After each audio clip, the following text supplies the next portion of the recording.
And we're live. Yes, amazing. We're back. Hello, everyone.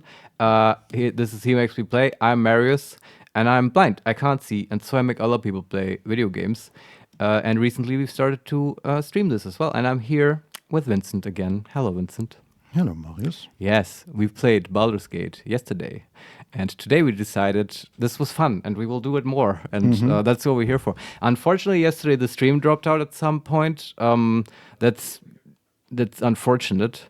Yes. But it's like, that's just what happens when you start streaming. And like, there are complex reasons why this happened. It was also a long stream. We did it for like 10 hours and most of it was downloading the game, which was also weirdly fun. I don't know. I enjoyed it. But worry not, all that stuff is on YouTube. Maybe not right now, but soon it will be, and you can find it. We'll have to look at the video file. We also noticed there might be some errors in it, but you can definitely catch up in some form on YouTube, and that's youtube.com/HeMakesMePlay. In general, that will be the archive where we put like at least versions of our streams. We'll see how much editing we do. But yeah, so that content isn't completely lost. We have a local recording of it. It's just not currently in the Twitch VODs. That's correct. all. Yeah. Yeah, it was sort of unfortunate because the stream was cut off at an unfortunate moment. Yeah, but we didn't see the chat message. I So think that- it was just because it was 10 hours. Twitch just said, "Oh, it's possibly, like yes. it's the streaming equivalent of like the water company noticing that, hey, you've just got a tap running all the time, and like, we're turning off the water. This is too much." pretty much. Yeah. Yes. But hey, very fittingly, that's all water under the bridge. Yes. Well, one thing I hopefully we saw the text message in the chat, but too late at the end of the stream. But Yeah. that should be better now. Yes, we've got a hopefully. bit of an upgrade. I've actually hooked up the iPad to our mixer, and I will be able, and you also will be able to hear chat messages. It's not the perfect setup. The screen reader, I think, could be configured better, and this is, of course, extremely abusable right now. But for the chat situation we're dealing with right now, it's completely appropriate, I think. And it's just another vector where we will be notified of stuff. Yes. So that's nice. And it's also, whatever, all the stuff we did, that was just the intro, Vincent. Let me Yes, summarize for own... our intro. Yes, so let's play Baldur's Gate 3, Vincent. This is going to be amazing. And for our own benefit, I will briefly summarize what we did. Yes. We're... Yes. Man, this menu music I is know, really but loud. it doesn't. You don't have to make it more quiet because Yeah. it's just louder than the game. We've learned this. Yeah. So last time on Baldur's Gate 3, we've gotten abducted by an illicit spaceship, where a intellect devourer slug was implanted into our brain, which will turn us into a Mind Flayer after an unspecified amount of time. There was an attack on the ship. This led us to be able to escape.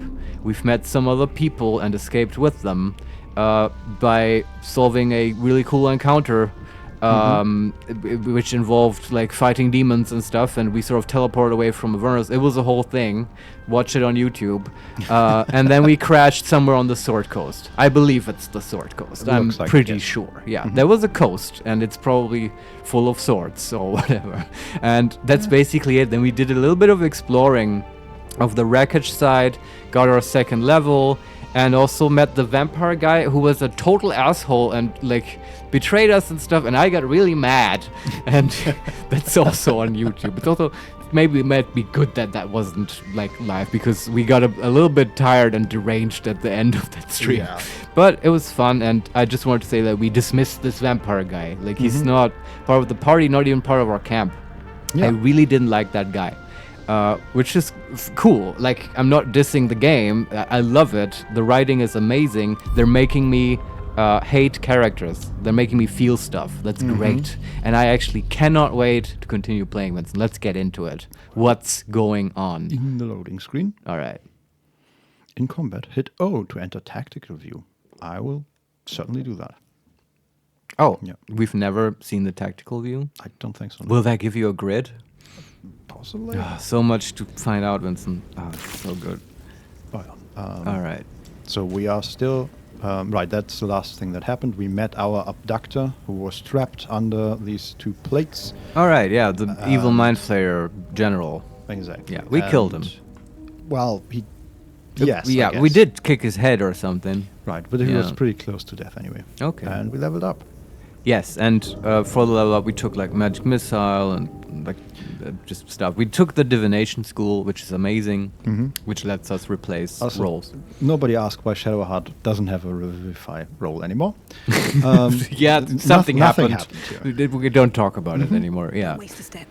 All right. But we know how to work with the environment now. Yeah, this is so great. And generally, the task is to find a way to get these slugs out of our brain. Okay. Tactical view is just view from above, I think. Oh, okay.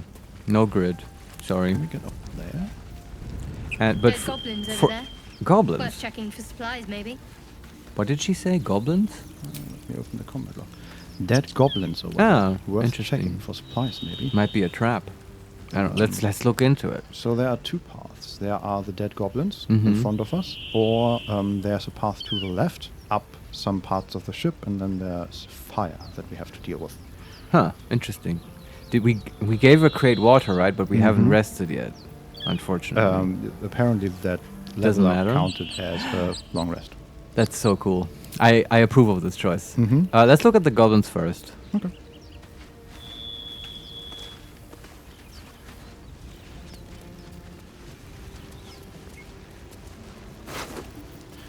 He has a bone and a hand axe.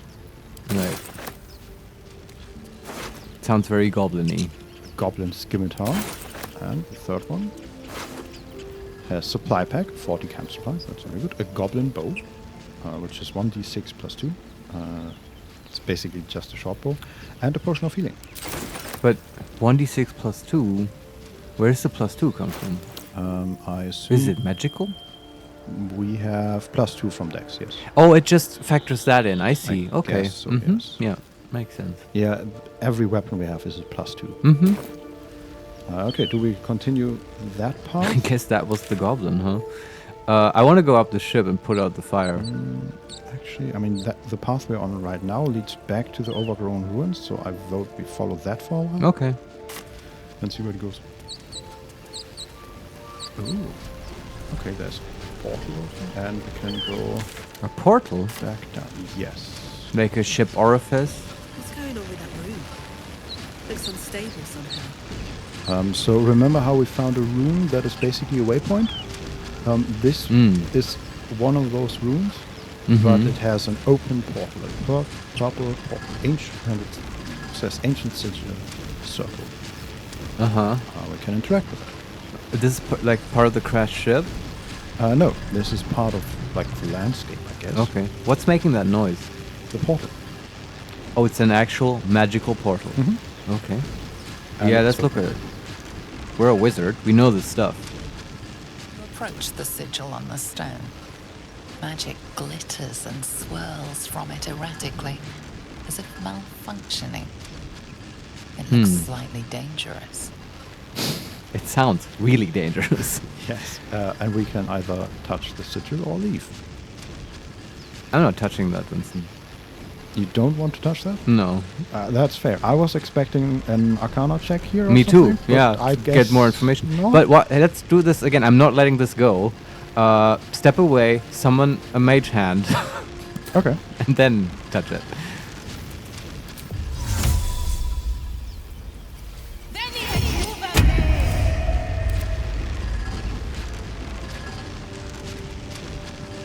Can't interact. Mage hand has been very underwhelming, I have to say so far.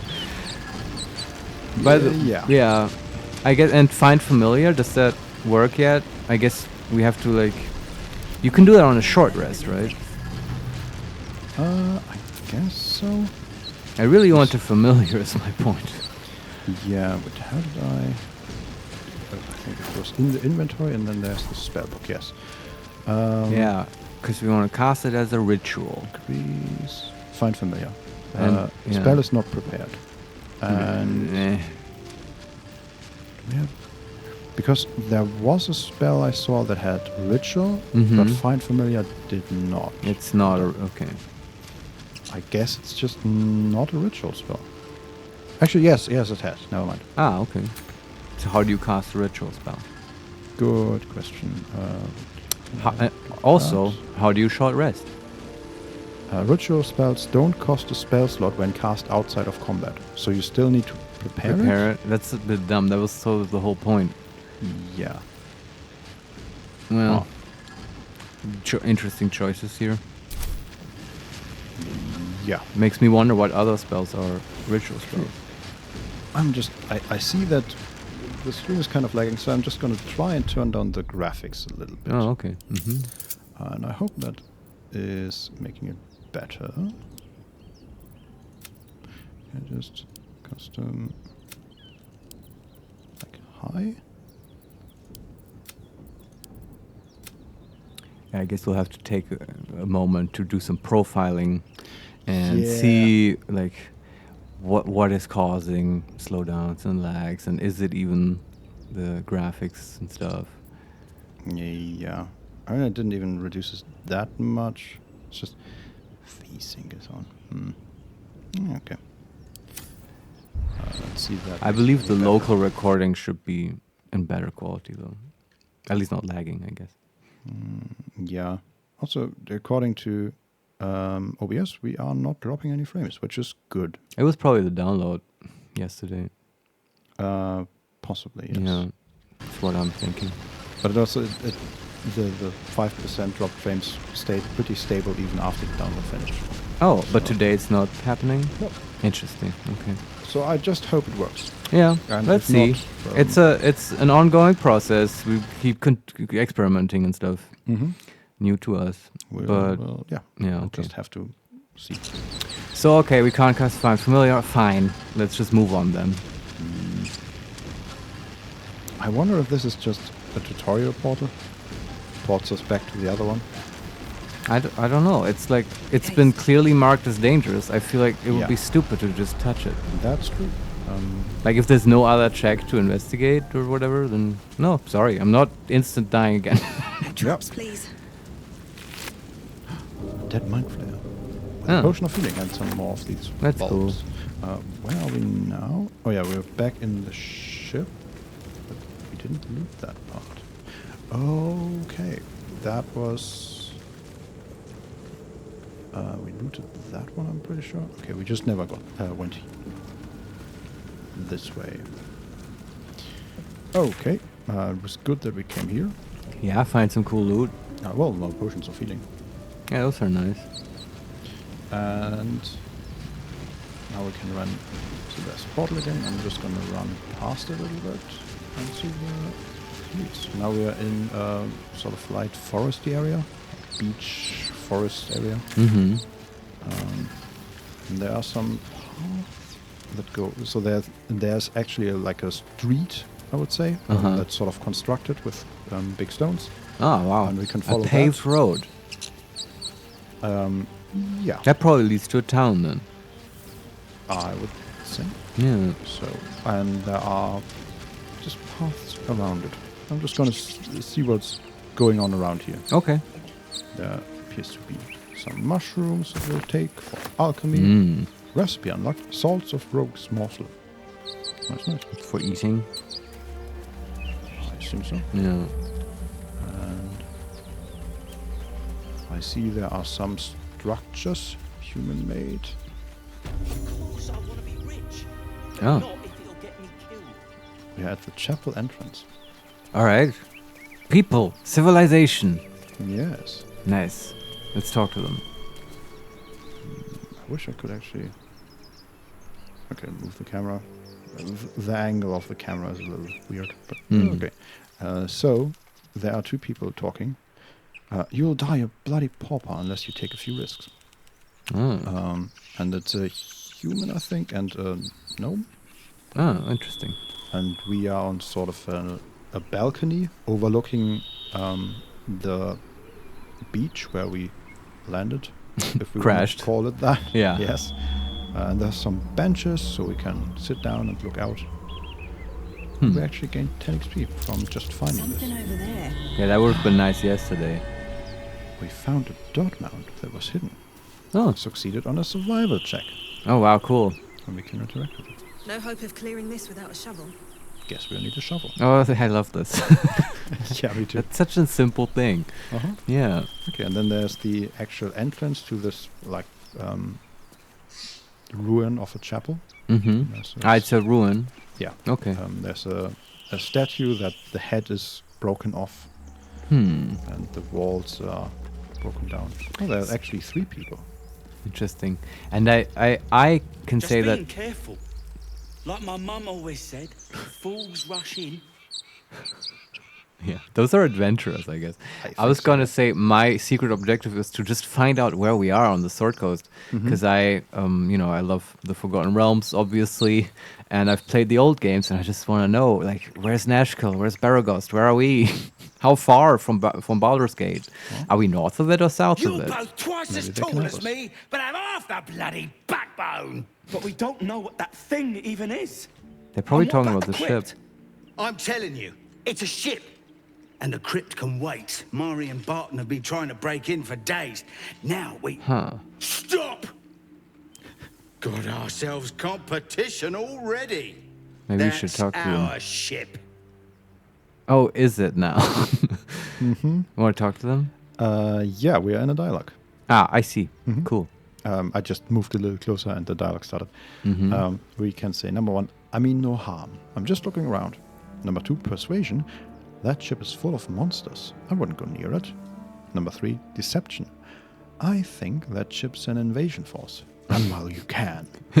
Remember in the camp with the table and the invasion plans? Yeah, the invasion plans Oh, were so Butterscotch is obsessed with invasions of the Sword Coast. That's what I'm Yes. establishing now. That was it, or more? we have intimidation. It's number 4. The only thing you owe is your life. Leave before I take that too. Holy shit! Or we can just attack. That's number 5. Wow. I want to persuade them, but not because I want any particular thing. It just seems like the decent thing to say. Hey, careful! That's a dangerous place because there are intellect devourers in there. Yes, yes. Also, I should say there are 3 adventurers. We are talking to 2 currently. Both of them have a two-handed sword on their back. But there was a woman also moving on the stairs, not far away. Okay. So we say, that ship is full of monsters. I wouldn't go near it. DC 10, and we get a +2. 9 +2 is 11. Hey, We succeeded on a check. nice. Well, I mean, stream, you haven't seen that, but we failed like the last 7 Yeah, we checks. had a bunch of failures. Yes. Yeah. Well, Sure, in how that to push. case, come on, you lot. No point in getting killed. Second worm gets the cheese and all. Second mouse gets the cheese. No? Nobody's getting any damn cheese. Now move it! And they're on their way. Okay. You're more cunning than you look. I So thought we is had a the fight woman. on our hands. Ah, does she approve? General Nice. approved. Yeah, Let's yeah. explore this chapel, I guess. Yeah, they were talking about a crypt. Maybe we can go in and get the cheese. Because these 2 girls love cheese. We've established that. They ate a whole cheese wheel last night. We didn't find any cheese, but there's some fish and garlic. Nice. I'll take it. A total of 6 camp supplies. Yeah, just some fish lying around. Of course you're going to eat it. Yeah, also going to the other side. There's more wooden crates. So we can go down, basically. Yeah, I want to see the crypt. But I'm checking the balconies next Sure. to the crypt first, because they are... And I know Shadowheart wants to find this whole healer because of the slug in her brain and stuff, but just tell her that there might be a healer down there. Right. Yeah. It's You never possible. know. Like, clerics love, like, crypts yeah, and stuff. absolutely. Undead. Yeah. Wait. I think we could have killed them with a trap. I just don't know how to activate it. Huh. So they were standing next to... A pillar or something. on a stone floor, Yeah. and the stone floor is sort of cracked, and above the stone floor, like 5 meters above, is a huge stone wrapped in how would you call that thing? Cloth? No, made out of hemp. Okay, like rope, netting. Exactly. And I assume, could have activated that somehow. I just don't know what it's connected to. Can we just attack them, Maybe just use Mage Hand. I don't know. Mage Hand. But do you agree that this kind of situation is almost made for Mage Hand? To move something, like manipulate something at a distance? Sure. But you don't think it's gonna work? Yeah, it seems very heavily and well connected. So Can you just flame bolt the rope? I would assume so, yeah. There's also there's a plaque next to the statue, which I'm gonna... Yeah. Time and the elements have left the plaque unreadable. Oh, god damn it. We still don't know where we are. No. But I'm gonna firebolt the foundation block. Uh-huh. Bam. Oh, that's a good sound effect. I like It is, yeah. What happened? So the block fell down and tore a hole into the stone flooring. Okay. And apparently it was just like not even half a meter, like maybe 30 centimeters of stones, and then just a hole below that. Okay. So can we go down the hole? This might be a way into the crypt. No, sadly. Okay. Can you look down there? What's down there? It's not really easy to see. There's just a room down there.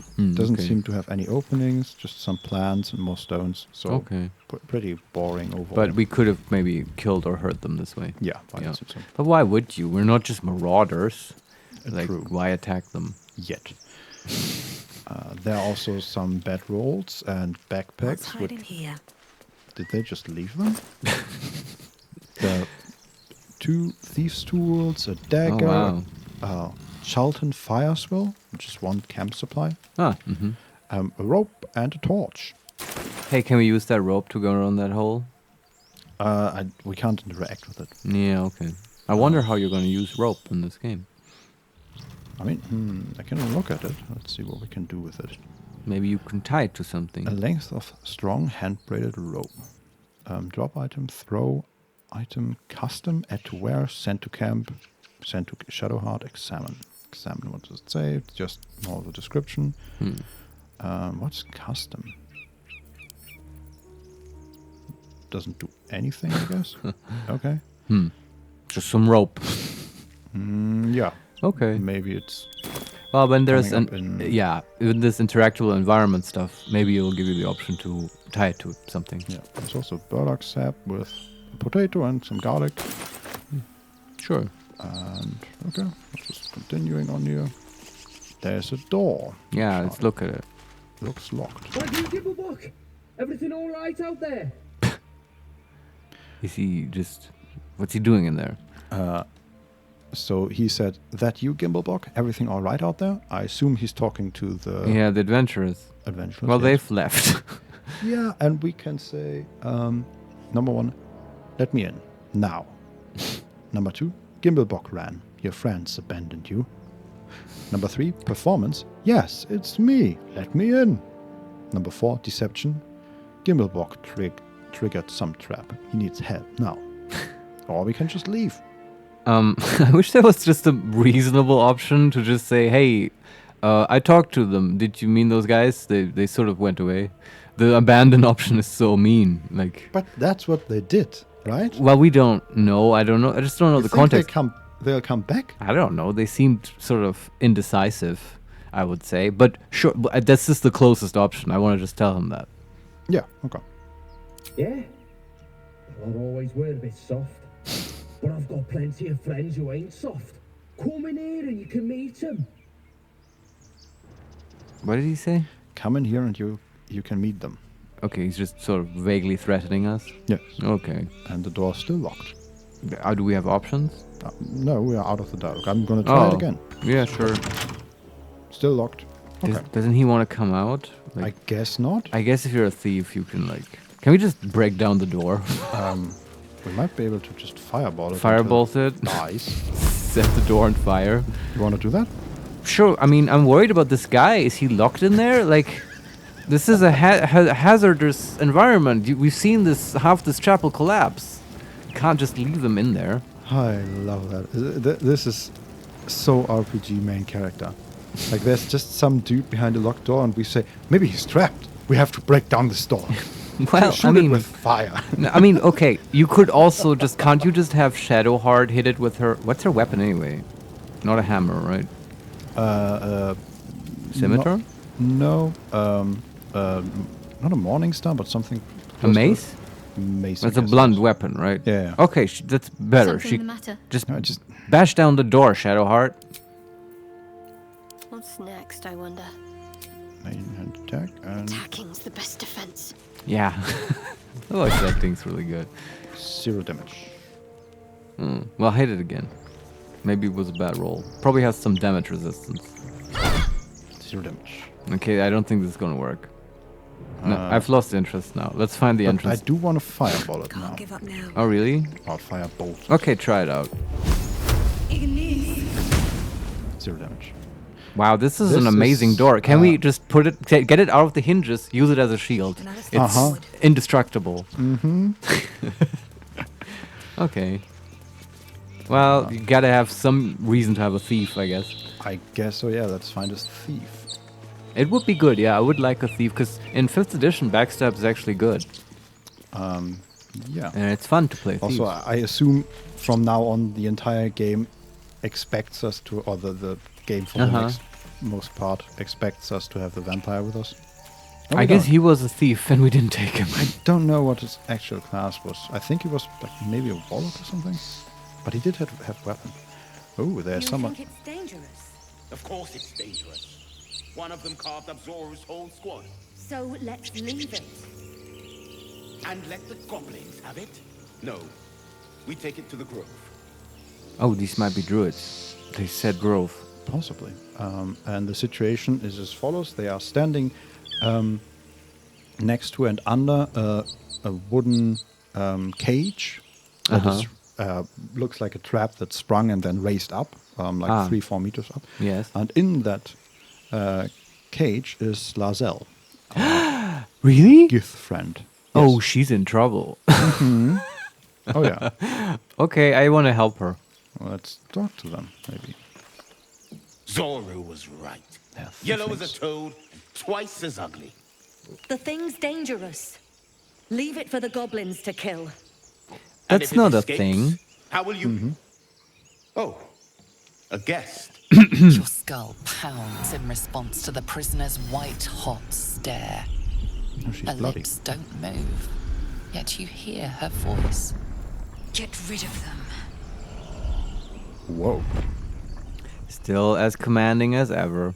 So Lazelle, like, as opposed to the vampire guy, who I just did not want near me at all, Lazelle is a prime candidate for, well, maybe we're not close friends and we're not, going to be the main party together, but I will like her in my camp. That's fine, right? So I do want to sort of get her into our extended family.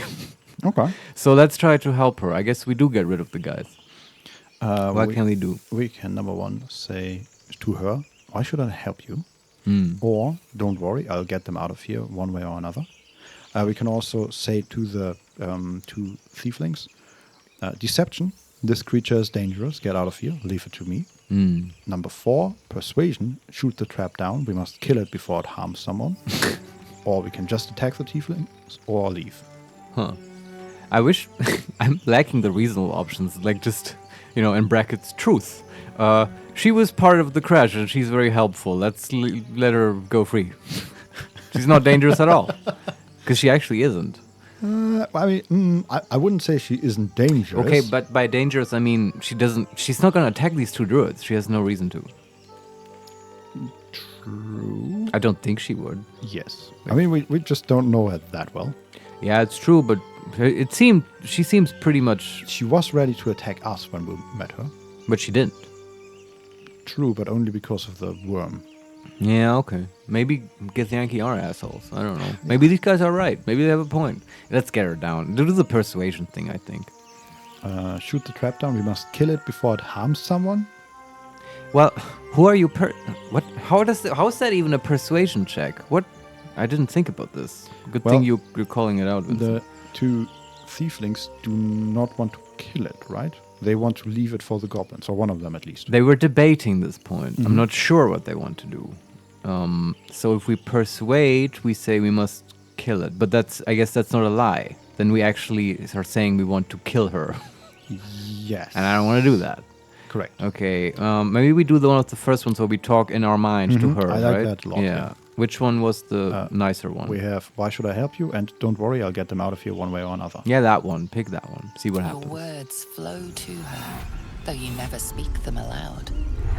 I know what grows inside you, and I know of a cure. Remember how keen she was to leave me to die in the Nautiloid? We can't trust her. Yeah, these two don't like each other. But that was very interesting that Lazelle knows something. Makes me want to hear more. Yeah. She knows a cure. If that's even true. Yeah, we'll But see. probably. It's worth a try, I'd say. She hasn't seemed deceptive so far. Yeah, that's true. Okay, what options do we have? The deception and persuasion, or we can just straight up attack them. Well, let's deceive. That tells them, hey, it's dangerous, leave it to me, right? That gets rid of them. Let's do Yes. it.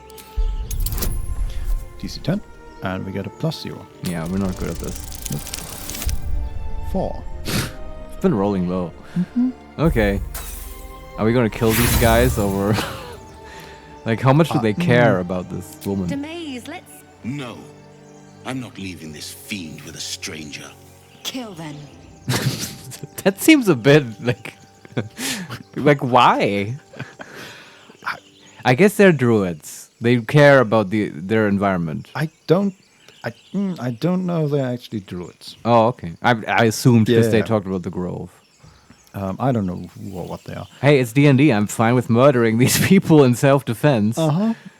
Well, we still have the persuasion option. Shoot the trap down. We must kill it before it harms someone. Well, Or we can just straight up attack them or leave them. And so it's After- either persuade them or attack them straight up. well, leave them and let them do the first move. Okay. Coward. Oh, Let's get the creature to camp. Then we'll look into the blast. well, that's not what I wanted to do. Okay. They shot her down. And now they just take her away. Yankee to surrender. Imbeciles. Can we just... Prove you're not a craven. Join me or die. Yeah, So now we can't fight. we can attack the tieflings, attack Lazelle, or this isn't my fight, I'm not picking sides. Attack the tieflings. I guess so, yeah. Yeah. No! You rat. Shadowheart disapproves. Sure. Non-lethal attacks. You can knock out enemies instead of killing them. Ah, that's a nice tip. Go to the passive tab in your hotbar. Toggle non-lethal attacks. Okay. I'm fine with just knocking these guys out. Though it's harder, I guess. But not if we sleep them. That might work. Possibly. Sleep.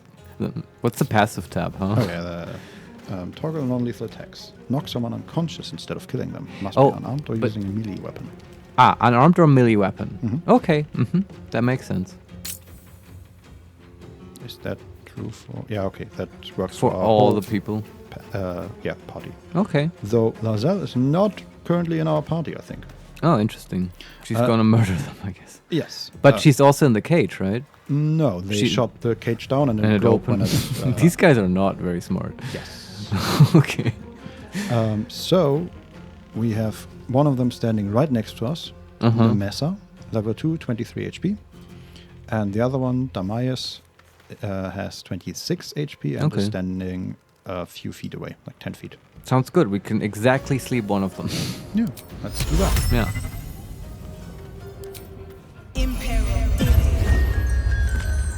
Wonderful. And then I'm going to move back because we're a wizard and we're weak. Yeah. Okay, sleeping. Oh, he woke up his friend. Oh, really? Oh, that's smart. Wow, wasn't anticipating that. Yeah. Demise used hamstring shot on butterscotch. Demise needs 12 to hit. They rolled 24. Wow. And we can react by using a potent die that rolled a 1. A portent die from the divination. Ah, it gives you the option to now Yes. replace this. Uh-huh. Oh, interesting. But do we want to do that? I don't know how hard that hits. It was just a bonus action, right? It uses hamstring. It's 3 to 8 damage. 1d6 plus 2. And it might hamper our movement. But I feel like... What is our portent dice, anyways? What did we roll? A 1. Oh, wow. That's a critical miss. Yeah. I feel like... The other one is a 16, but we can't use that here. Yeah, okay. Interesting. I don't want to use it. I'll take the damage. Okay. I feel like not. Gaming match. _Cavallo_R. Hello, gentlemen. Oh, Hello. hey. Nice to have you with us. Hey, hi Laura. Okay, we're in the middle of an important fight. Yeah. Fighting these tiefling druids. And it might be tougher than we thought. But we can do this. So we didn't replace the die, right? Right, but it asks again because the hamstring shot got used on us, and now we need 14 to save, but we rolled a 7, and we can use the 16. We could do that to not be hamstring. Yeah, but I don't think it matters in this fight. Yeah, you might be right. We're pretty far away from them already. Yeah, okay. And yeah. Then just So get lacerated. do not react. Yeah. Yeah, we took 4 damage. Your turn. Shadowheart's turn. All right. Both of them are fully awake and conscious. Yeah, the and sleep honestly didn't do that much. No. It just delayed things a little bit. Yeah, and Yeah. I mean, I guess it, the sleeping lady had her turn, and then the other guy took his. So she did miss 1 turn. And we do get turns on at least Shadowheart now. On both of our melee carries. Well, do we control Lizelle? I don't know. Yeah, But but she she is might ha- get to do something. Yeah, she's after. Yeah, you're right. Okay. Shadowheart. So maybe Shadowheart just guiding bolts someone and we just push some damage here. Sure. Who? The one with more HP or the one with less HP? I would say less. Yeah, okay. They appear both to have a bow. I was thinking if one of them is a melee character and the Okay, other yeah. range, but they both carry bows. Okay. Well, you pick the one you want. I don't think it's a big difference. Okay, it's the same to hit both of them, so I'm just Nemessa. That's the one I picked. Nemessa. Okay. For 14. All right. And I guess that's Any it. bonus action we want to take with her? Probably not. Bonus action is... Yeah, we could drink a potion, but we are Nah. at 4 HP. We could use Healing Word, but we're at 4 HP. We can use Shove, Jump, or Dip. No, I'm good.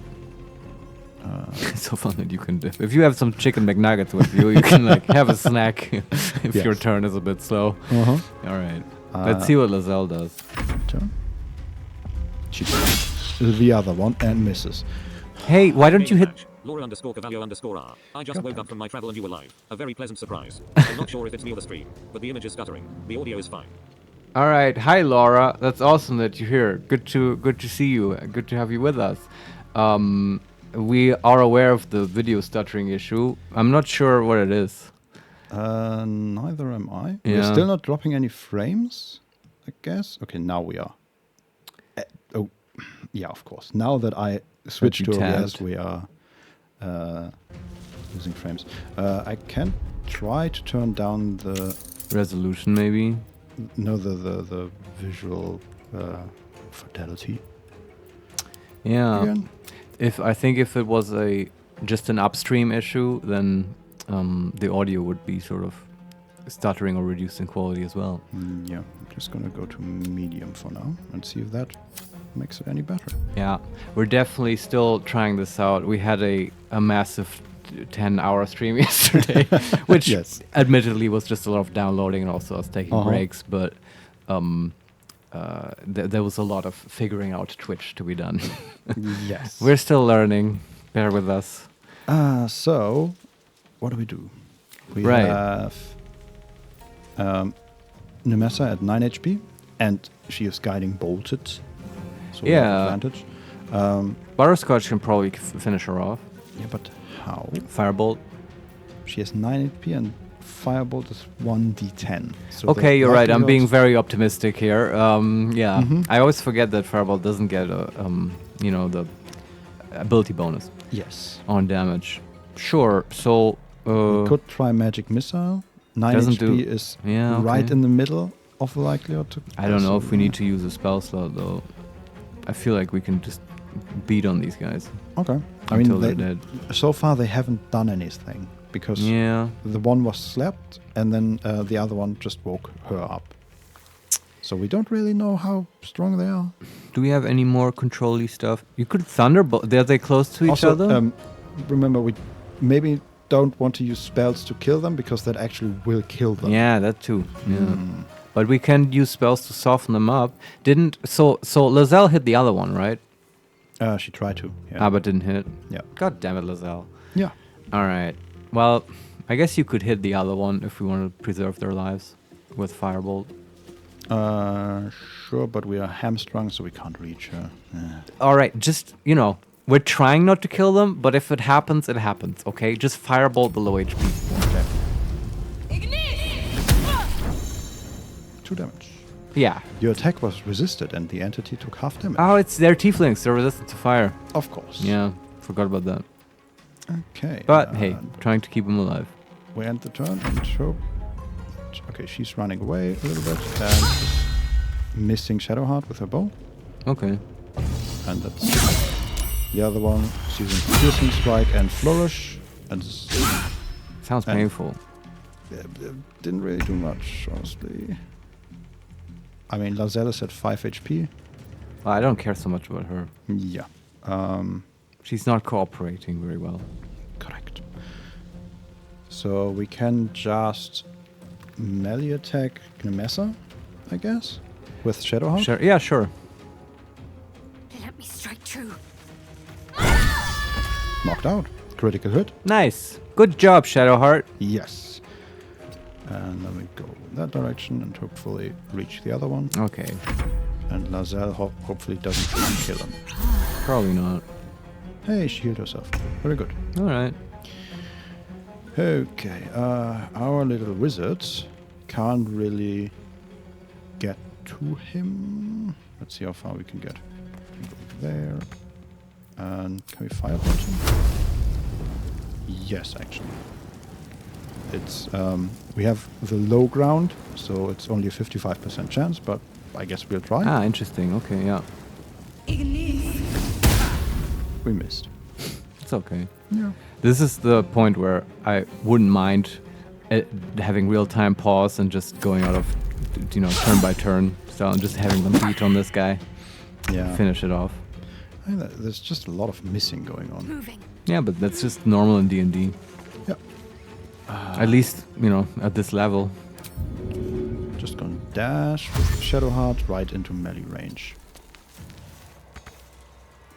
And then end the turn, and Lazelle is kicking him off balance. Wonderful. Yeah, sorry, I'm not explaining much, but I'm just... Yeah, but at this him. point, yeah. I think you can handle this tiefling. Oh, come on. We're girl. being kind here, keeping these guys alive. Everyone at the Sword Coast has been so unhelpful. Yes. What a shitty place. I agree. We got, cheated on, lied to... not let into doors for no reason. Yeah, that's... and these guys, they are sort of racist. Everyone's racist against Githyanki's, which I sort of understand from how Lazelle acts, because she's also an ass. So everything's, I want to meet a kind person. I guess we have to be that person. I guess. Yeah. We'll try. Man, this fight is ticking. Oh yeah, sorry, I just kind of checked out. Yeah, just letting you do that's- this. That's fine. I'm just... Yeah. Hey, we critical hit Hey, for don't kill. 5. Did you kill him? No. Okay. Just still 10 HP left. Oh wow. He's trying to hit Lazelle, and we could use a portent die, but I don't think so, right? What you could do, can you use a portent to keep Lazelle from killing him by giving her a critical failure? I don't think so. It just doesn't ask you, right? No. Yeah, okay. Bit of a bummer, but I get it. Okay, he does 4 damage to her. Alright. And failed.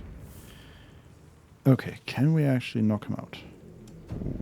With that, no. But we did 3 damage. Okay, he's down to 7. We'll get there. Did she killed him? Of course. Oh, god damn it, Lazelle. All right, so we sort of halfway. Man, it's so tragic. We killed one of them. Do we just kill the other one as well because everything else is messy? Just because it would be awkward to explain. Well, you can loot her at least. Okay, you have a point. Maybe Lizelle has some wisdom. So we can loot her, attack her, or examine her. Oh, you can even loot the unconscious one? Yeah. Oh, wow. Cool. Yeah. Just loot everyone then. I have. All right. Take their stuff as payment for being mean. And there's also some That'll other fit stuff. my pack. Let's just talk to Lizelle. Yeah. I've left the other one alive for now. Yeah. Just so you know. The tadpole hasn't yet scrambled all your senses. Auspicious. But the longer we wait, the more it consumes. My people possess the cure for this infection. I must find a creche. You will join me. Careful. She obviously sees your kindness as weakness. Don't let her take advantage. Yeah, okay. So we're standing sort of in the middle of a few branches, and they are immediately in front of the camera. Oh, okay. And yeah, funnily I enough, love that stuff. there were like 3 or 4 different camera angles, and every single one had it. Do you remember playing the beginning of Dragon Age Origins?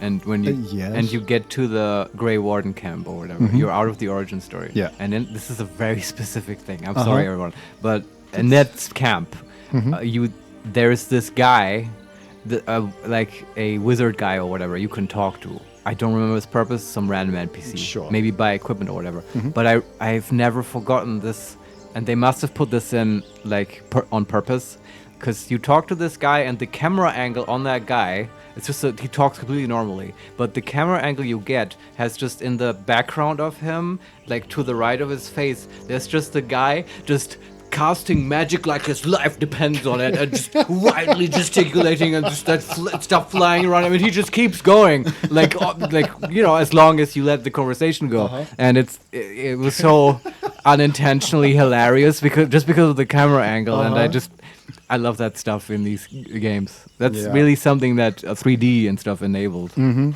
I'm a fan of it. Yeah, absolutely. But do you remember that scene? Not specifically. I remember the camp of the Grey Wardens. Yeah. Maybe you didn't talk to that guy. I'm sure you would have remembered otherwise. Possibly, yeah. I do remember like the fight at the end of the intro with the Ogrin or whatever. That was very cool. I had a halfling lady because I guess I tend to play that. And she climbed on his back and stabbed him in the back. It was amazing. So cool, yeah. Okay, so she says, careful, she obviously sees your kindness as weakness, don't let her take advantage. And we can respond with number 1. And what exactly is a crash? It's C-R-E with Arostrof. Are you asking or is Butterscotch asking? Butterscotch is asking. Oh, yeah. But I don't know what that is either. Do you? Yes, have you read? I think it's just a word. It means like bed or something, but different. I don't know. But it's in Hyperion. Do you remember? In Endymion, when they use these ships that kill them when they travel each time, they go into resurrection crashes. Oh, it's like these tanks they sleep in. Yeah. That was wild. It was a great book. Option number 2, a simple thank you wouldn't go amiss. Number 3, she's a bit of a dick. Yes. Number 3, all right, we journey together. Let's find this crash. And number 4, we'll go our separate ways, I think. Ask her where the crash is. No harm in that.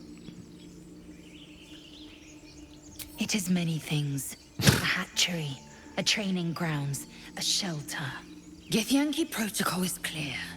When infected with a gate tadpole, we must report to Augustil for purification. Remember that in the cutscene, right? The illicit invaders in their spaceship, they were attacked by Githyanki, right? On dragons, yes. Yeah, it makes me think that the Githyanki, they have been dealing with the threat of the Mind Flayers for a while, and they know what they're doing. Yes. The thing is, like, Lizelle is not nice and not our friend, I think, but I do believe that she can fix this whole tadpole situation. I agree, yes. Yeah, and I want to cooperate with her, I think, on this. This is mutually beneficial. So Let's invite her into the party. all right, we journey together. Let's find this crash. Yeah. You have made an ally from Kresh Kalir. Few know such fortune. Call me Lae'zel. Shut I'll up. trust your Disapprove. judgment, but I won't trust her. Not until I've gotten the measure of her. Yeah. You've a sharp tongue, elf. Would that your mind proved its equal. I'll Elf. I suppose the finer details are lost on a creature like you. Come. The Horned Ones mentioned a camp. One there, this Zoru, has seen Githyanki. A Kresh must be near. We will ask this Zoru where he has seen my kin. I mean, that's a lead. But also, guys, like, hey, tap each other on the back.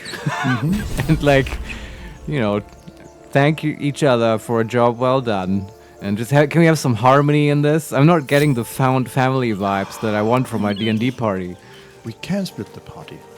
Oh, yeah? Yeah, so I think for our dear viewers, your camera is above the portraits. Sorry about that. We could probably... Wait, I moved the camera. can we move it to the other side here? Like that and make it a little bit smaller, maybe. Something like that-ish. Can I also...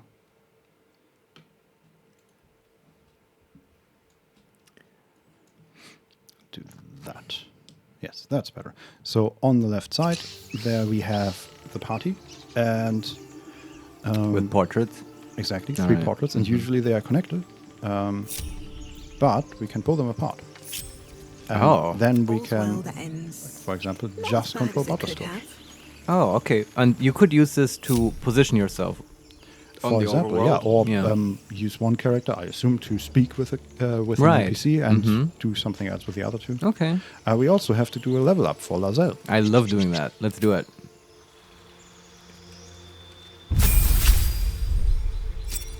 Level 2 fighter. Health increased from 12 to 20, and she gains an action. The action surge. Oh, that's awesome, yeah. And that's it. Okay. Yeah. Oh, yeah. Level ups in 5th edition. It's good, though. I like it. Will be done. Okay. Also, both of our cleric and our fighter are full health, and Butterscotch is at 10 out of 14. You could cure wounds her with Shadowheart. Sure. Do you want me to? I mean, I guess Lae'zel we're has sort a of... dangerous look in her eyes. Hey, Let's just hope Shadowheart. she reserves those impulses for any common foes. Yeah, let's hope that. Leave. Yeah. Yeah, but we're sort of swimming in healing potions, right? So maybe we don't need to heal Butterscotch. Butterscotch has 8 at the moment. Out of? She has 8 healing potions. Oh, healing. Okay, I thought Yes. HP. No. That's a lot of healing potions, Yes. considering you can take them as a bonus action. So we could just drink one as well. It's like... Yes, but we can also do that one if we enter a fight, because we don't really have to Because use it's a for our bonus action. so- Yeah. We'll get, on second level, we could get Flaming Sphere and we'll have a bonus action used. But for now, yeah, I think we're fine. Let's just keep exploring. Sure. Feels... I guess we just leave the unconscious person Yeah. back there. That's fine. Where are we on the map? We are there, okay.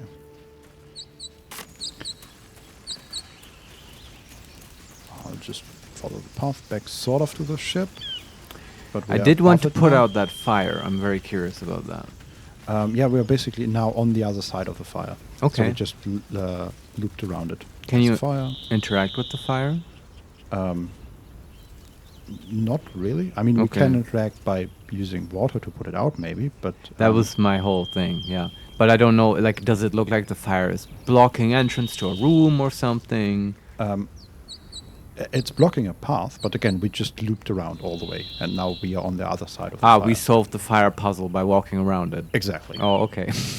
I'm a little bit sad, but that's okay.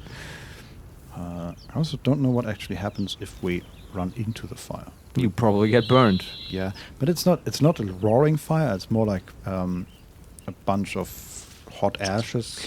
Would you like to cast Create Water on it just to make the sword coast a little bit safer? Because this is an obvious fire hazard. Yes, also just to test it out. Yeah. Does one of these bulbs do anything? Caustic All right, we bulbs, have tons of spiked consumables. bulbs, void bulbs. No. We should have just peppered these stupid druids with like slimy bulbs. And you have a bulb. And you have a bulb. Yeah. You're a meanie. Okay. Which one is? Oh, we didn't prepare. Create water. Yeah. Okay. I think with all the healing potions, we will swap out cure wounds for create water. All right. Oh no, mind, we do. Yeah, I was knew it. On the wrong character. I was so into this spell. Select variant. Create water, destroy water. We want Create water. create water and run that. Hey, it worked. There's no more fire. That's awesome. And there's water now. Wonderful. Yeah. This is cool. I wish This it was also is- useful, but this is cool. Well, we'll see. Can you go investigate? Maybe there's something to loot that was hidden by the fire. No, it's just... It's just a, yeah. okay. There's a crushed spike trap next to us, but we have no No trap way. disarm toolkit Yes. available. Because the thief was an incompetent, narcissistic buffoon, and we're not taking him into the party. And I wish the camera angle was a bit more... I hear shouting up ahead. We Oh. should check it out, but be careful. All right. wonderful. I wish the camera was a bit more angled so I could look ahead. You can't change the angle. Not really. Yes, What sort happens of, when but you then- hit page up or page down? No, I actually can. I can scroll down move or it, in, and yeah. then it changes the angle. But then I'm very close to the characters. Yeah, I So, see. it's, but there's a shovel here.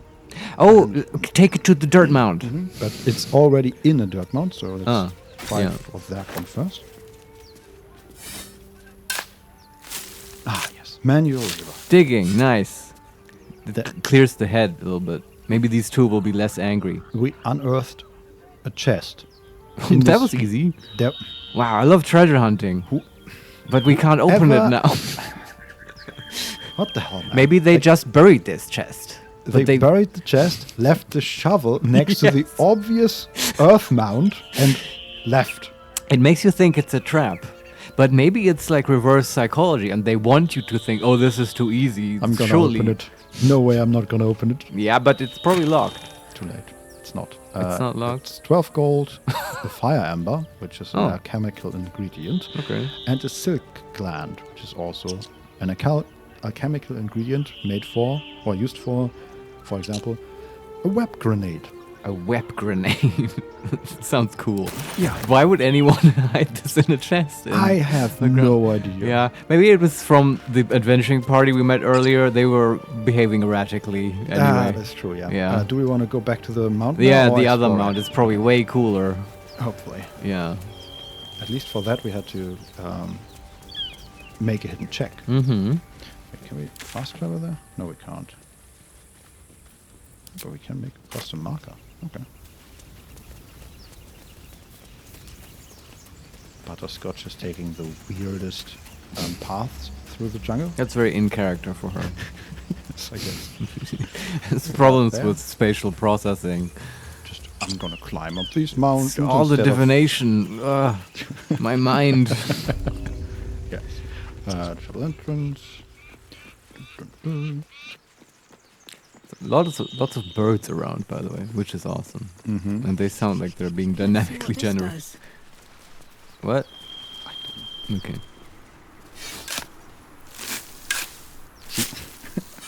Again, very in character. She was digging next to the dirt. The butter, that's like a little too loud. Oh, sorry. Another wooden chest. Oh, scroll of mirror image, scroll of expeditious retreat. Yes, nice. Take it all. That's cool. Learning spells. All right. As students of the arcane arts, wizards can learn new spells by studying certain spell scrolls instead of using them. Yeah. And we can use K to open Prime this Gaming spell. Badge. Laura_Cavallo_R. What's your opinion on the game so far? Oh, it's awesome. I'm a big fan. Yeah, I think I mean, we talked about it earlier. Which we didn't record. We just talked about it in the kitchen where no one can hear. But I think it's that conversation was a Yeah. bit too candid to make public yet. But I think, yeah, we both enjoy it. There are some things we like, some things we feel. At least I can say for myself, I'm a bit worried about. But we'll see how it continues. We're still at the very start. We can, like, we've never done this before. I don't know how to do this, but we could take a break for actual play. Oh yeah. For a quick, it also fits. It was sort of an hour. Sure. And gonna do a quick bio break, and then we can voice our opinions and maybe hear from others. Like, I'd be interested. Yeah. So I'll be right back. Okay. Just a quick bio break. Okay. And then I'm also interested if this video is still stuttering. Whatever. I'll be right back. Okay. See you in a bit.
And we're back. So yeah, Vincent, this is a new section, I guess now. First impressions, we're going to call it. Let's have a little moment to reflect on what we've had so far. I feel like this. Okay, the thing is, I'm used to like playing games from like the 80s that are made for terminals and stuff, and like Baldur's Gate 1 and stuff. I'm not used to AAA games exactly, though I've played some, of course. But this game just sort of blows me away with the production value, and just the sound design is amazing. The voice acting is like better than probably anything I've heard, and we're just at the beginning. And it's just really drawing me in with that stuff. I like the characters. I like how everything feels. It's like super responsive, the interface and stuff. And it's just, you know, that I really appreciate that. And it really, I said this to you earlier. I thought the writing is actually really good. And here's my example for that. That was honestly the moment where I thought, oh yeah, this has good writing. It's like when the ship crashed, and then we found the illithid that was like the captain of the ship or whatever, and he was crushed under debris and had only 3 HP, and he was dying and needed our help basically. And we approached him, and what happened is that the game tells us, you have this feeling of compassion for this illithid and stuff, and it's a show don't tell way of exposing to us that he's mind controlling us, because that wasn't real compassion at the moment. It was just obviously this thing trying to enslave your mind and get you to help him and stuff. And but correct me if I'm wrong, the game did not shove that down our throat. That's it did point it out later, but not at first. Not if you just heard it, but you could see that he was. Oh, okay, right. I didn't get that stuff. Yeah, but not like extremely obvious. But still, I feel like there was some amount of restraint there, which I appreciate. And it just, at least I had the experience of feeling like, oh, I'm being tricked here, but it's not making it obvious that I'm being tricked. And I just thought, oh yeah, this might be interesting. I wonder what else is coming up in this game. Yeah. And it's just, I said this to you earlier in the kitchen, they took some, in my opinion, they took some lessons from the Chuck Palahniuk playbook. And like, you know, I love this term, riding on the body. The way the whole game starts with like these illithid and the mind slug and stuff, it just makes you, like, it evokes two emotions, fear and disgust. It's very basic. Everyone understands that, and you're immediately feeling the same uncomfortable feelings that the main character is feeling, like a slug wiggling around behind your eyes. Yeah. It's awful, and everyone understands it, and we immediately get the point. Like, we gotta get this thing out of our brain. Like, it's not complex. It's a very immediate goal, and it ties us together with other characters who, you know, might otherwise not be very friendly. Yeah. It's a great way to start an RPG. Made me want to just steal this. Like, just reframe Mind Flayers as like something else. I don't know. That's always how I feel when I play CRPGs. This is great. How can I do that, but slightly different? Yeah, I have one more point I want to make, but I wonder, what's your first impression, Vincent? Well, I agree with you that this is certainly a AAA title. As I said, when we first watched the intro cinematic, that was probably the greatest cinematic I've ever seen. It was so fantastic. And the voice acting is great. The animations, like even just like small stuff like the firebolt is fantastic. I really enjoy it. And there's also, like, I've played a lot of CRPGs in the recent years, from like the two Pathfinder games to Solast to like even Shadowrun CRPGs. Yes, Vincent is quite the connoisseur of CRPGs. And I feel like this is in many ways a very like safe approach to CRPGs. Not because it's appealing to mass market, because I think it definitely is. Yeah, like we talked about this before, about the character design. Not the character design, the character designer, the character creation.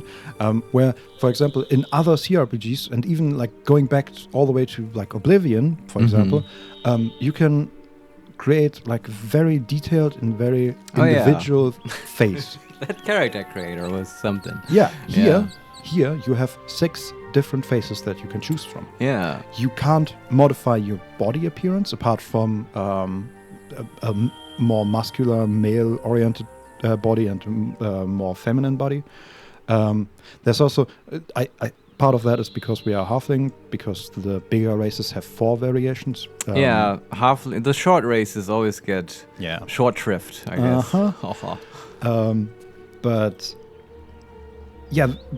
But that then in contrast to, okay, here are 60 different tattoos for your face, which is, I see how they...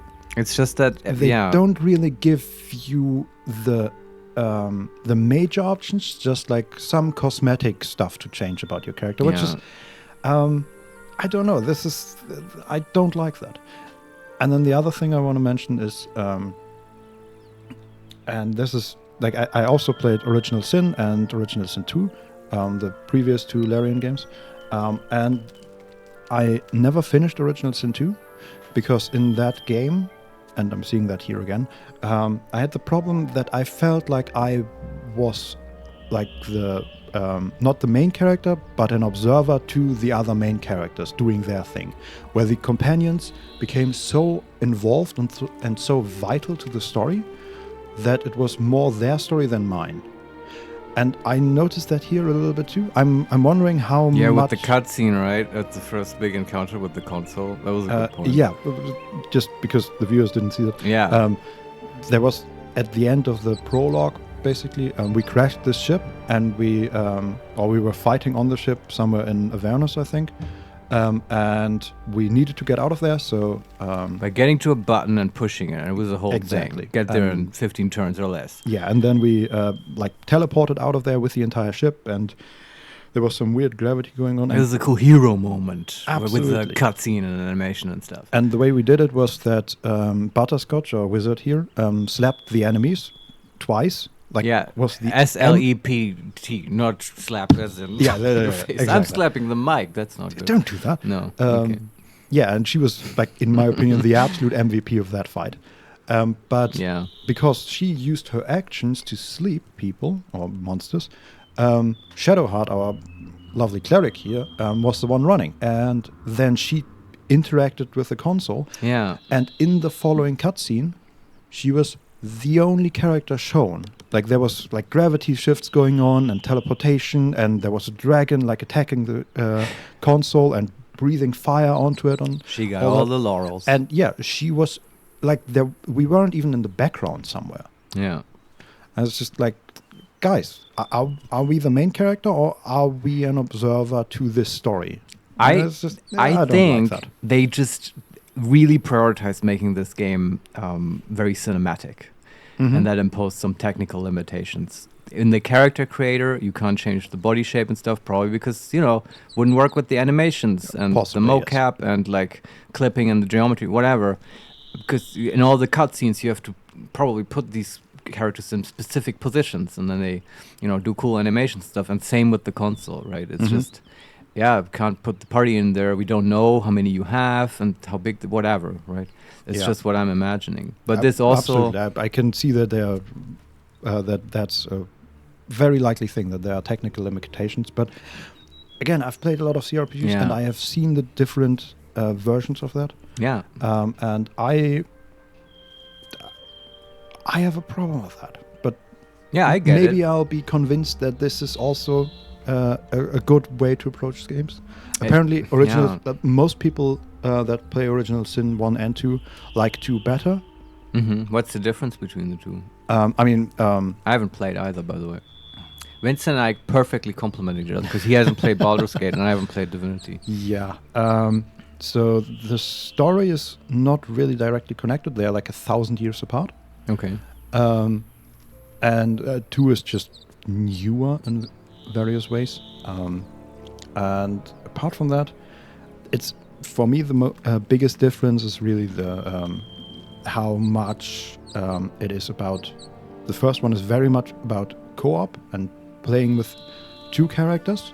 Like you have a party, but when the game starts, you make 2 characters, and in every important moment in the dialogue, both of these characters choose one option, and then they have like a mini game which one gets to say hers basically, or his. And you can play it as just a single player, but you still have two characters, or you can actually play it as co-op with a friend. And then in Original Sin 2, you make one character, I believe. I think so. Again, I haven't played that much of Original Sin 2. So why do people prefer it so much?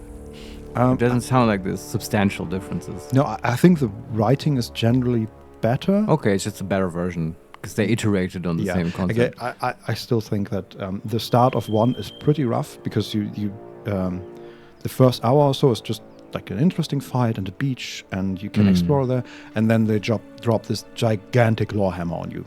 And right. That's pretty harsh. It's always, can be rough. Yeah. And the second one is much like this, more cinematic. Like you start on a ship, and there's an attack, and you are a slave, and then you have to fight against the slavers, and at the same time survive this attack of monsters. Of like, I don't know even exactly what attacks you, but it's a whole like it's very actiony and very cinematic, and the setting is possibly more interesting.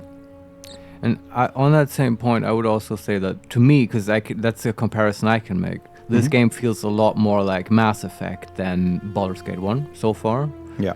And the thing is, I have no problem with this. Mass Effect was a great game. And I went into this not expecting a clone of Baldur's Gate 1. It's a different company behind it. It's a totally different era of PC gaming. It's like, it's fine. Just make a great game. And I get to run around the Sword Coast and like look at Nashkel and stuff, and it makes me nostalgic. It's gonna be fun. Yeah. I think maybe it's just expectation management, but I think I've talked to you about this before.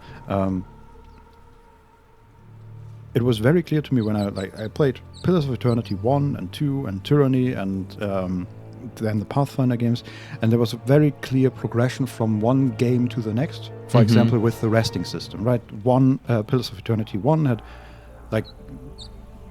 didn't give you any limitations on resting. Like you could rest where you wanted, or you could just go to a location, fight a few enemies, then go back to an inn, rest. That won't be abused at all. Exactly. Yeah. And then they iterated on that in 2, and then the Owlcat, I think, the Pathfinder people copied some of their stuff, but also put a lot of time pressure on you through like the sort of meta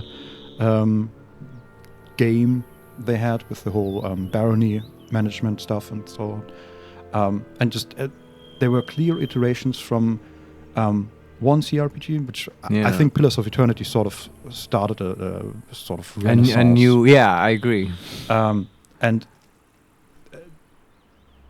all the other games iterated on that. I even see some of that in War Tales, which I'm playing right now. That's a very interesting one. And it's not really a CRPG, but to some degree it is. It's also sort of next generation CRPGs. I was very interested in that because, I don't even know, is it more an RPG or more XCOM? But I mean, probably more XCOM, but it's like I love like when games are based on systems. You know, FTL being the prime example. You just have like this oxygen, fire, and like all these systems that interact, and then you get emergent gameplay out of the interaction of the systems. And you kind of in these classic RPGs like Baldur's Gate and stuff, you have some of that, right? Yes. And War Tales sounded also like a prime example of that. And I do like that. The thing is with those, sometimes not all the edge cases of systems interacting can be anticipated by the developers or be anticipated in a smooth way. And so it will produce clunky and like a little bit sort of weird outcomes. You know, that happens in Baldur's Gate 1 all the time. You trigger a cutscene, but the character is standing in the wrong spot or whatever, and then like an NPC doesn't appear or whatever, because it always takes the movement and positioning system into account with everything. Yeah, absolutely. And I mean, War Tales clearly deals with that by just not having cinematics and not having your characters show up at all, or even have really animations for any of the characters. Like, So you just stick to the systems you've established. But yeah. but then it becomes, less cinematic because you can't frame a cool shot on someone. Sure. And my point is, Baldur's Gate 3 has, I think, decided that they do want systems, but the cinema stuff is more important to them. Yes. I mean, we're still finding this out, I guess, but I mean, there are definitely lots of systems. This is our final in the game. answer. No, and it's we're done with this hey, discussion. This game is terrible. This You heard it here first, folks. This segment is called First Impressions, Vincent. Yeah. Uh-huh. It's a repeating segment called Baldur's Gate 3 First Impressions, which we will have every week. Yes. No, the other thing, and this is building on the same stuff, we're just saying the same stuff over and over again, I guess, but I've heard this comparison. This is not mine, but I've read this on Reddit, and I think it's spot on. Someone said, hey, it's a great game, but it's like a Baldur's Gate D&D RPG made by someone who loves JRPGs. Because I haven't played that many JRPGs. I've sort of played Persona back in the day, and I guess the old Final Fantasy stuff. But I'm vaguely aware of the style and just a different aesthetic. Yeah. And this whole idea of that console scene, that was such a great pick, Vincent, because Shadowheart being framed as this hero pushing the console and getting beamed out of this crashing ship in Avernus with dragons attacking. It's just so bombastic and stuff, and she's so being highlighted by everyone. Okay, this is her big hero moment, and it makes me think of the old Sailor Moon cartoons when every I guess sailor, that's their title, I guess. There's Sailor Moon and Sailor Jupiter and stuff. When a sailor has her big moment, she gets this cool animation, and we see her play with weird bands for no reason, and do not acrobatics, but you know what I mean. These big scenes of transformation. Other animes have them too, right? Yes. Like Dragon Ball has that, and it's a thing, right? Yes. Naruto. I'm just naming animes at this point, Sure. which I'm not an expert on, but that. Yeah, it just kind of feels reminiscent of that. Also, all the characters are so super special, right? When at the character creation, we looked at the origin characters, and they were all had a dark past and all that stuff. And I'm not criticizing that. That's cool. I think it also fits completely for the mechanics of 5th edition, and I think it's emblematic of a larger trend in gaming and culture, right? I don't know how to phrase it, but it's more people care more about their identity, I guess.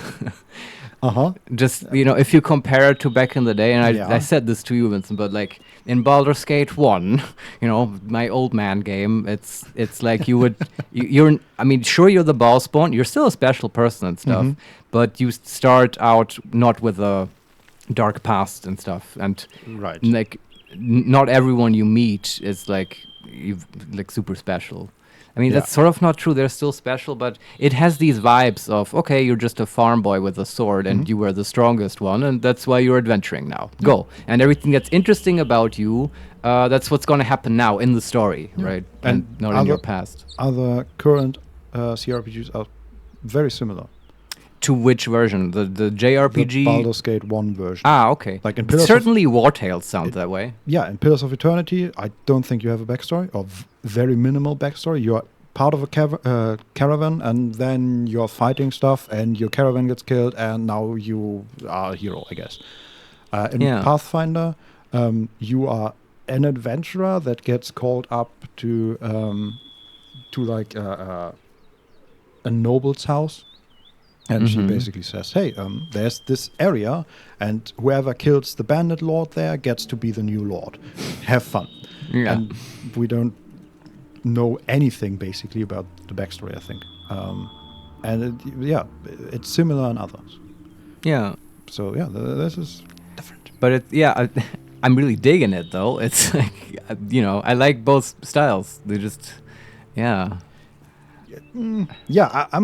I'm willing to, I think give it a try. At the table, if it was a TTRPG, I nowadays, at this point in my life, I tend more towards the old school style with very basic characters, and let's just find out what happens. Yeah. That's the thing, right? People come to the table, and that's a trope in D&D culture. They come to the table with a ledger. Here, this is my backstory, this epic thing I wrote up, and it's it sort of reminded me of that with these really elaborate origin characters. Yeah. Yes. and that can be a pain to deal with as DM, or it can be very helpful. It's hard to tell. But I'm It depends. In this case, I'm also Yeah. undecided whether this is gonna work very well. Which I mean, it's Larian, and they are pretty famous for making good games recently. So I think they'll do well with it. I noticed that this is, as far as we have played so far, not the preferred version of this for me. Yeah, But we'll see. that's Also, fair enough. One more thing I wanted to mention are the checks. Oh yeah, we have to talk about that. Yes. So, as I said earlier, Yeah. we had like 7 failed checks in a row, and like very dramatic checks. For example, the vampire guy was holding a dagger to our throat, Yeah. threatening to kill us and interrogating us, and we attempted to knock our heads together. Wiggle free, Wiggle free, headbutt him, several headbutt him, things to get and out. Yeah. We failed every single one, and it didn't really matter, I think. Well, yeah, and I said to you, well, there's the one consequence, and I'm playing devil's advocate against Vincent here. Yeah. The consequence there is that we don't get our intent, right? We intend to get free by headbutting, but that I agree that is a very low bar to set, because So if you if you- fail and you still get what you wanted, then at that point we're not playing an RPG anymore. Yeah. And in this case, it just meant, you failed, and the story continues the way we wrote it, and not how you wanted it to go. I would have been totally fine if that guy had just instantly killed us. Yeah, me too. Yeah. Absolutely. It's rough, but hey, you have quick save. Use it. Absolutely, Yeah. yes. And maybe not. I was sort of fine with the first one. They didn't like punish it properly, and because that led into the moment where we both realized there was a bug in our head. I think. Maybe I'm wrong about that, but Yeah, we and the guy got visions and stuff. yeah. But then doing it the second time, like, come on. Apparently checks just don't mean anything. It has happened several times, and what I think though is I'm willing to give the game the benefit of the doubt on that, just because it's still the beginning and they're still clearly tutorializing us, and even Yeah, at a possibly. table you wouldn't want with a new player. You wouldn't want to just go hard on the consequences immediately, right? And as a player, even if this was like an AI DM, you'd have to sort of play with them for a while and see, okay, on what spectrum of hard consequences do they fall? And like, you know, it's established sort of, and I think regrettably so, that in D&D 5, in the D&D 5 scene, I guess, it's sort of normal to ask for checks sometimes that don't really matter. You will see this on Critical Role. Like, I think Mercer is an awesome DM, but he definitely does this. And others do it too. Like, yeah, that's just part of D&D. Especially the knowledge checks, like history, religion, and all that stuff. You ask for those checks because you want to give some exposition. Then the player rolls a 3 and just knows nothing, but then you sort of awkwardly phrase a slightly less clear version of the same exposition because you still want to get it out, and to me it never feels very dramatic. And in my opinion, these roles should mostly be used for dramatic situations where there are some stakes. And I guess the game just reflects that culture, maybe. I don't know. Also, just to clarify, I'm not saying that there are no checks that matter at all. Like we certainly had checks that matter and changed, I assume, the game, but yeah, and I'm hoping that, and I believe that there will be more of that coming up. I mean, Larian, in the whole promotion or everything that I've heard, they kept saying like, "Oh, we really believe in consequences in RPGs and stuff." yeah. And But here's the question: are they referring to consequences to failed rolls or choices? Because those are that's different the question. That's a very good question. I don't know yet. I could see both versions. Yeah. But also, I just realized Butterscotch also has simple boots and tasteful boots, and she's wearing both. Oh yeah, this game cares a lot about underwear for some reason, and it's that's in true. general super spicy, and I did not anticipate that. Yeah. Okay, let's go back to the game. Well, is there anything you want to say? Yeah. Left. What are your first impressions? I'm interested. Yes. Just thumbs up, thumbs down. How much do you care about Baldur's Gate 3? Yeah. Also, Vince, you might want to check, like, how's the video looking? I was wondering about that. Let's see. If you Do we have can. dropped frames? No, we did not drop any frames, which is the only metric I have, really. Looks fine on my end. And the stuttering, do you have it on the Mac? I can start the stream. If not, we'll just fix it some other day.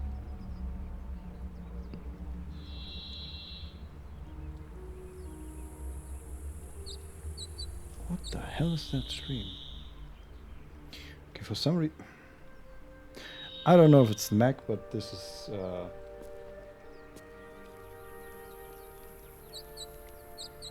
Okay. According to Laura, the video is working great. Thanks. Oh. Because on the Mac, it's not. It's doing weird satanic things. I'm just gonna stop that video. I don't know. But Okay. I'm not in the normal Twitch interface, but rather in the stream manager interface. So I don't know. I'm glad to hear it's going well. I'm not glad to not hear Laura. 1534. Now I will fuck with the screen reader. Yeah, go ahead. This is live. HeMakesMePlay_lim. Heading level 1. 60%. React. Button. 65%. 70%. Hi. We are a group of friends that play YouTube. Link. This is, by the way, not how I normally Hi. use the We are a screen group of reader. friends that play video games together. Formed around sign up. Button. N. Sign up. Button. N. Is Article. this still N. on the stream Content page? information. Hi. We are a group of friends Do you that need any sign help? up. Button. Oh, hold on. Image. N. About join the Twitch community. Hi. We are a group of friends that play video games together. About HeMakesMePlay_lim. You Heading see level 3. this? About panel. Is it Region. still on the Landmark. stream? Because there's a monitor in front of me. Alright. Well, I can hold it up. 3 of 3 Wi-Fi bars. Status bar item. Here. Swipe It's down with 3 fingers to not reveal on notifications. the... Swipe up with 3 fingers to reveal the control I center. wonder what Double tap happened to scroll there. to top. Slide Technical up to the bottom difficulties, until the everyone. Follow. Button. Yeah. God damn. Okay, can I take it from Yeah, sure. You can just take it to your side if you want. Yeah, so the setup was very ad hoc. We just added the iPad to the mixer and opened Twitch on there Home button to the because right. it's got a good screen reader and we haven't configured it for Windows yet. There's Yeah. probably a professional way of doing this by using a Twitch plugin, and we'll have to investigate that. The thing is, I've mentioned this several times before, but I'll say it again now. It's awesome that the game was released 1 month earlier. But it also meant that suddenly, because we were planning on this, we had 1 month less to prepare the whole streaming setup and so on. And so everything was very ad hoc. And I'm actually super happy that we got it working at all. Yeah. And it's honestly, it's great that we have actual viewers who are helping us realize Absolutely, the yeah. problems. We started streaming yesterday, and the first thing was like, I do this whole intro spiegel, and I feel so good about myself. And then people say, there's no audio. It's such a classic thing. Okay, I hope somebody write something in chat. I hope it works now. Or maybe Here's you have to the write something. iPad back. Okay. Yeah, that's right. There More you go. options. Okay. Button. N. Stream information. Region. React. Button. Send a message. Send a message. Multi-line text field. Double tap to edit. Use the rotor to access misspelled words. Gonna stop talking any second now. Okay. Yeah, write something. And I do wonder why it closed it, but it's maybe just standby or whatever.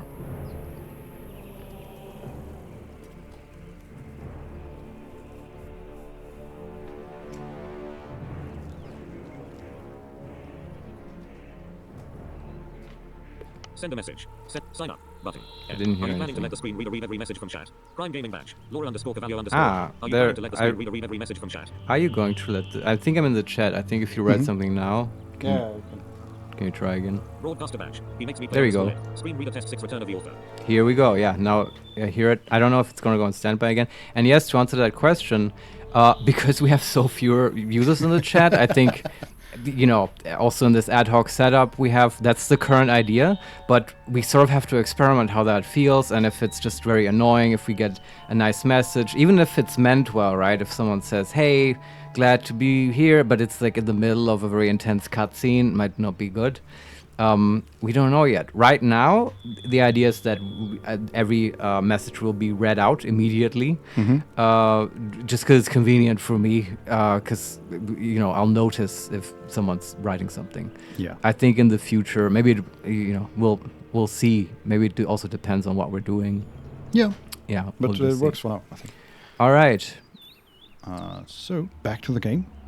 I guess so. No, I never learned now how Laura is feeling about the game, but I don't know if she wrote anything. She said, I saw almost nothing about it. Okay, perfect. Then we will learn together. Yes. I do want to play more of it, and I'm such an addict. Hold on, I'm just checking. Okay, it's like 40, so we can roughly target an hour and then take another break. Yeah. And stuff. I was thinking in the break, do we need like an intro and outro for these videos? Because we'll talk about this some of that. The whole editing situation is messed up, and like, we'll have to have a long discussion about this. This is like not a bio break. I'm just gonna get some water, and then we'll get into it. Okay. I'll be right back. Entertain the viewers. Okay. Hello, viewers. How are you doing today? I'm just running my butterscotch. Actually, you were not here yesterday, so it's probably better if Marius tells you about it, but Butterscotch is a character of his from a TTRPG that I DM'd and he played in, and I brutally murdered him. So now this is his revenge. And now we have to play a halfling. Which is still, like, Divination Wizard is a great character, I think. Are you ready? Are you telling about Willoughby Butterscotch? Yes, Willoughby story. Butterscotch. Well, we've talked about that during... Laura_Cavallo_R.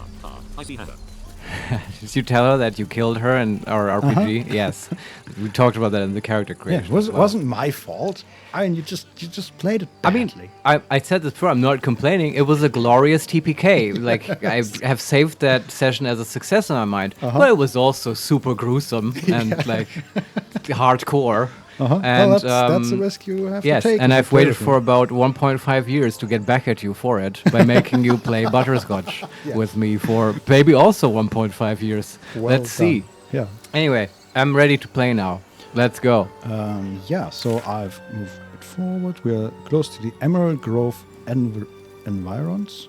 Oh, wow. Okay. I will say about this, right? In the Forgotten Realms, there are these factions, right? Like the Zentarum, they're like the evil schemers. There's the Harpers, the neutral secret society that is not secret at all. I don't think good.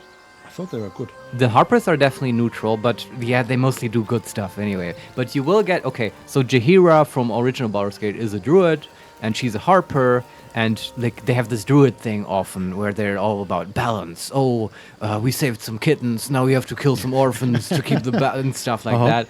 And that's sort of the Harper thing. And I was just gonna say the Emerald Enclave is one of those factions. And they are like militant environmentalists. And if you've seen the Dungeons and Dragons movie, Heroes Among Thieves, the druid lady, she's part of the Emerald Enclave. Oh, that makes sense, yeah. Yeah, okay. So just some context. Well, but for now, we are just standing on a cliff, looking out at the landscape, bit of sea, and there is a sigil next to us, the Ancient Sigil Circle. Okay. Which is another wow. Teleportation. Isn't the other one like 5 meters away? Well, it's at the beach. Okay. Like a few 100 meters maybe, but not that far. I'm glad someone installed all these. I wonder which Sword Coast service is paying for that. Every time it's auto-saving, like the whole screen freezes and it turns slightly gray. And every time I'm afraid like everything is just gonna die here. Well, but at least it saves. Yeah, but because I do hear shouting. There might be. Open the bloody gate! Nobody gets in! Zevlor's orders! That pack of goblins will be on us any second! What's going on? Goblins are on our tail! Open the gate, Zevlor, now! You let goblins here? Where is the druid? I think we killed him. Please! There's no time! I don't know. I think we have to help these people. Yeah. Oh, that's not a goblin. That is more like a warg, maybe? Nine hells! Open the gate! Maybe, yeah. Crap. And there are goblins, and there's also, I think, a hobgoblin behind them. Oh boy. Oh no, they hit one of the guards on the gate. Oh, they can't open the gate now. Oh, the three outside are holding it open, and they didn't manage to hold it open. And now they are being attacked by goblins. Form a line! Okay. Damnable roach. That's Will. Provoke the blade. And he's killing goblins. His name is Willow? Will. Oh. If you recall, that's also one of the... Origins. Yeah. Okay. Oh my... There are so many characters in this battle. Cool. Yeah. We just stumbled into a battlefield, I guess. Can you describe the situation a little bit? When it's done with its thing? Well, It's still playing stuff. Yeah. these are characters taking the turn. Oh, okay. That's one of them. One of the goblins attacking one of the half elves. So, this situation. We are standing slightly to the south. There's an entire battlefield in front of us. So in front of the a gate, there were 3, I think, half elves or maybe elves. Okay. And the gate, it's a wall of a city or something? No, more like a grove. So it's... But it's like... It's not... part of an encirclement with a wall of something. Yeah, but the wall is not built. This is more like they made the gate to connect a cave or something? to no cliffs or something. Okay. Mm-hmm. Yeah. So this is not a big town or whatever. We can't expect guards to rush out at any second. Yeah. Okay. And above, and it's we know what it is, right? It's like an Emerald Enclave settlement Yeah. or whatever. Okay. and then on top of the gate there is a Hell Rider, which is some sort of tiefling, I guess. Okay. And the other person that was killed by an arrow is also a tiefling. Yeah. So it was a conversation between tieflings on top of the gate, talking to elves or half elves next to the gate, in front of it. And they were attacked by goblins. And what is that? That's actually a warg. Okay. And a bugbear. Okay. And we have, okay, let me see. We have 3 of these elves in front of the gate. Then we have how many goblins? 1, 2, 3, 4. 4 goblins, 1 warg, and the bugbear. A bugbear, okay. A bugbear, yes, level 3 bugbear. A bugbear. And then there is Will, which is again one of the characters we could have chosen as a player character. Yeah. And he's standing next to a goblin tracker on like a small cliff, like some rocks, more likely. Okay. And we are south of the battlefield. All Maybe right. like 60 feet away. I think we have to help these people. Oh, and there also... Wait. Let's see if there are more goblins around. So next to us, there are 2 goblins as well on a cliff. One is all the way at top, and the other one is like halfway up. They have bows. Hey, what's up? Killing goblins is what's up. Yes, we're fighting. Yeah. So our lovely cleric is up, and she has plus 8 HP. I think she should cast Bless. This is a great fight for Bless. Rallied. Granted 8 temporary hit points by a friendly combatant's rallying cry. Oh, that was probably the horn. Across your screen, and maybe I can help you out with your Twitch custom graphics even more. Oh, someone wants to give us Twitch custom graphics. Well, I think we're good. I think for now we're just happy to stream. What's your Discord? I can send my portfolio there.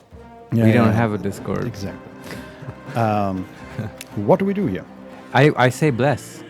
Bless. Let's see. Spell slots. And that only hits 3 people on level 1 anyway, right? Yes. Cast that person on butterscotch and... And we're blessed. Cool. Do we want to move somewhere? Yeah, so what's the situation? So what would be advantageous? We could move into the battlefield. We would get close to the bugbear and one of the goblins. We could also move a bit back. Maybe move more towards Will so we can cooperate. Will is on the other side of the battlefield. Okay. Exactly the other side. We can also move a bit back into the side and try to reach these 2 goblins on the cliff.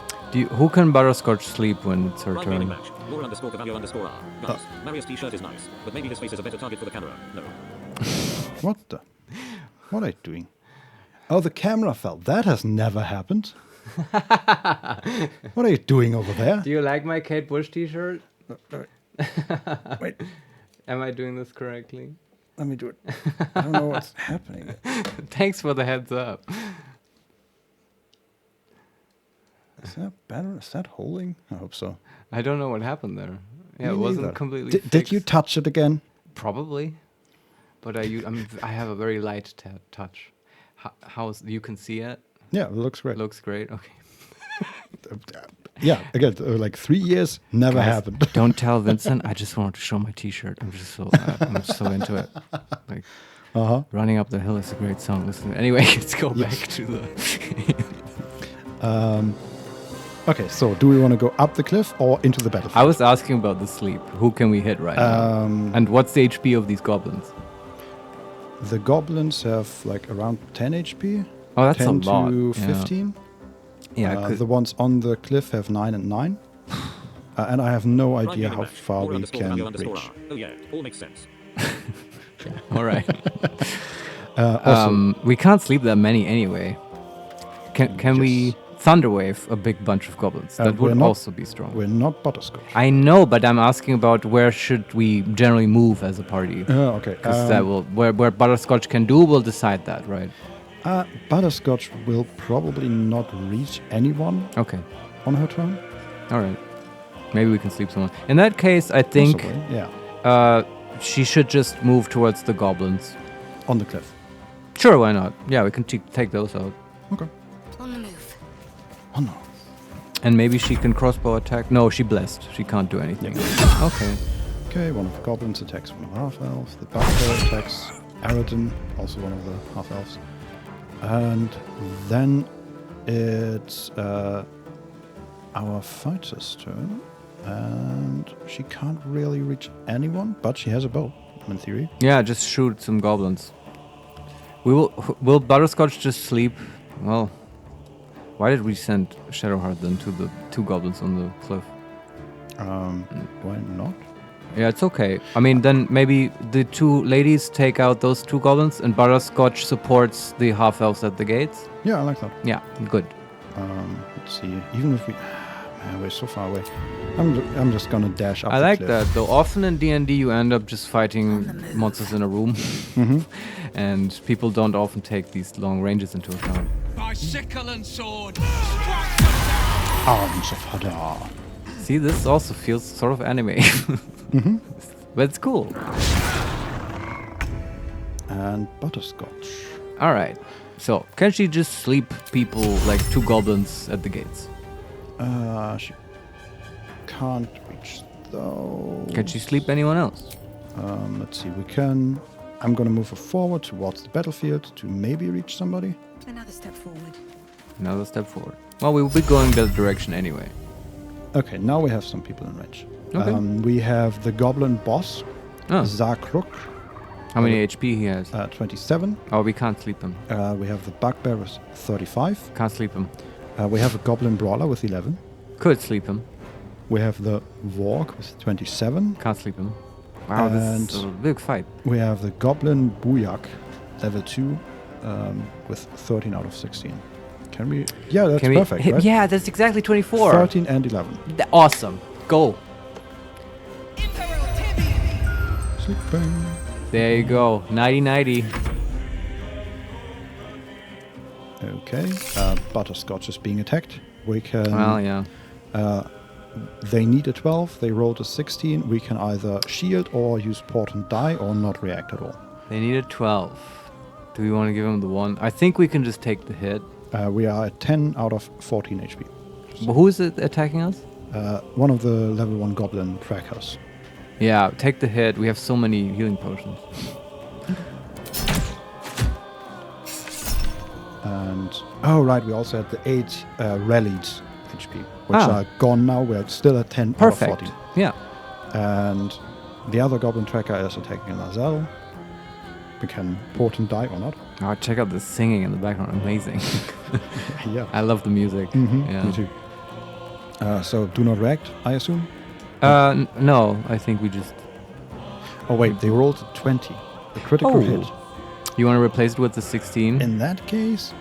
or just make it the 1? Yeah, we can I don't only think we're choose the gonna... one. We won't We can only choose the one? Yeah, because the 16 would still mean it hits. And it just but yeah, I like to do this though sometimes because you can replace a critical with a normal hit. You know, interesting choice you get. But I think it's fine with the one because also we won't find a really cool target for a missed saving throw with our current spell selection. Yeah, true. I don't think so.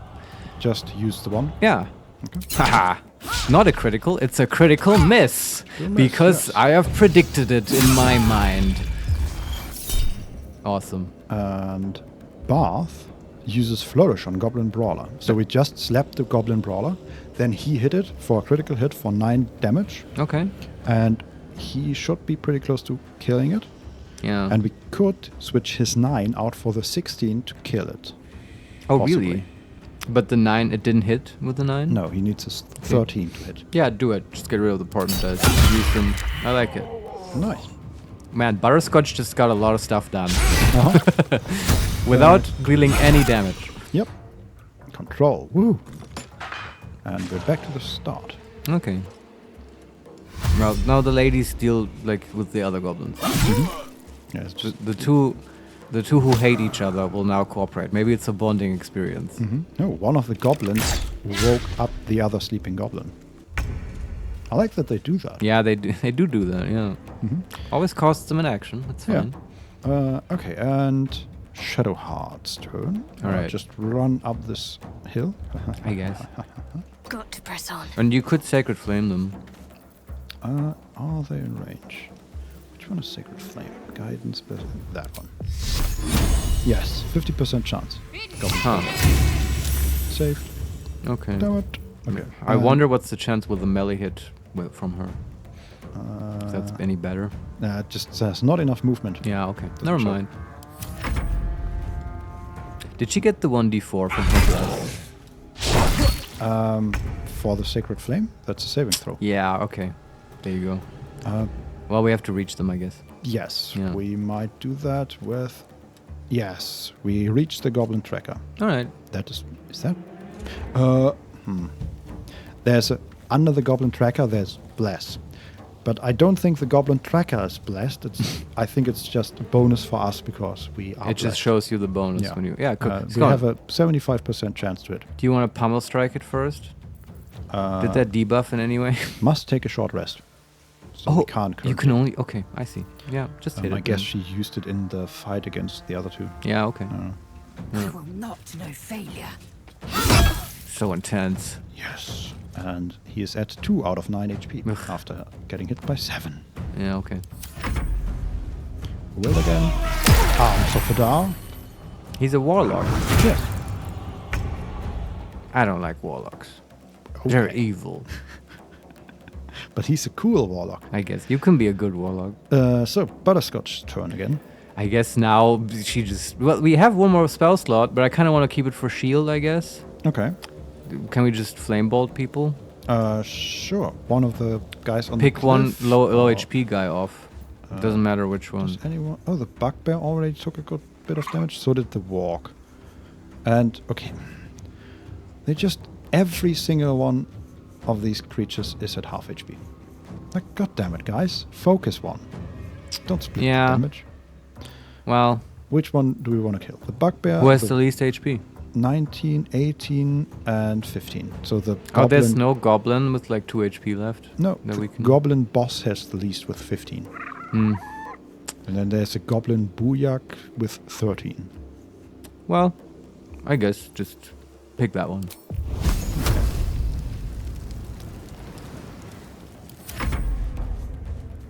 What? I hit spacebar again. Oh, yeah, we do have to unbind that. That keeps happening. Every time Vincent hits spacebar, we skip a turn. Oh, and it's just... killing It's me, torturous Marius. for It's Vincent. killing me. Yeah. I'm just... My thumb is resting on the spacebar, like it always is. A dangerous place to rest. God damn it. Apparently. Why isn't it asking me that? So people are getting hit, I assume. Yeah, Reckless Warcry from the boss. The Bugbear is getting shot. Okay. But let's see, how are we doing? Just don't let our guys die and we'll be fine. Yeah, the half-elves look very healthy. Okay. So does Will. Okay.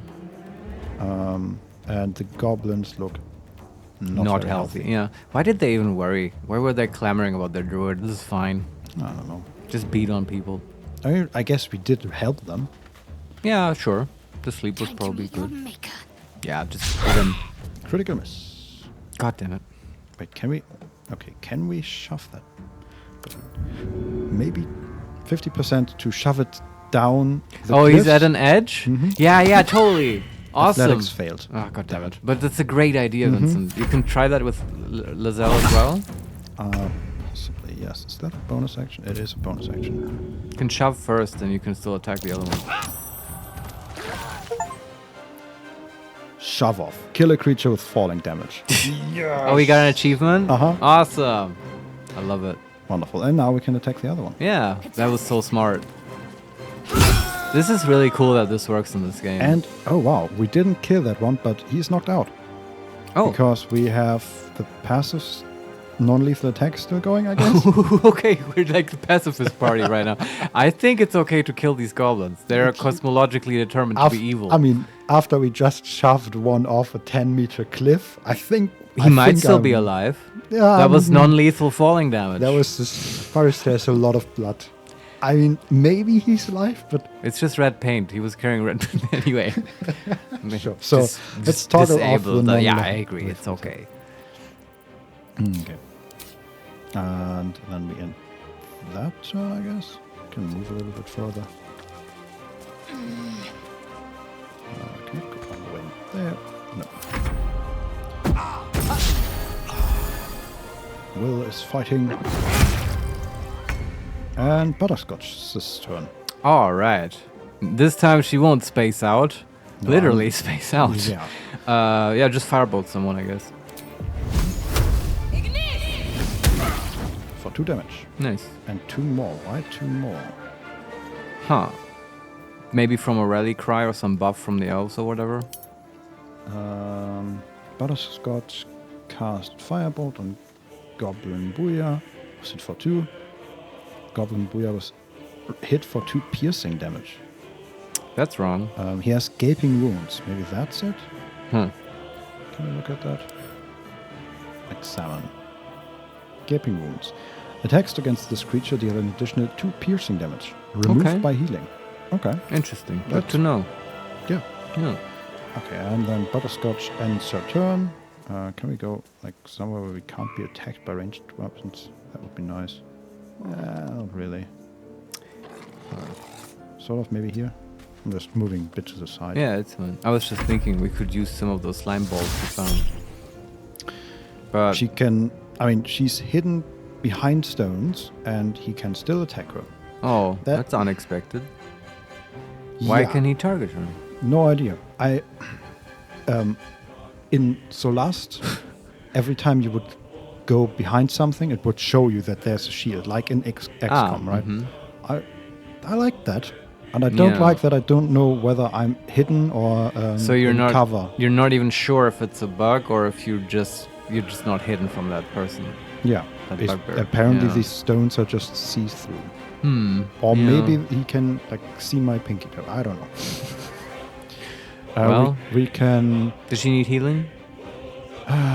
He is casting Ray of Sickness, and we can use Shield because he rolled a 13 and he needs a 12 to hit. Ray of Sickness reduces your strength and stuff. This is on Butterscotch?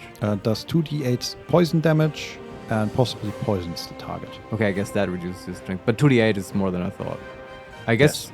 Wait, we can reduce that? Oh, cast Shield is the thing, right? What's her HP? 10. Huh, 2d8... That's like 9 average. Something like that, yeah. But that's the average, so it will often be way above that. So I think we should cast Shield. I agree. Yeah. Shielded. Okay. That was also, hefty spell he spent on us. Yeah. Nothing.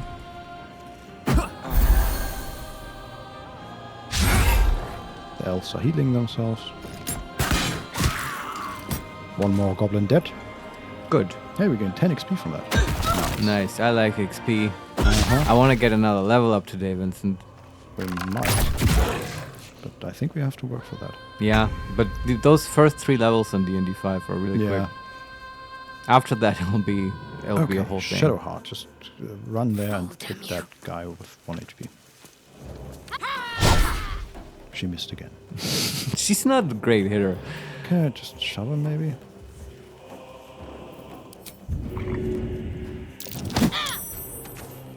He didn't take damage.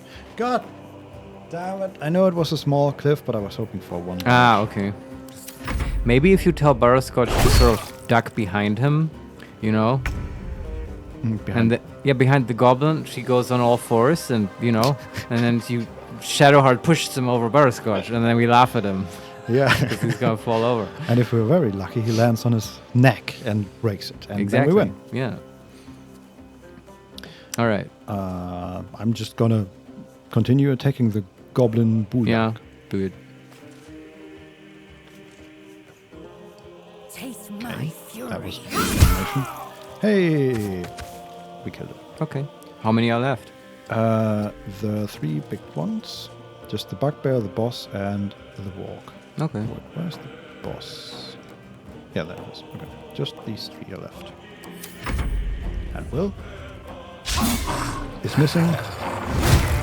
The walk is attacking for 8, and Butterscotch is Swift as my standing feet next can to a carry rock. me. All right. I'm just gonna throw some firebolts. Exactly. Yeah. Which is the lowest. The bugbear's 3 HP. Yes, Bam. killed him. 20 XP. Cool. Many people don't know that bugbears in D&D 5 are super stealthy. They have like expertise and stuff. This one was not. Yeah. Also, I wonder, these half-elves, or whatever they are, they're throwing like healing potions to one another, and if they are standing next to each other, they heal both of them. And that's like all of... What? Okay. But there's the splash damage from healing potions? Are they like using them like grenades? Yeah. Oh, wow. So what have they contributed anything except healing each other? Oh yeah, they attacked a few times. Oh, okay, but, fine. All right. Potion of Healing was hit for 4 bludgeoning damage. Ramira destroyed Potion of Healing. Barth was healed for 5 hit points. Wow. Splash damage. I guess, yeah. So we cannot move all the way to attack the walk, but we can move close and then use Sacred Flame, I guess. Sure. Hey, 4 damage. Not and bad. also important to note, we can move after taking the action. Yes. Fury, I am death. I mean, in D&D 5, you get to split up your movement any way you want. Yeah. It's just, I expected that. I'm not surprised, but but they do change some stuff, right? Yeah. Most notably, in my opinion, there's no dodge action. True, and no ready action. Yeah, either. that too. Yeah. And then you have this, hey, you two can move together because you are next to each other That's in true. the initiative. Yeah. Which is currently the case for, I'm about to call her Shadow Moon, actually. But she's Shadowheart. Yeah. And Larzal. It's so funny. When one of the casters does this gigantic spiel to cast Eldritch Blast and then just missed. Yeah, it's a bit anticlimactic. Yes. Right, I forgot about the warlock. The one spell they always do. Eldritch Blast. Eldritch Blast. Eldritch Blast. Hey, That was we the won. last of them. Nice. Inside, all of you, more may follow. Wait, can we loot Open the first? gates. Hey, we can kill more. I mean, we did good. Wasn't this fun for you as well? That was fun. Yeah. I'm gonna loot. Hey, 1 inspiration gain, plus 25. Oh, cool. Wait, can we... Inspiration. When a character performs an action...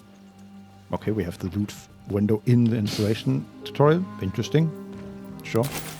When a character performs an action that's true to their background, they gain experience point and receive inspiration. Oh, true to their background. Okay, that's cool. So, Inspiration may be spent to re-roll an ability check. You can have a maximum of 4 inspiration. it's just a pool. Yes. Yeah. Unlike D&D 5, where you just have 1. You have inspiration or you don't. But this system is like one of the least polished things in D&D 5, and many people use this version as a table rule, as a house rule. You can have a maximum of 4 inspirations. If you are at your maximum inspiration, completing background goals only grants experience. Okay. And what are our background goals? Shadow Heart is an acolyte. Uh-huh. And the inspirational events are Fate Must Wait, resurrect anyone in your party, which might have happened in the past. We can make that happen, yeah. Butterscotch is a normal, doesn't... Oh, so we have to discover these. Oh, wow. But I love this. I love this very much because, you know, Vincent, this is very close to Burning Wheel Beliefs. Yeah, and Lazel has background soldier, and the inspirational event, for which we just gain inspiration, is No One Left Behind. Ensure all of the Grove's defenders survive the first Goblin Assault. Okay, that's very specific to this situation. Yes. And I think we achieved that. We did. Yeah. I really love this system. Not sure how I feel about that we just have to discover our own, but, you know. Scroll of Grease. Oh, nice. Uh-huh. We can learn that once we have a quiet we moment. already have. Oh, we did? Okay. But we can use it. That's true. Yeah. Now we never have to memorize it. Yeah. Hey, I also wonder, this used to be in previous editions, How far can I go? that you can set the grease on fire. Crimes. Certain actions are frowned upon by others. Get caught and you might find yourself in a prison cell. So what's the crime? That because... Okay, I looted the goblin tracker, and the loot box, like the icon that the mouse turned into, was red. And I was wondering about that. So apparently it was a crime to loot the goblin tracker? Why? I don't know, Marius. I don't know. He was very appreciated in his community. I guess. Or maybe because it's like... He's just a tracker. He's a politically neutral. I guess we can't loot the ones that we didn't kill. Oh, he was his kid. Okay, that makes sense, yeah. Sort of. But we're also not getting arrested, right? It's just kind of a dick move. I guess, yeah. Okay. Oh, Gloves of Power. Oh, wow, magic item. Uncommon magical item. Absolute Bane. On a melee hit, possibly inflict a minus D4 penalty to the target's attack rolls and saving throw. And sleight of hand, +1. Okay, sounds like a thief would like these, but we can put them on Lazel. True. And just a whole bunch of goblin weapons and all that stuff, like you would expect. There's another goblin brawler that might be a crime if we loot him. Do we want to loot him? I mean, can you first look at what he has and then decide? He has a ladle, which is worth 1 gold. A goblin scimitar worth 30 gold and 4 gold. Not worth it. One crisis after another. Okay. What else? Is there anyone else here? No, I think we're done. What's here? There's a red dot on the minimap, but oh, that's the knocked out one. I'm gonna go over there and kill it. Yeah, just... that's very gruesome. Have him join the others. We'll be just climbing up. Very good. I wonder what happens if you never kill a goblin and you just good question. Knock all of them out. I don't know. Do the goblins ever send an emissary to you thanking you? Maybe you get a nice gift basket. You think? It's goblin sausage. And it's made from human meat. Yeah, you wouldn't want that. No. So do we go into this Emerald Enclave? I don't know. The door's closed to the... Oh, they just fucked off after we helped them? Oh no, now they open it. Okay. We just have to stand in front of it. Yeah. Because I do want a druid in the party. Yeah, well, it looks like we're about to get a warlock. Yeah, I know. Children here, you fool! We was running for our lives. You led them straight to us, and you let them take the druid too? Unbelievable! Oh, a druid needs saving? I'm listening. Also, did they just call me a child? I'm a halfling. No, he was referring to the grove. There are children in the grove. Oh, okay. I see. Sorry, I'm very sensitive about that. Yeah, again, weird camera angle. Oh, okay. So we have... Is there someone casting magic in the background? No, but okay. We have like 2/3 of the screen are currently just a blurred tree in the background. And on the right of the screen is the guy that was so angry. He's very angry. Yes, but he's looking to the right, like he's looking the 2 centimeters off the screen. Okay. Well, it's a good day to be blind. We can say number 1. Well, Where there's one goblin, there's 10. I'm leaving before the horde shows up. No. Come Number on. 2, druid. Those goblins didn't take any prisoners. Number 3, you can cough up my payment anytime now. Or number 4, halfling. How about we cool those tempers and talk this through calmly? Oh, I'm so giddy. I love this. Yes. Vincent, choose the halfling option that diffuses the situation. That's such a butterscotch thing to do as well. Go, yeah. Yes. And who the hell are you again? Show some respect. This woman saved your pathetic life. Well, I didn't ask for any goddamn help. Please, That's you were Will? begging me to open the gate. Anything No. to save yourself, okay. you coward. The human's eye twitches. He's about to blow. Blow who? What? Blow up. Ah, blow up. Oh, Okay. funny joke, Vincent. Yeah, I know this game is spicy. You don't have to make it more spicy. It's okay. We can... Now I'm wondering if the weird camera angle is because we are halfling. Prime Gaming Badge. Laura_Cavallo_R. I would love to stay more, but I have to find a supermarket to get food and not starve. I'll be back in a few hours if you are still here by then. A hug to you. Bye. All right. We Thanks for might- showing up, though, yeah. Laura. It was awesome. We might actually still be here. Yeah, but, we're addicts, and this game is just out. So Yeah, but thanks for stopping by. Just don't judge us, and yeah, hope you find some good food. Yeah, have fun. So we can, number 1, melee attack, take a swing at the tiefling. Melee attack, aim a blow at the human. So the tiefling is the angry guy that talked about the children, and the human is the other person. For some reason, I'm now never expecting anybody here to be a human. It's just always half elves. Right. Intimidation. If you want me to take both of you down, I will. Otherwise, knock it off. And number 4, persuasion. More violence will bring back those you lost. Stop and think. And then we can also stand back and watch. We do persuasion, I say. Okay. +2, and the difficulty class is 15. Maybe we use inspiration here. Add bonus. What's the bonus? There's a button to add a bonus. Yeah. Guidance maybe. Guidance. Is that possible? Oh, cool. You get to cheese it. This like in real TTRPG. Okay. But yeah, sure, why not? She does a quick prayer. Let's see how they do The it. longer I play 5e, the more I dislike guidance, especially in conversations. And but They had sure. in like this D&D 6, they had a 1D&D or whatever they're calling it. They had a new version of it, which I think fixed this issue. I okay. don't remember Yeah. how they did it.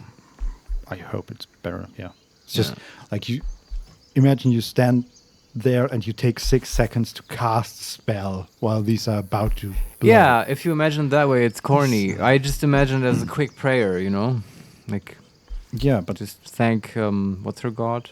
but she's not even the Jaxol. one talk. Whatever. It's a Yeah, weird spell. but we'll take it. yeah, we'll take the total D4. bonus 3 to 6. Okay. Let's go. 9 plus 2 plus 3. 14. God damn it. Inspiration? Yeah, can do that. Sure. 14 plus 2 plus 1. We did it. 17. We diffused the situation. I hope. You're right. There's too No. much at stake. Now the camera's inside. Worried from- about your precious eyes. The both of you. Enough! Squabbling is pointless. The goblins have found us. At least we agree on that. More goblins could be on their way. Okay. I'm more worried about this parasite than a few Time to goblins. pack. We need to We need a leave. healer. Yeah, main quest. We need some resources though. Well, let's talk to the tiefling. Yeah. Zeflor. Forgive that display. Aradin's a blowhard, but that's no cause for me to join him. Thank you for your help out there. I'm Zevlor. We can say I'm Butterscotch. What is this place? Or I take my thanks in coins. I'm Butterscotch. Well met. I should warn you, visitors are no longer welcome in this grove.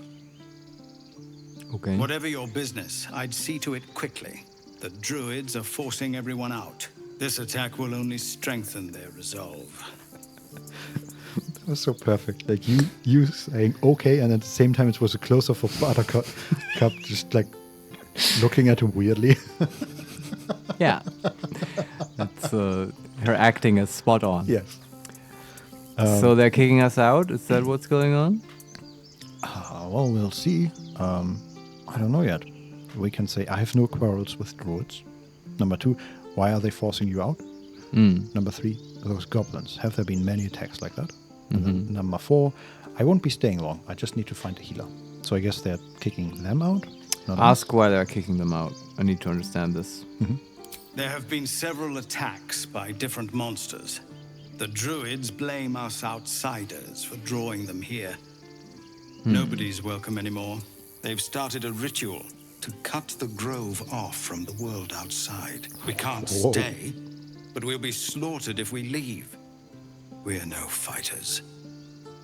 He says that wearing armor and heavy crossbow, but short. Yeah, but okay, they can't do it on their own. I get it. And these druids are xenophobic isolationists. Sure. Kind of like the plot of New Vegas, but condensed into one adventure, I guess. Okay. Sure, if you Well, say it's so. a big part of New Spoilers for New Vegas. I'm not going to go into it now. Okay. It's a really good RPG, though. Yeah. Also, I like this. The monsters attacking us all of a sudden. Like this, the whole world is going shit. Very RPG. Absolutely, yeah. And we will help them. Yes. We can say, this ritual, is there no way to convince the druids to stop it? Yeah.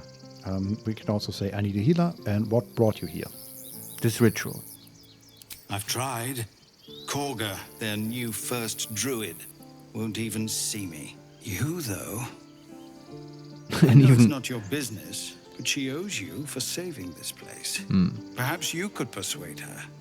For more time to prepare, if nothing else. Okay. We can say, I'll see what I can do. I'm sorry, I've got my own problems. I have my own temporal concerns. I need a healer. And what are you offering for my aid? Okay. I mean, these are refugees, butterscotch. Number 1, I can see what I can do. Let's not forget why we're here. Oh, God No damn it. point in wasting precious time on a lost cause. We'd owe you a great debt. If we're forced to leave now, we won't make it to the city. You'll find the druids at the heart of the grove. Please, make them see sense before more lives are lost. Sure. And honestly, maybe a druid can help us with the healing and stuff. Then we don't have to go to the Githyanki. Yeah, I really like his voice actor, by the way. Like Oh, just yeah. the way, the very slow-paced, calculated way he was saying that. I think they're all amazing. Yeah. So there are crates we Anything can of do. use? What happened to the Will guy, by the way? No idea. He's not around? I mean, it's a big place, and we aren't Okay. that I deep see. into it. I'm just exploring. Let's explore it a little bit, yeah. Going up to the wall now. This seems reasonable. There's some supplies here. Whoa, okay. There's a tiefling, I think, Kaldani, and she was teleporting. Not like the spell teleport, she was just teleporting, as in the game engine was doing weird things. Oh, okay. I think she just... Aradin's back with his tail between his legs. I'm glad for your help, but I'd hoped you were Halsin. I think Halsin is the guy we killed. Whoops. Ah, they were from... Yeah. But we tried. Yes. Sorry. I mean, actually, we didn't kill him. She did. Yeah. That's his blood. Interesting. Yeah, Awkward. In this position, she's standing right behind us, and I was like, there's still blood on her. Yeah. All over her. We can say, sorry to disappoint. Number 2, I'm looking for a healer. Let's skip the local drama. Local drama. We killed her boyfriend or whatever. Yeah, sure. Number 3, sounds like you've crossed paths with Aradin before. And who's Halsin? Okay, that's the butterscotch thing to say. We have to say that now. I love it. What? Who's Halsin? The druid in charge of this grove. At least, he was. Oh, Guess okay, if he no didn't worries. come back with Aradin, that might not be the case. Okay, but wait, did we kill him or is he with the goblins? I think the guy we killed was named similarly, but not the same. I guess. confusing. Yeah. Yeah. Now there's also a campfire. What happens if we use it? Oh, we can light the campfire and just put it out. Oh, Okay. Can we actually... Is the conversation done with this lady? Can we dip our staff in the campfire? Now And this burn it. will hurt. Dipped in fire. Now it's burning. Yeah. Does it deal fire damage now? I don't know. But won't it damage the staff? Plus 1d4 fire. Wow, that's pretty cool. But it's 1 turn remaining, so... And then it will go out? Yeah. Okay. Interesting, So though. more for... Yeah, there it goes out. But it's... Doing that with arrows would be really cool. Mm-hmm. Okay, where else can we go So here? the conversation with the lady was done? Yeah. Okay, fine. Someone's going to answer for this. Oh, there. Oh, she's probably angry about the dead guy. Yeah, that's cannon. That's And I know who. Okay. She just pulled her weapon and ran off. While so she was kneeling next to the corpse of Cannon, the person that was shot with arrows. It was the goblins, clearly. This goblins about. Yeah, this actually was goblins because we saw them shoot him. That was part of the cutscene. Okay, I'm He just was confused. Yeah, I'm just opening sort the of door, yeah. worried about the guy we killed. Okay. I'm just gonna talk to some people. There's Glad you made it inside. Doubt we'll be safe here for long, though. There'll be more coming. Goblins hunt in packs. Okay. She's sort of the gate guard at the moment. Okay. Named Elegus. And also a tiefling. Mm-hmm. We can say, number 1, you could hold off a horde of goblins from this position. Number 2, why not take your chances on the road? Number 3, you're scared of a few goblins? Pathetic. Or we can just leave. Why don't you take your chances on the road? We might have to.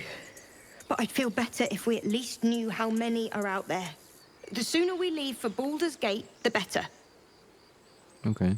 And we can ask, how far are we from the city? That's good. I want to know that. Yeah. Yes. Mm-hmm.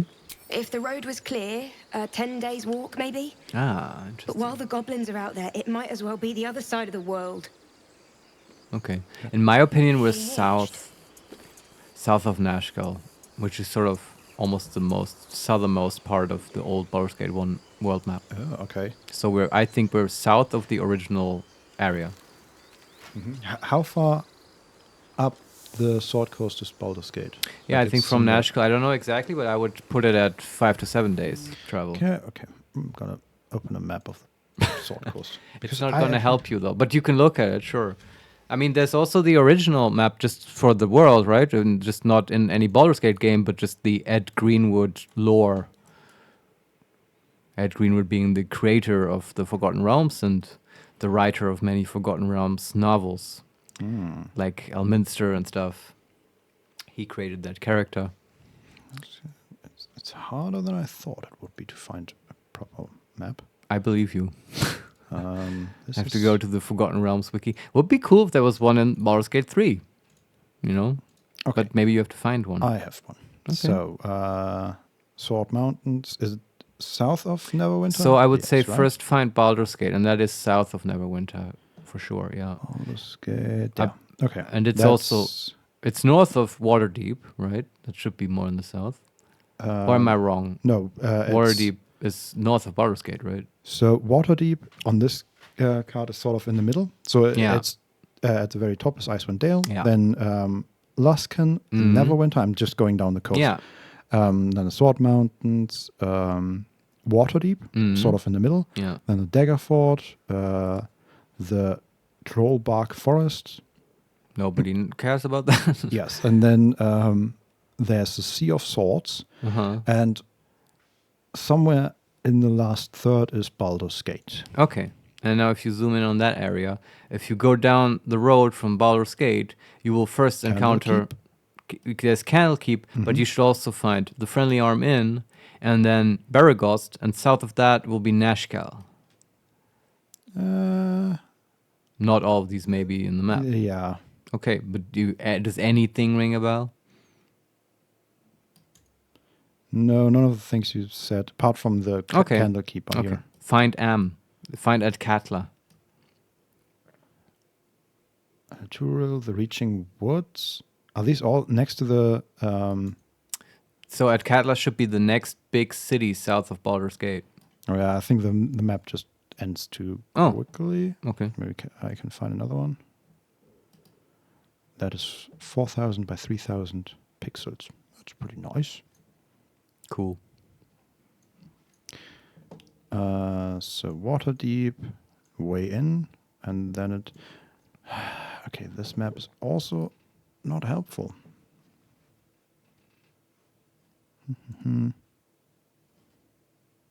I guess this might... Okay, we can buy it for $35. That's not helpful. I'm good. I can also just wait till we... There must be a world map in the game. Yeah, okay, I just wondered where Baldur's Gate is in relation to Neverwinter and Waterdeep and all that. Okay, that we learned now. Yeah, I had no also, like, I needed an update. Or a refresher. Okay. So, are we still in conversation? No. Okay. They're all so bummed. Just a moment ago. What? Come on, Ricker. Now what? We dig a hole and be done with him? Are these guys talking about the guy we killed? We could say a prayer. No, none of them know that we killed any one of them. Yeah, I'm sorry, I'm paranoid about that. They are still talking about the corpse. Yeah, okay. That would be good. Can we talk to them? I love listening to these random interactions. Have some respect. This really isn't the time to talk. Okay, sorry. That's fair. Yeah. I say we find the big druid. Yeah, sure. Get the show on the road. So let's go into the glaive. Yeah. No, there's sort of a, like, not really a balcony, but... there's a scroll. Interesting. Oh, that looks cool. Okay, so... Yeah? What's going on? So we're standing on, again, sort of a balcony, but not really a balcony. I think it's an elevator, actually. An elevator? A druid elevator? Like made of wood? Yes. Okay. I'm about to pull the lever, but first I'll describe what I see. Somebody's casting. I can hear chanting, yeah. Complextum tuum ab terra autum. Oh, you get agnostifere. subtitles? Cool. Yeah. Okay. And yes, like it's not. There's a lot of nature around here, but these look more like old nature-inspired ruins. Okay. Like there is a big circular plaza, and in the middle is slightly elevated are 3 statues. One of a wolf, I think, then one of a bear. Yeah, look at that. It looks like a bear. And the last one of some sort of gazelle. Okay. And there are a few, how many actually? Like 3 or 4 druids standing around the circle. And in the middle there's a stone staircase leading to a small pillar, sort of. Up or down? Up. Okay. And on top of that is standing either a very small statue or maybe just a person. That might be the head druid we need to talk to. Yeah, and it looks like I assume that is a person, and he is like in the middle of the chanting.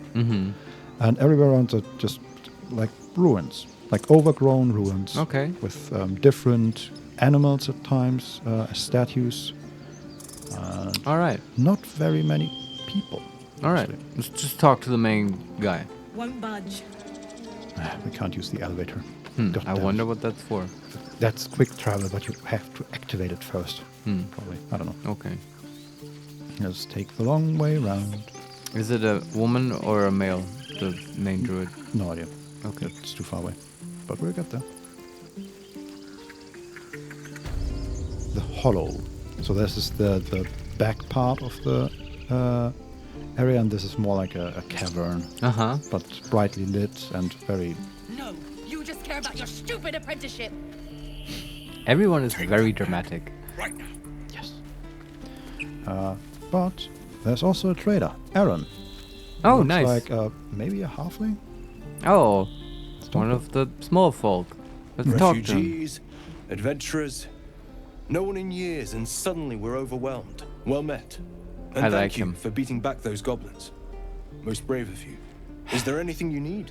This is like Act the... fast if you do. The ritual will be complete before too long. These pauses are messing me up. This is like the first reasonable person we meet. There's no shouting, there's no immediate killing. It's just, you know, not super intense like everyone else. I guess I'm just saying I just love halflings. Yeah, I notice. Yeah. Okay, what can we say to this guy? I noticed we have some, like there are some symbols in the lower left, like the dialogue history and the game menu, but it also says attack, trade, and character select, which I guess we can use to select one of our other characters. If they want to take charge of the conversation, okay. And we can say, number 1, are you really locking down the grove? Number 2, I'm looking for a healer. And number 3, what are you selling? Ask about the healer. We should ask about that. Eventually. Yeah. I pray no goblin arrow has grazed you. Nettie could put you to rights. She should be with the others in the inner chambers. But I doubt she'll be taking on new patients. The grove will be locked down soon. Yeah, heard about that. Yeah. Nettie is a cool name. We're back to the previous menu. Yeah, just trade with him. I don't think he has interesting things to say about the locking down. Selling? Just some bits and bobs I no longer need. Okay. Trading and bartering. There are 2 ways to buy and sell items. Trading is quick and easy, but bartering will let you haggle for the best value. Cool. Okay, so we have a lot of stuff, and he has even more stuff. Yeah, I thought we could get rid of all our crap. Yeah, we have a lot of weapons, like goblin scimitars. This is a fun part of RPGs. Selling your loot. Yeah. We also have some necklaces and some random jewelry. Daggers. He might enjoy that. Goblin bows. Ignoble head, we keep that. We have leather armor here. Yeah. This is about your precious Baldur's Gate. I care about our lives. Calm down, we're trading here. Hello. Oh, hi. Welcome to the stream. Hello. Selling some short swords. Ritual stuff. Does it actually do anything? Main hand only topple. Okay. That's just a staff thing, I think. We have some javelins. Do we want to keep them? Maybe, but no. Lazelle uses a bow. Yeah, she's fine with that. Did we equip the power gloves on her? No, gloves not of yet. power. No. Okay. I think I'm just gonna sell all the weapons. Sure. I don't think we need any of them. No. Also, I realized it's funny they called it gloves of power. Is that a reference to the 80s video game accessory of the Nintendo Power Glove? Possibly. Simple rope, also gone. We have a spiked shield, +2 armor class. But Lazelle doesn't use a shield, right? No, and I think Shadowheart already has one. So a spiked one, okay. Not a spiked one, but there doesn't seem to be any benefit to being spiked. Oh, I thought it's got like +1 or whatever. No, it's just that's the name. Oh, okay. Never mind.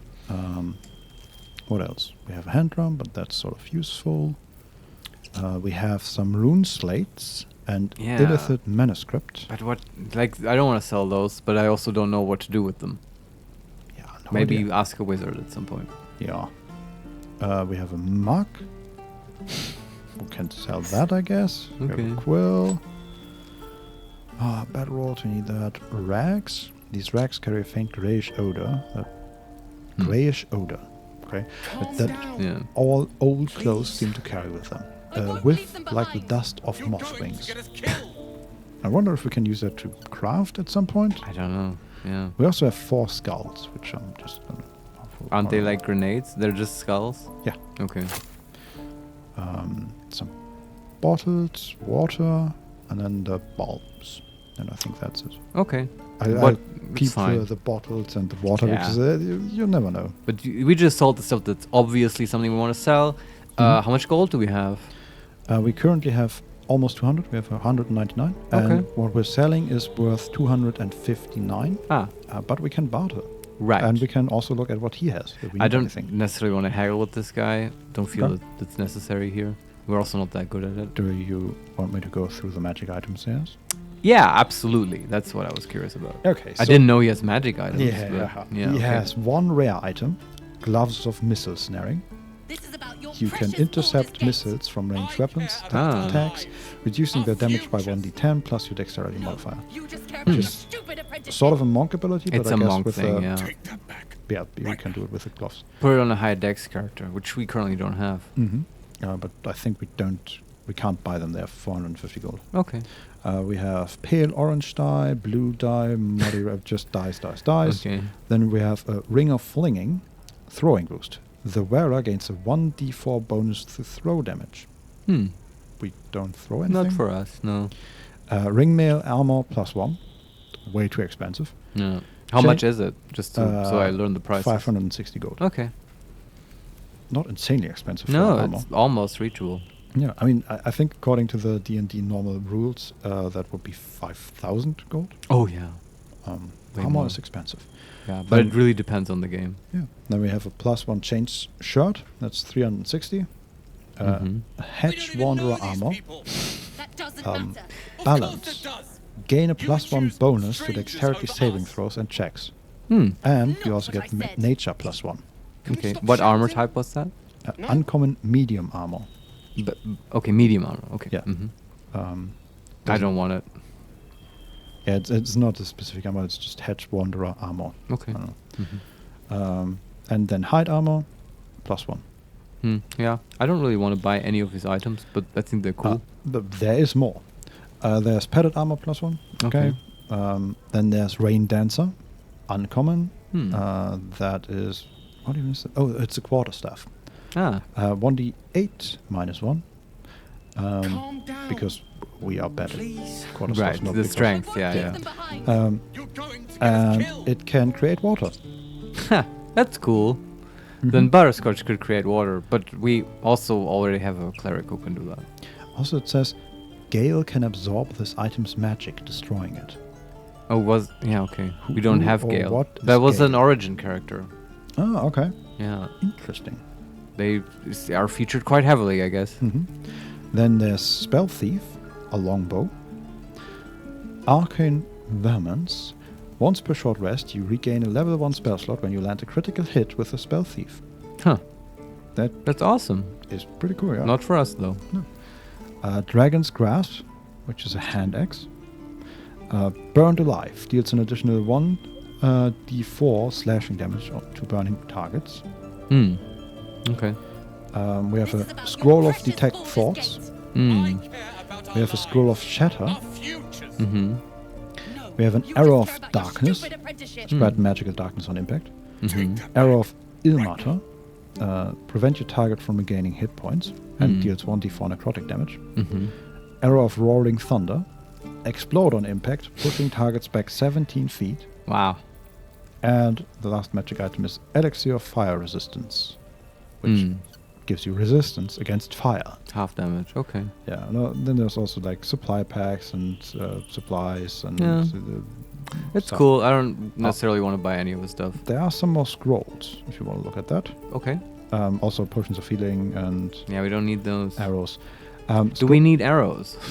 I don't think so. I think these are just special arrows, like Arrow of Ice, Arrow of Lightning. Is it the case that just normal ammo is just assumed that you have it? I assume so, yeah. Yeah, okay.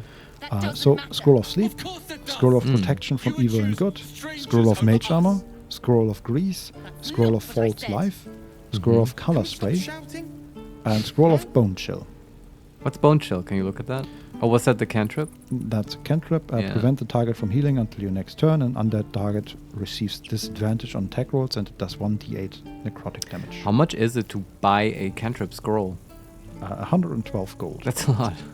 This also, all the other scrolls are also 112 gold. Oh, so all scrolls, regardless of level? Or these are all level 1s or cantrips? Yeah, right? I guess they are not divided by spell level, but rather by rarity. So Shatter, for example, is level 2, and that's an uncommon scroll. Yeah, but this is the same in the D&D 5 rules. You would have to look at the DM's guide in the crafting section, and you would get these prices as well. And spell levels, there's a table that will tell you what spell level is which rarity. Okay. I know this because I bothered you with crafting of scrolls, because that's the kind of player I am. I know that is a difficult thing in D&D 5. And it's the thing I love doing, just to get a little bit of an edge. And same here, I thought we could maybe buy a scroll that's like a spell that you rarely use, but you know, then it's a situational consumable item. But I'm not sure. I was thinking about Bone Chill, because occasionally you might be in a situation where you have a target that heals a lot and it's annoying, but it comes up very rarely. I would never pick this cantrip, but just for that reason. Yeah. You know. But it's also a lot of money. I don't know. What about protection from evil and good? Yeah, that can also be clutch, right? If you're fighting against outsiders or demons and stuff, then this is really strong. The target can't be charmed, frightened, or possessed by them, and when these creatures attack it, they have disadvantage. Yeah. I feel like it's just not a spell I ever want to prepare because it's so situational. Yeah. And I feel like in every game where I picked it, I never really used it. Yeah.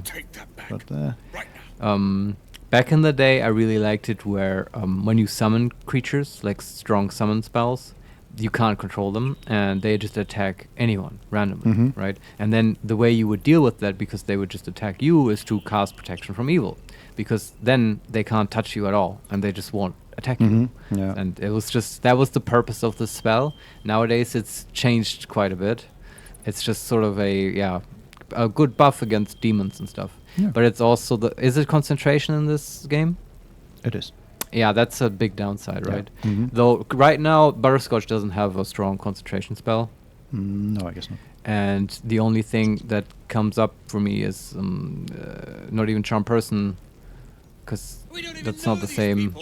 Yeah, that was a problem. We don't. So maybe that is the slot for protection from evil. I guess. Yeah. Yeah. So let's buy that. Let's buy that. Not what I said.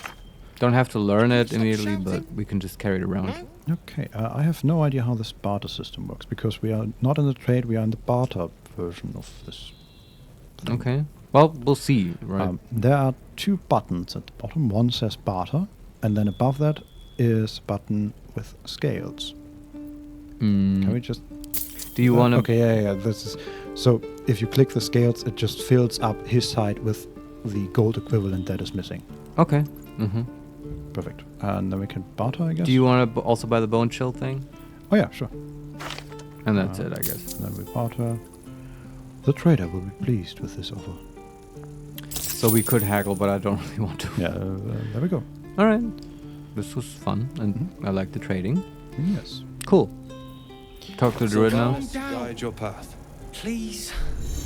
I won't leave Trader them attitude. behind. Be careful near traders' watchful eyes. Their attitudes towards you affect the price of their stock. Right. Oh, okay. Also, I'm just gonna save here. Yeah, good call. You safe. Safe. I should save more often. There's a statue of a creature and plaque. This grove is kept by Sylvanus' faithful. Okay. Makes sense. What's going on here? What's all the shouting about? There are like 3 tieflings talking. They're the ones who were arguing all the time while we were trading. Yeah. Want to talk to them? Sure. Hells, we can't just leave. They're kin. I'll not gamble our lives, our futures, on people who are as good as dead. We must leave for Baldur's Gate at once. Can we all just take a moment, please? What's the point in blades and spells if we don't bloody use them? We should stay. These people aren't fighters. We can help. Or yell louder. That's fine too. So we can say nothing. We can say, get out while you can, the goblins will be back. We can use persuasion and say, you should all stay. A single blade could make a difference. We're just gonna have a strong opinion here on staying, because halflings settle down. That's what they do. Okay, and it'll be good for everyone. I'm sure this will be fine. We'll take care of the goblins anyway. So let's persuade them. Sure. +2, DC 10. It's doable. Oh, I could have used guidance. But we reached the 10. We rolled an 8. Good. Success. Thank you. It's the right thing to do, and you know it. She's right, Roland. We're better than this. Zergan. Fine, I'll stay too. Lest you both end up with your throat slit by Goblin Blade. Thank you, Roland. Yeah. Hey, 15 XP. We did it. Don't be grumpy, Roland. We'll get to the city soon. I hope we're not getting all these people killed. That would be hilarious. Yeah, also too. And there are 3 oxen hungry oxen. They are so cute. Yeah, this would be a fun conversation if you were a druid and you could talk to animals. Well, they have two. They have a hungry ox, a bored ox, and a strange ox. And I feel a quest coming. If you could talk to them, I bet there was something. Well, there's one a tiefling next to them. Okay, Toron. sure. This place is a bloody death trap, not a sanctuary. You should clear off while you can. Okay. Sage advice. I'm gonna try and talk to the ox. Okay. I want to have a word. Okay. I'm gonna talk to the strange ox. Yes. Yeah, Makes it's sense. a bit more elaborate. Arcana. The ox makes you uneasy. Try to discern why. Oh, Arcana is the Inland Empire skill. Yes. For Disco Elysium fans out there. Yeah. We can, number 2, say, a fine-looking beast you are. Number 3, hideous cow. And number 4, we can just leave. This is very pleasing to me. Do the Arcana check. Do it. And get guidance. Yes. In this case, it makes perfect sense. Yes. Shadowheart, get over here. Yes. I need to talk to this ox.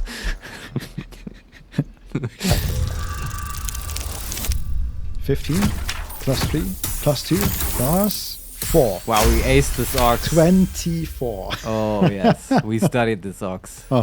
Something's off. This creature isn't what it appears to be. I bet this is a druid. I fireball it. Can we talk to them again? Yeah, what else can we do? You're out of the conversation? I'm back in. Ah, and what are the options? No, he just reacted and that was it. I swear that ox's gaze is following me. Maybe if you click on it very often. There's also a flat rock next to it. What's that? What's up with that? Oh, we can just sit on it and look. I'm just gonna click on it again. Click on it like 10 times. I will do so. It's not that hard. It's just, no, Ox, we're not going away. Reveal your secret to us. Yeah. But 10 times is, yeah, it's okay. Doesn't look like anything changes. Yeah, okay. What happens if you create water on the Ox? That is not a hostile act, right? No, but it's a Can't afford to stay bear idle. slot, and do we have one left? On Shadowheart? I bet she has one. Nope. No? Nope. Ah, goddammit. Okay. Action, not reaction. What can we do here? Alright. Yeah, I mean, we could firebolt it, but I don't really want to. No. No. We'll figure it out later, I'm sure. Yeah. There's a tiefling child. Okay. He stares right past you, as if you're invisible. Or boring. We can say, are you alright? Or we can turn around to see what he's looking at. He might be looking at the ox. Or we can leave. Turn around. You see nothing out of the ordinary. When you Okay, turn there's- back, there's no trace of the child. Creepy! Holy shit. Have we lost gold? Oh, did he rob us? What was he? 230. I feel like we had a little bit more before. Yeah, but we don't know because we just traded. Yeah. Funny. Well, little trickster. That's okay. Yeah. Also, when we turned around, there was Shadowheart like right in front of us, and she said, "There's nothing out of the ordinary." Like that. It's cool. Then there's a training area. Children, look who's here. The Blade of Frontiers. What a thrill for the children. They're tough kids. Let's Smart, go. too. The future's in good hands. Let's talk to Will. Where is he? Die if I met the Roic and reeking of this place. Oh, I'll never get the right there. Go on. Give me a best shot. He's fighting a child. With a rapier. He's training a child. Not bad. Again.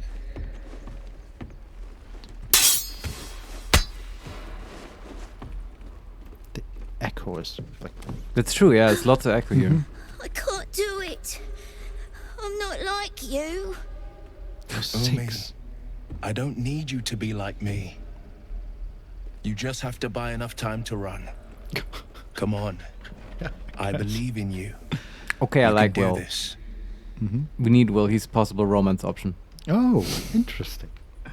How does Will look? Is he like a good-looking guy? Yeah. All right. I would describe him, but we're currently looking at butterscotch. It's also always good. Yes. Butterscotch says, "You're training this child." Obvious Scotch. We can say, "Hey there, can I have a word?" Number 2, "This whelp is hopeless. You're wasting your time." Okay, no. And number 3, "It's good advice, child. You'll do well to listen." Yeah, to say that one. Support Will. You're on the right path, Umi. Go on now. Practice what you've learned. Well met. The blade of frontiers at your... The man's smile bends downward, and his thoughts become yours. You are the blade of frontiers racing through the wastes of Avernus. Just ahead, a diabolical figure, red skin, single curled horn, blazes with flame, bloodied great axe held. Hell's great fires. You were on the ship. Yeah, he must have an intellect devourer as well. We can say yes, and we both carry parasites. We can also say another escapee. Thank the gods, I need all the friends I can get. Or number 3, who was that woman? The one in your thoughts. And then the last option, peer further into his mind. I like number 1. Okay. Let's make it very clear. Doomed to shed our skin and become a lithid, or so the stories go. But we haven't sprouted any tentacles. Not yet, anyway. He seems unconcerned. Could just be good luck. I'm not so... Your minds collide once more. Will chases the fiend ignited with rancor. She is an infernal war devil. A threat to the living. Evil incarnate. Shit! You saw her. Advocatus Diaboli. Advocatus Diaboli. Succeeded A devil's advocate. A champion in the blood war between diabolical forces and demons. I should also say, in these like mini cutscenes we have, Yeah. like he's still holding his rapier, and it's very close to our neck because we're like the right height. I love playing a halfling. It just messes up everything. Yes. Yeah. They never expect you to play a female halfling, but that's what I do. All right, who's this woman? We can ask, who is she? Yeah. We can also say, hunting in the hells, dangerous territory. Number 3, cavorting with devils, I see. You should consider better company. And number 4, a devil's advocate. Do you think she'll bring the blood war to Faerun? Ask who she is. Her name is Karlak, an archdevil soldier I swore on my good eye to kill. I tracked her through the hells to the Mind Flayer ship, but the damned Illithids infected me before I could end her. She's out there now, preying on the innocent. I don't kill her, she'll leave behind nothing but a trail of corpses. So she transported with us to Faerun. Am I reading that correctly? So? What was this guy doing on the plains of Avernus, hunting archdevils? I guess he's like a level 15 warlock. Yeah, he's like great romance material, but like no, he's too high level for our party.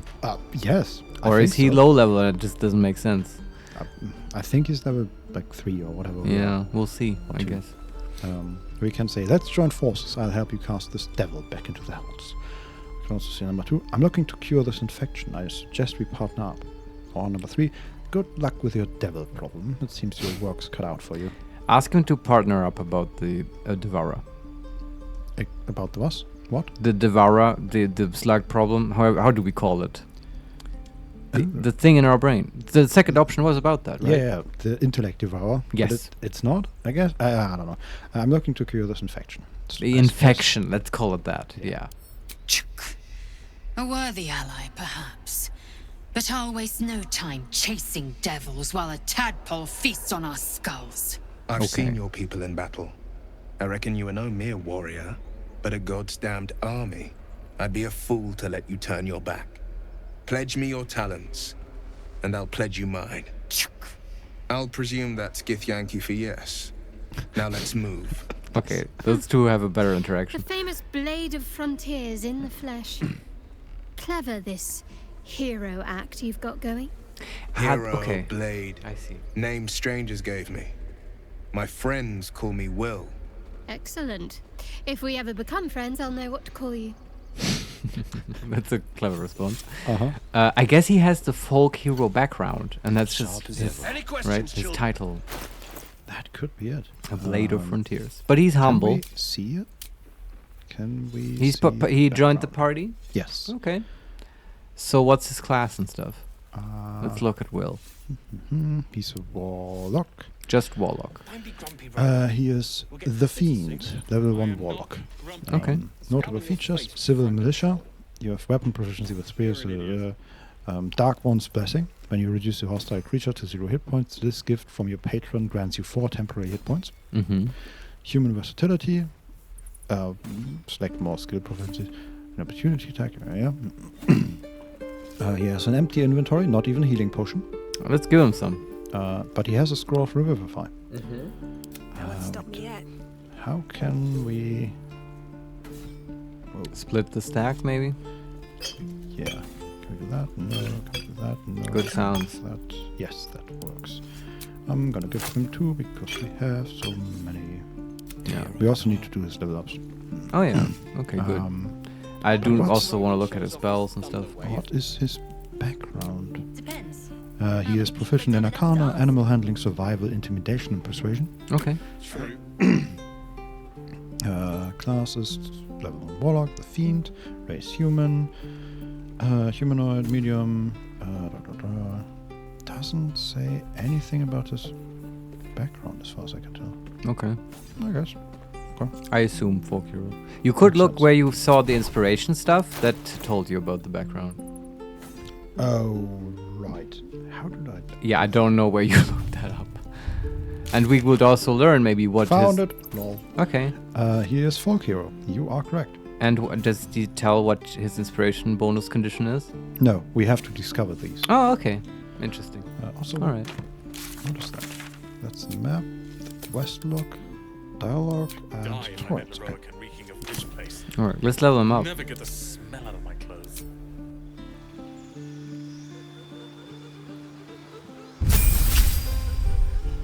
What is that laughing?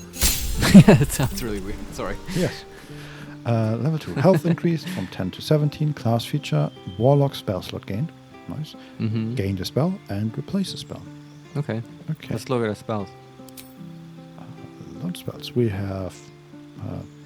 well, we can choose Burning Hands, Charm Person, Command, Expeditious Retreat, Hellish Rebuke, Hex, Protection from Evil and Good, and Witch Bolt. I think every warlock wants hex, right? Yeah, I mean, just make sure that it is concentration. Make your attacks do an additional 1d6 damage to the target and give it disadvantage on an ability of your choosing. This is a fine spell, right? You just cast it on someone and you Eldritch Blast them. Yeah, if the target dies before the spell ends, you can hex a new creature without expending a spell slot. Yeah, makes sense. Yeah. I would pick that. So, I don't know why they... I mean, it sort of makes sense, but in the text they write 1, 2, 6. Instead of the dice? Yeah, but it also says the dice a little bit above the text. So, Yeah. That's actually... Reading that out loud, 1d6 is so much easier to say. I agree. I don't know why they did it. Maybe to incorporate bonuses, and that will just give you the result. Right, the range will be already calculated then with the bonus for you. Yeah, probably. This also is because, right, we spoke about that before. This game is very much trying to appeal to a general audience and seeing... Okay, does this much damage instead of 1d6? What is a d6? Yeah, What people don't know that, not necessarily. Yeah. Also, just a little factoid, that way of writing it, the 2 to 6 or whatever, that's the very old school way of writing that. In the very old D&D manuals, that's how they would write it. Not because people wouldn't understand 1d6 and stuff. I think it was also just, they couldn't assume that you have these weird dice. Everyone only had 1d6s. But sometimes they just tell you, for this encounter, it's 2 to 20 ogres, which is, you can figure out that you can do that with 2d10, but maybe you don't have 2d10. So you can do it with 1d20 and then you re-roll on a 1. if you don't have it. But it's a totally different probability distribution, but nobody cared back then. You can even do it with D6s. It's just weird. You can flip coins. That would be really strange, though.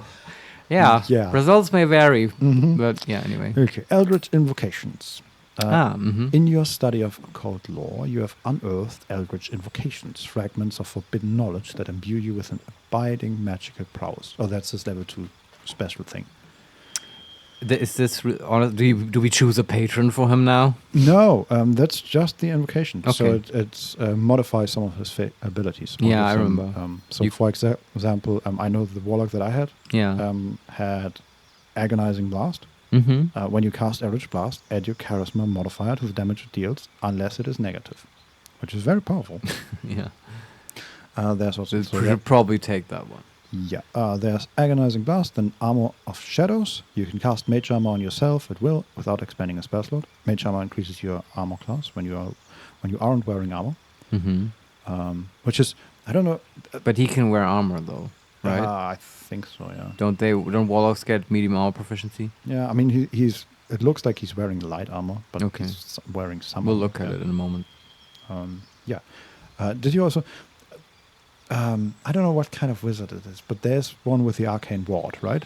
That's the abjuration wizard, yeah. Very strong. And you can use a mixture of that wizard subclass and then a warlock level 2 with this armor of shadows to always keep your arcane ward at the maximum by just continuing to cast mage armor on yourself without expanding spell slots.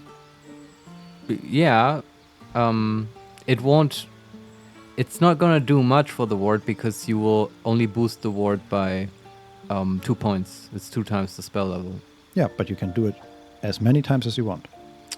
You can, between fights, you can always get it up. But you didn't mean that. You can't have like an infinite ward up. No, like if you keep doing it in a fight, you can replenish it after. There are many wonderful hacks with warlocks, like the coffee log. It's just degenerate strategies that maybe won't work in this game. Maybe they will. Maybe we can find out with Will. Yeah. We have also Beast Speech. You can cast Speak with Animals at will without expending a spell slot. Oh, okay. In this specific game, that is tempting. Yeah, but we probably will take Agonizing Blast first. I mean, we have 2 options, but... Oh, really? Yeah. Okay. Then there's Beguiling Influence. You invoke your patron's bewitching charm. You gain proficiency in deception and persuasion. Devil's Sight, you see normally in darkness, both magical and non-magical, to a distance of 80 feet. Okay. Fiendish Vigor, you can cast False Life on yourself at will as a level 1 spell without expanding a spell slot. False Life grants you 7 temporary hit points. Mask of Many Faces, you can cast Disguise Self at will without expanding a spell slot. One with the Shadows, you learn how to cast One with Shadows, which is, what does that do? Vanish into the darkness and become invisible as long as you stand still. Okay. It lasts until you finish a long rest. Whoa. Yeah, you just want to be an invisible pillar.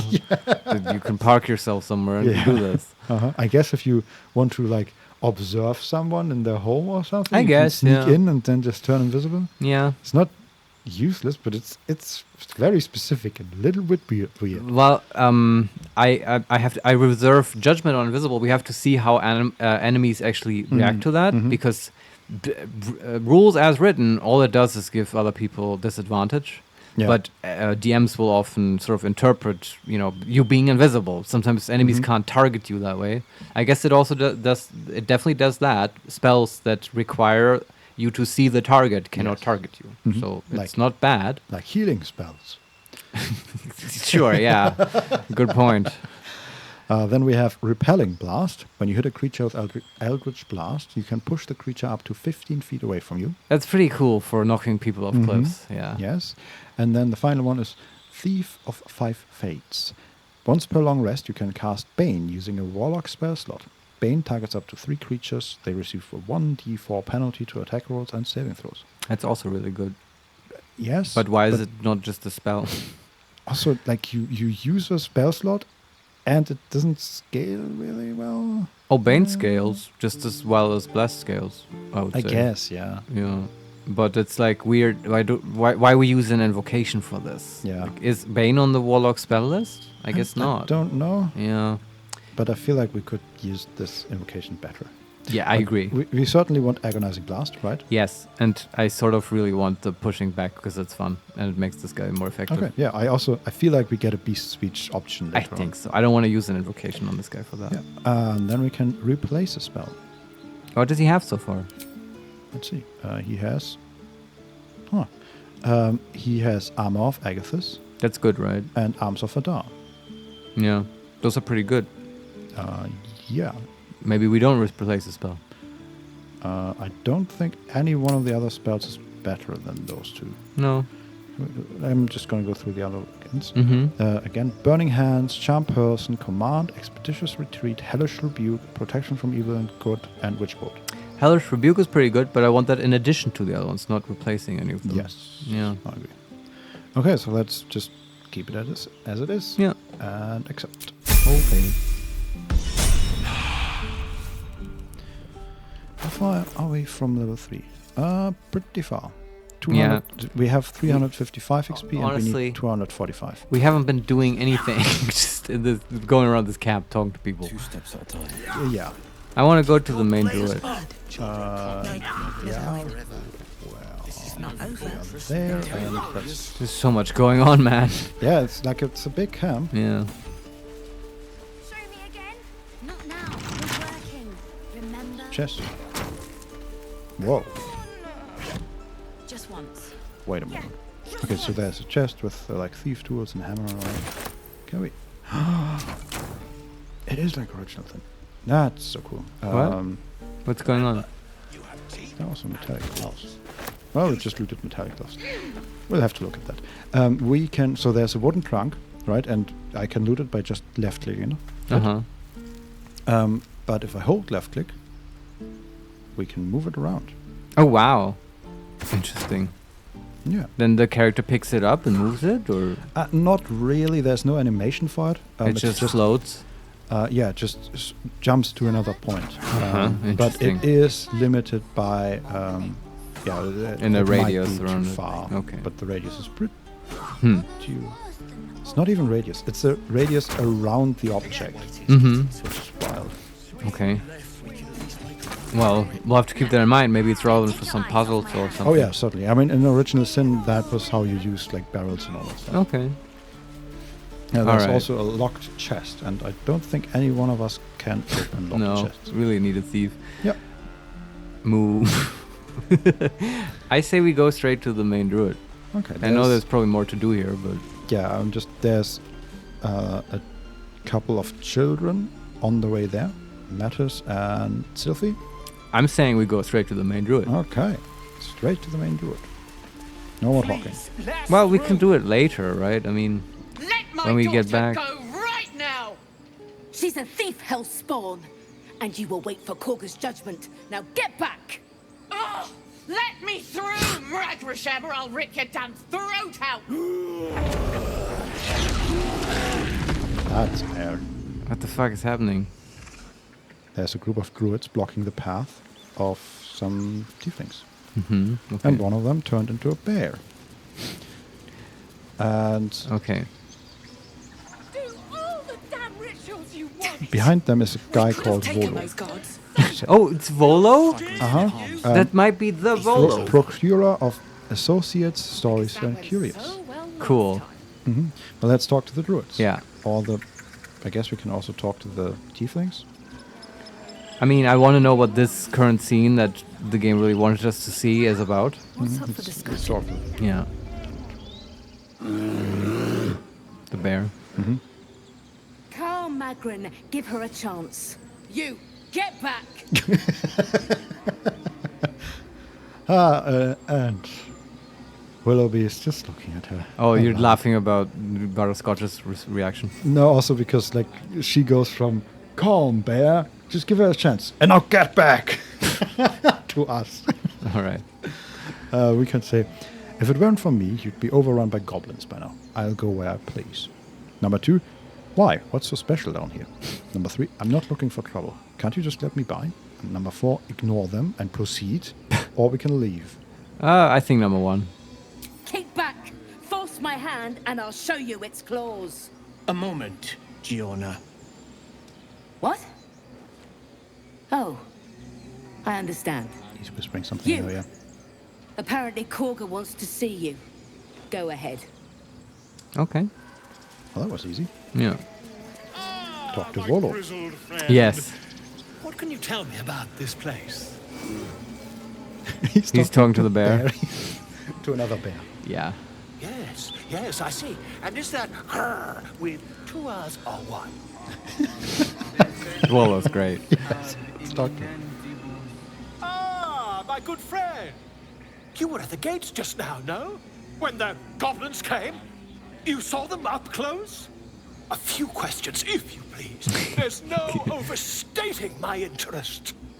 So Volo is a common and well-known Forgotten Realms character who is, how would you call him? An adventurer and a purveyor of monsters. Yes. And he's collecting lots of information and writing books. And there's also Wizards of the Coast book published. It's one of the early Splat books for D&D 5. What was called Volo's Guide to Monsters. Yeah, and it's a monster manual and it's a cool fluff book. It's really great. Yeah. And isn't that the one that goes pretty into detail about how the different societies of monsters like work? monster biomes and societal structures and stuff. I love it. It's great. He's also featured in Baldur's Gate 1. You can meet him in the Nashkel Tavern where he sits around and I think you have to pay his tab. Or that's Baldur's Gate 2, I'm not sure. But he's the mainstay of the series, so let's talk to him for a little bit. We can say, fine, ask you questions. We can also say, and there's no overstating my disinterest. I have no time for questions. Or we can just leave. It's kind of funny that he's asking about goblins, the most sort of basic monster ever. But yeah, his interest, he's a nerd. It has no limits. Yes. So sure, number 1. Glory.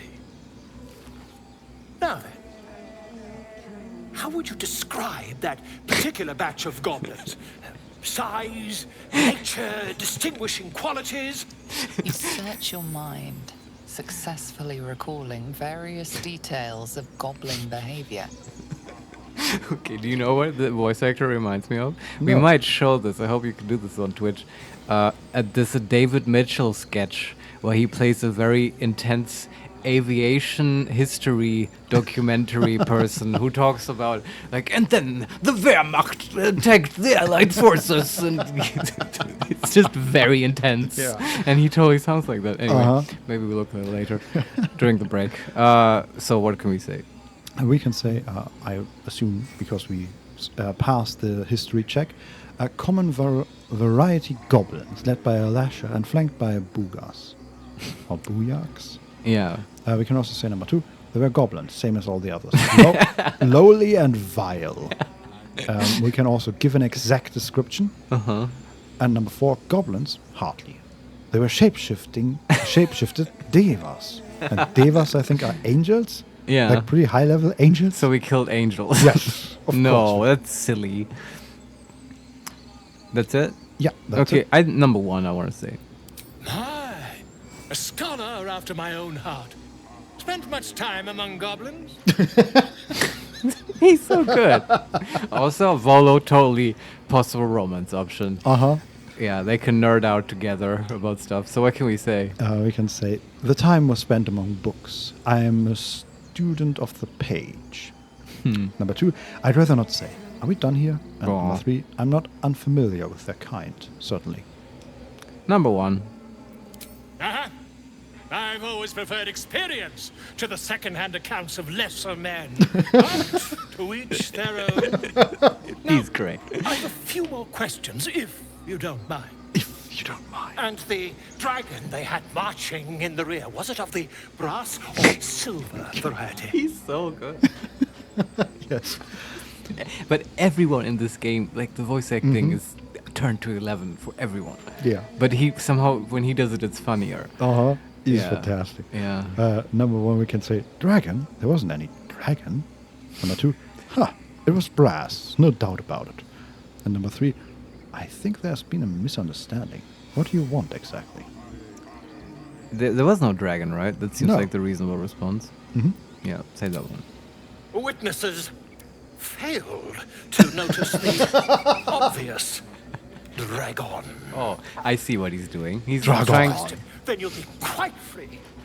Did the attackers rally to the absolute when they fell upon the gates? It's so good. This cracks me up.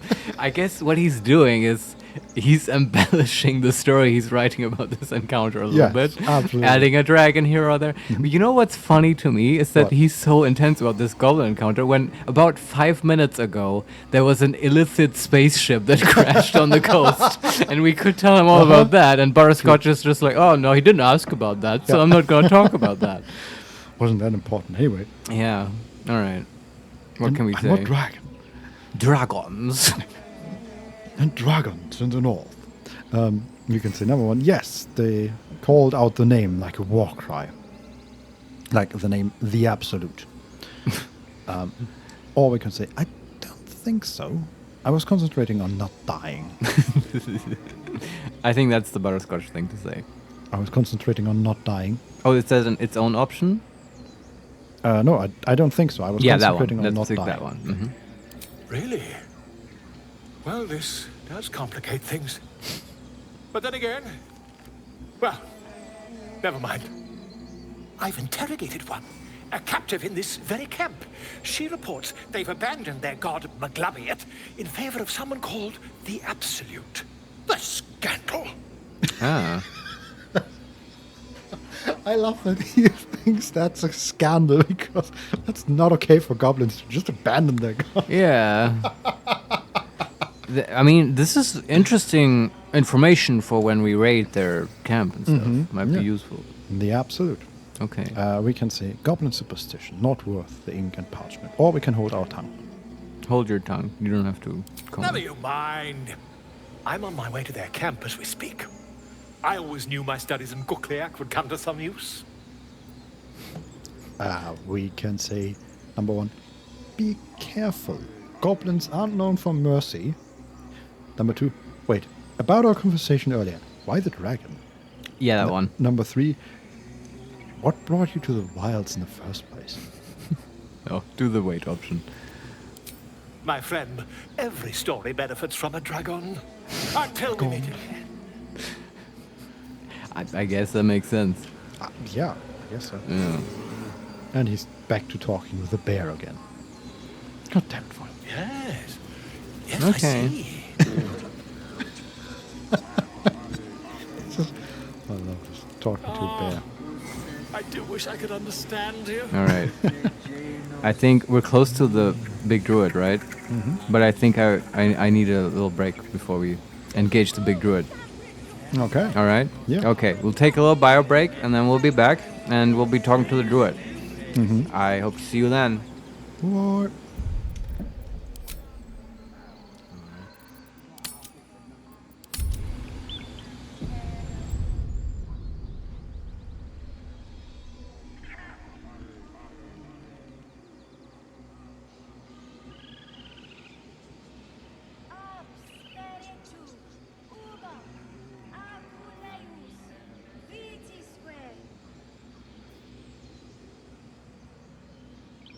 I smell drama amongst these adventurers. What have you heard?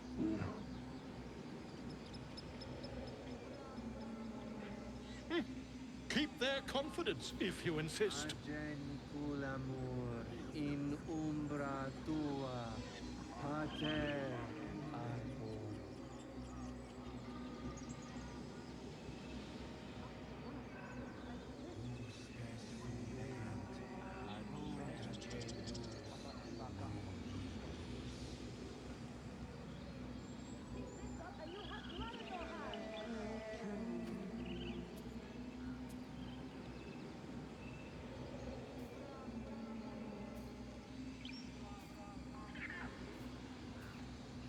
Complexum tuum, ab terra ortum, ad nos defera.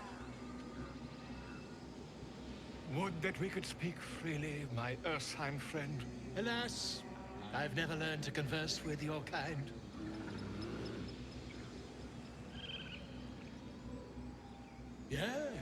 Yes, I'm quite aware. sanguine ioratus.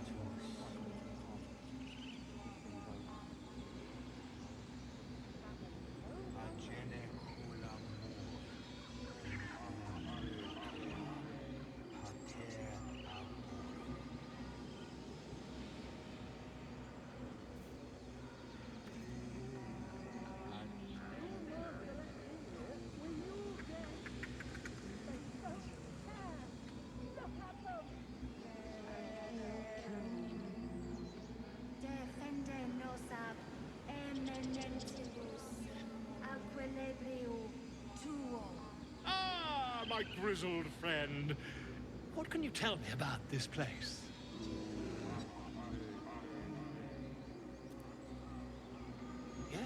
Yes, I see. And is that with 2 R's or 1? Ab spiritu humoc aculeus vitisque.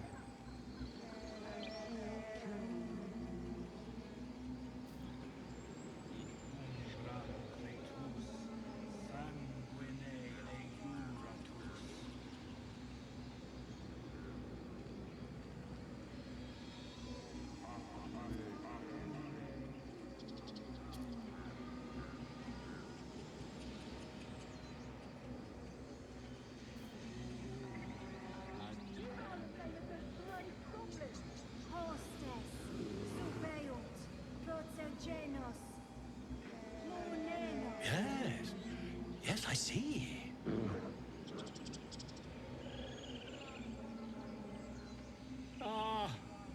I do wish I could understand you.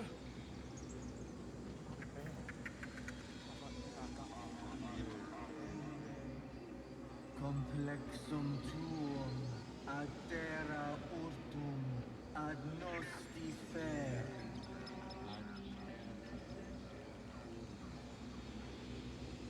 Ab spiritu moc acule vitisque.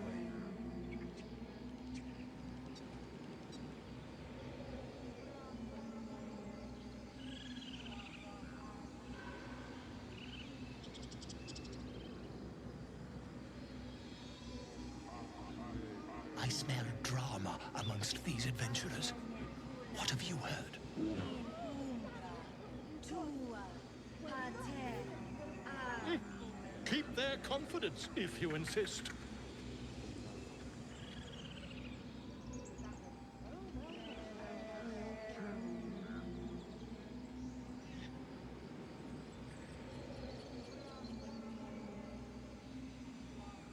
Defendenos ab imminentibus al equilibrio tuo.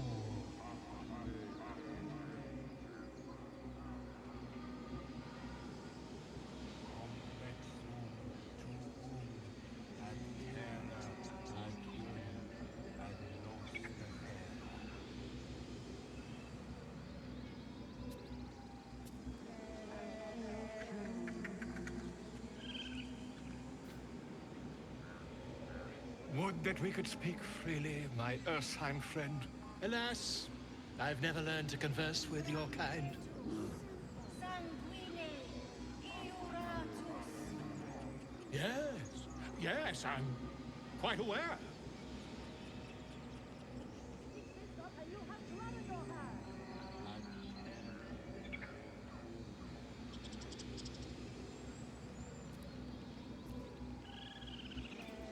Hostes subeunt protegenos muninos.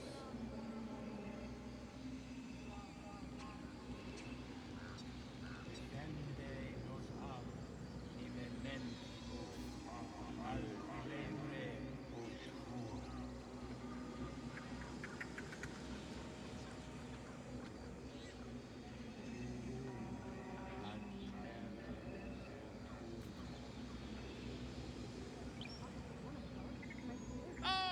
My grizzled friend.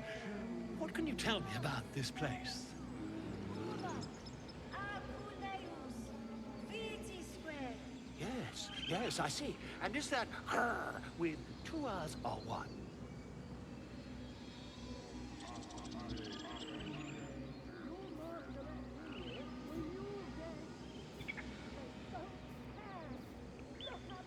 Ageniculamur in umbra tua, pater arco.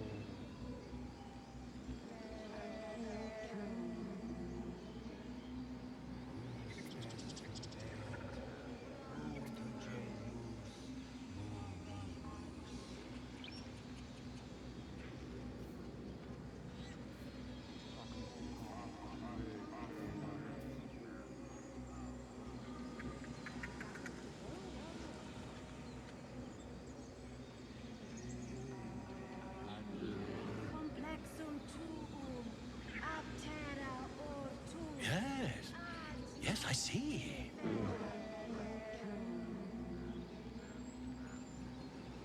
Ah, I do wish I could understand you.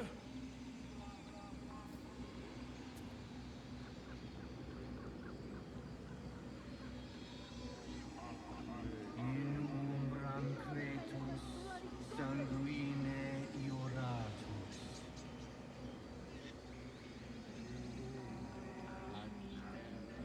Agene curam pater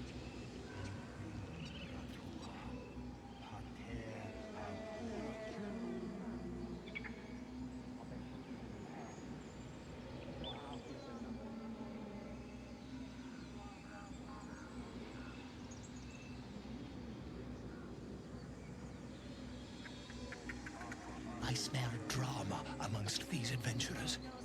What have you heard? Aquilibrio tuo. Keep their confidence, if you insist.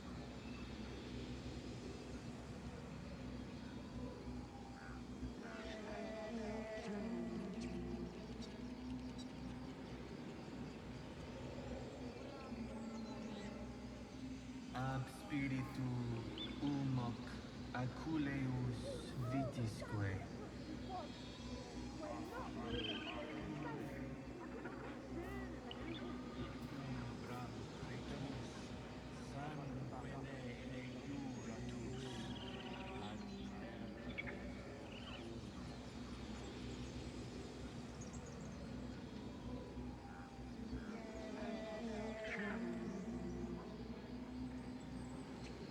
Would that we could speak freely, my ursine friend. Alas, I've never learned to converse with your kind. Protegenos. Monenos. Yes, I'm quite aware.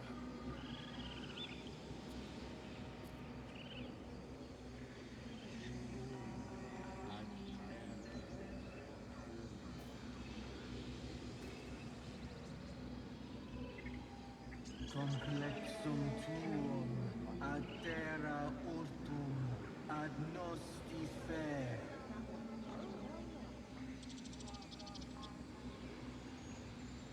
Asperitum hoc acule vitisque.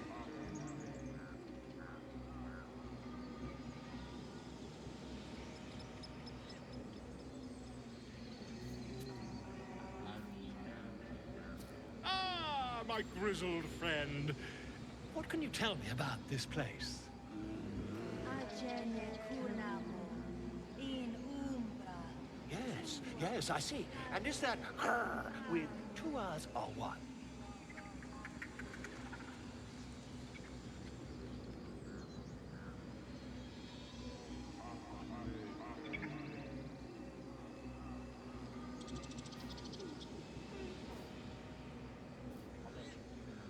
Defendenos ab imminentibus al equilibrio tuo.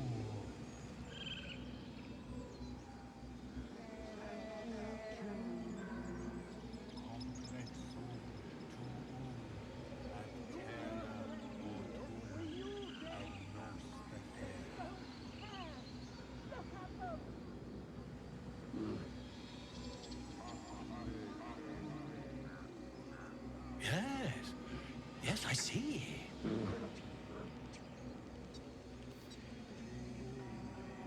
Ah, I do wish I could understand you. Iuratus.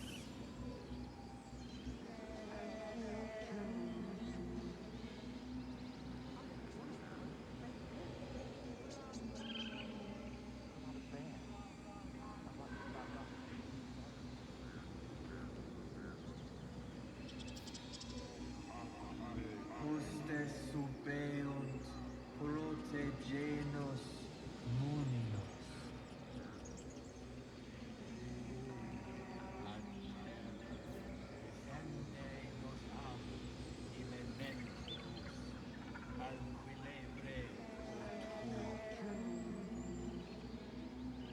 I smell drama amongst these adventurers. What have you heard?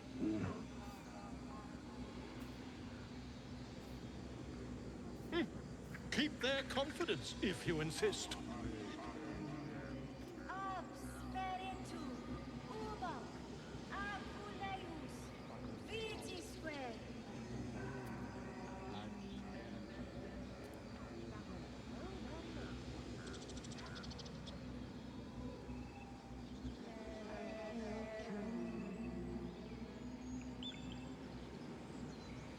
Ageniculamur in umbra tua, pater arbor.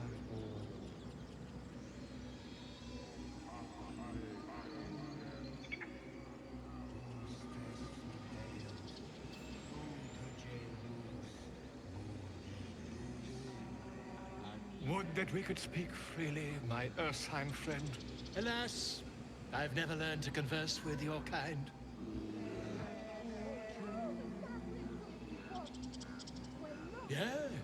Yes, I'm quite aware. Complexum tuo, aptera ortum, ad nos defera.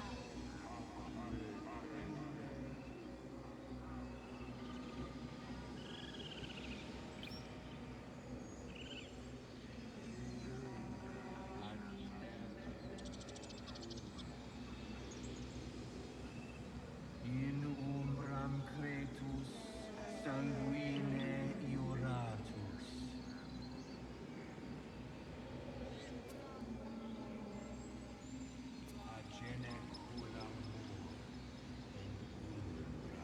Ah, my grizzled friend. What can you tell me about this place?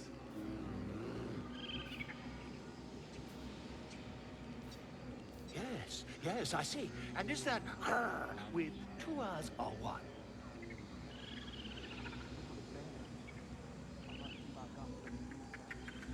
Defende nosam eminentibus, equilibrio tuo.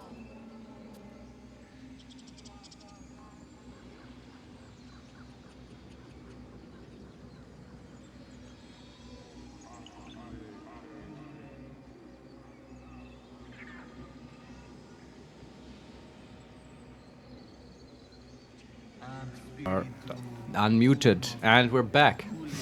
Yes, I need more Baldur's Gate 3, Vincent. Let's go. Let's now talk to we're some actually druids. talking to the druid. Yeah. Head druid of this Emerald Enclave enclosure. Hey, some antidote. Right next to the druid. Okay. Yes, I see. Okay. What's this? So there are Let's 4 roll. druids casting. Carrick, Ayla, I do wish I could understand Inben, him. and Elvin. And they are casting around an... Oh, it's not a person on the pedestal, it's an idol of Sylvanus. Ah, okay. Not a person. Okay. Yes. Did we hear who we have to talk to of these? I assume that is a special character, not one of those. Okay. Right? So who do we talk to? Oh, that's a potion of greater healing. Can you just... these just free? Can you just take them? No. That's that a would be crime, right? stealing, yeah. Okay. Talk to Calric. Was that his name? Something like that, yeah. Yeah. Just looking around here if there's anything. Okay, there's a door. But yeah, okay, let's just talk to some of these druids, I guess. And... I smell drama amongst these adventurers. There we go. What have you heard? In umbram cretus, sanguine eiuratus. Whoa. Okay, and that was... That's it? Okay. I don't think these are up for conversation. Speak with Kaka. Kaka, okay. Yeah, Kaghr. Or A. Kaga. Kaga. Yes, where is he? Yeah. Oh, I know why we couldn't use the lift earlier, because there's a sleeping bear. Oh, wow. Tough. I'm gonna talk to him. Maybe that's Kaga. No, it's Tuffet. We can use. We can throw a fish next to the elevator. We can use animal handling, carefully nudge the bear's flank, or we can leave. Throw a fish. Oh, he's up. He's up and about. And there he goes. Puzzle solved. Good bear. This is cool. I like it. Yeah. There's a shiny key. I'm just looting stuff. A rotten carrot. Sure, we'll take it. We're so hungry. Well, but where is this? Okay, am I missing something here? Maybe Kaga bugged out and he didn't spawn. What did I tell you? Shoot! Standing somewhere here? Oh, we can interact with the dog, I guess. Hmm. Can we? And we're inside. Okay. Okay, so okay. Different music. Someone is sorry. Koga. Oh, there's a snake. Excuse me. Please. I'm sorry. This is madness, Korga. She's just a... A what, Wrath? A thief? A poison? A threat? I will imprison the devil. And I will cast out every stranger. She's looking at us. Is that Kaga? Yeah. Okay. And again, there's a thiefling girl that's maybe like 8. Okay. And a horned snake was sort of threatening her. Threatening the little girl? Yeah. Okay. And we can say thief, poison. What's this girl's actual crime? They were talking about the little girl? Mm-hmm. Okay. We can also say imprison her. She's just a child. Or we can do nothing. Or the last option, the fourth option. One of your guards outside said you wanted to see me. Here I am. Just ignore this whole Yes. child thing. No, ask about the thief. I'm curious. Number 1. Girl. You mean parasite? She eats our food, drinks our water, then steals our most holy idol in thanks. Wrath, lock her up. Jesus. She remains here until the rite is complete. And keep still, devil. Tila is restless. Come, Korga. We took back the idol. Surely... Do it.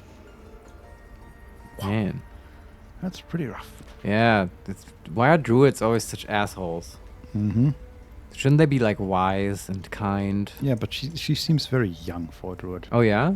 Okay. Yeah. Maybe she's an elf? Oh yeah, certainly. But okay. Still. Like, and she might be like difficult, 200, 300 years old. But Yeah. she's still young. She acts young. Uh-huh. Hot-headed. Yes. I don't like her. What can we say? We can... Number 1, nature. Don't druids cherish harmony? Exactly. Jailing the girl disrupts nature's balance. Yeah. Number 2, persuasion. Release her. I'll see that she stays out of trouble. We can Probably also- better at that one. Number 3, detect thoughts. Oh, cool. Read Kaga's mind. But do we have detect thoughts? I guess so. Or is it the parasite? I don't know. Yeah, okay. Whatever.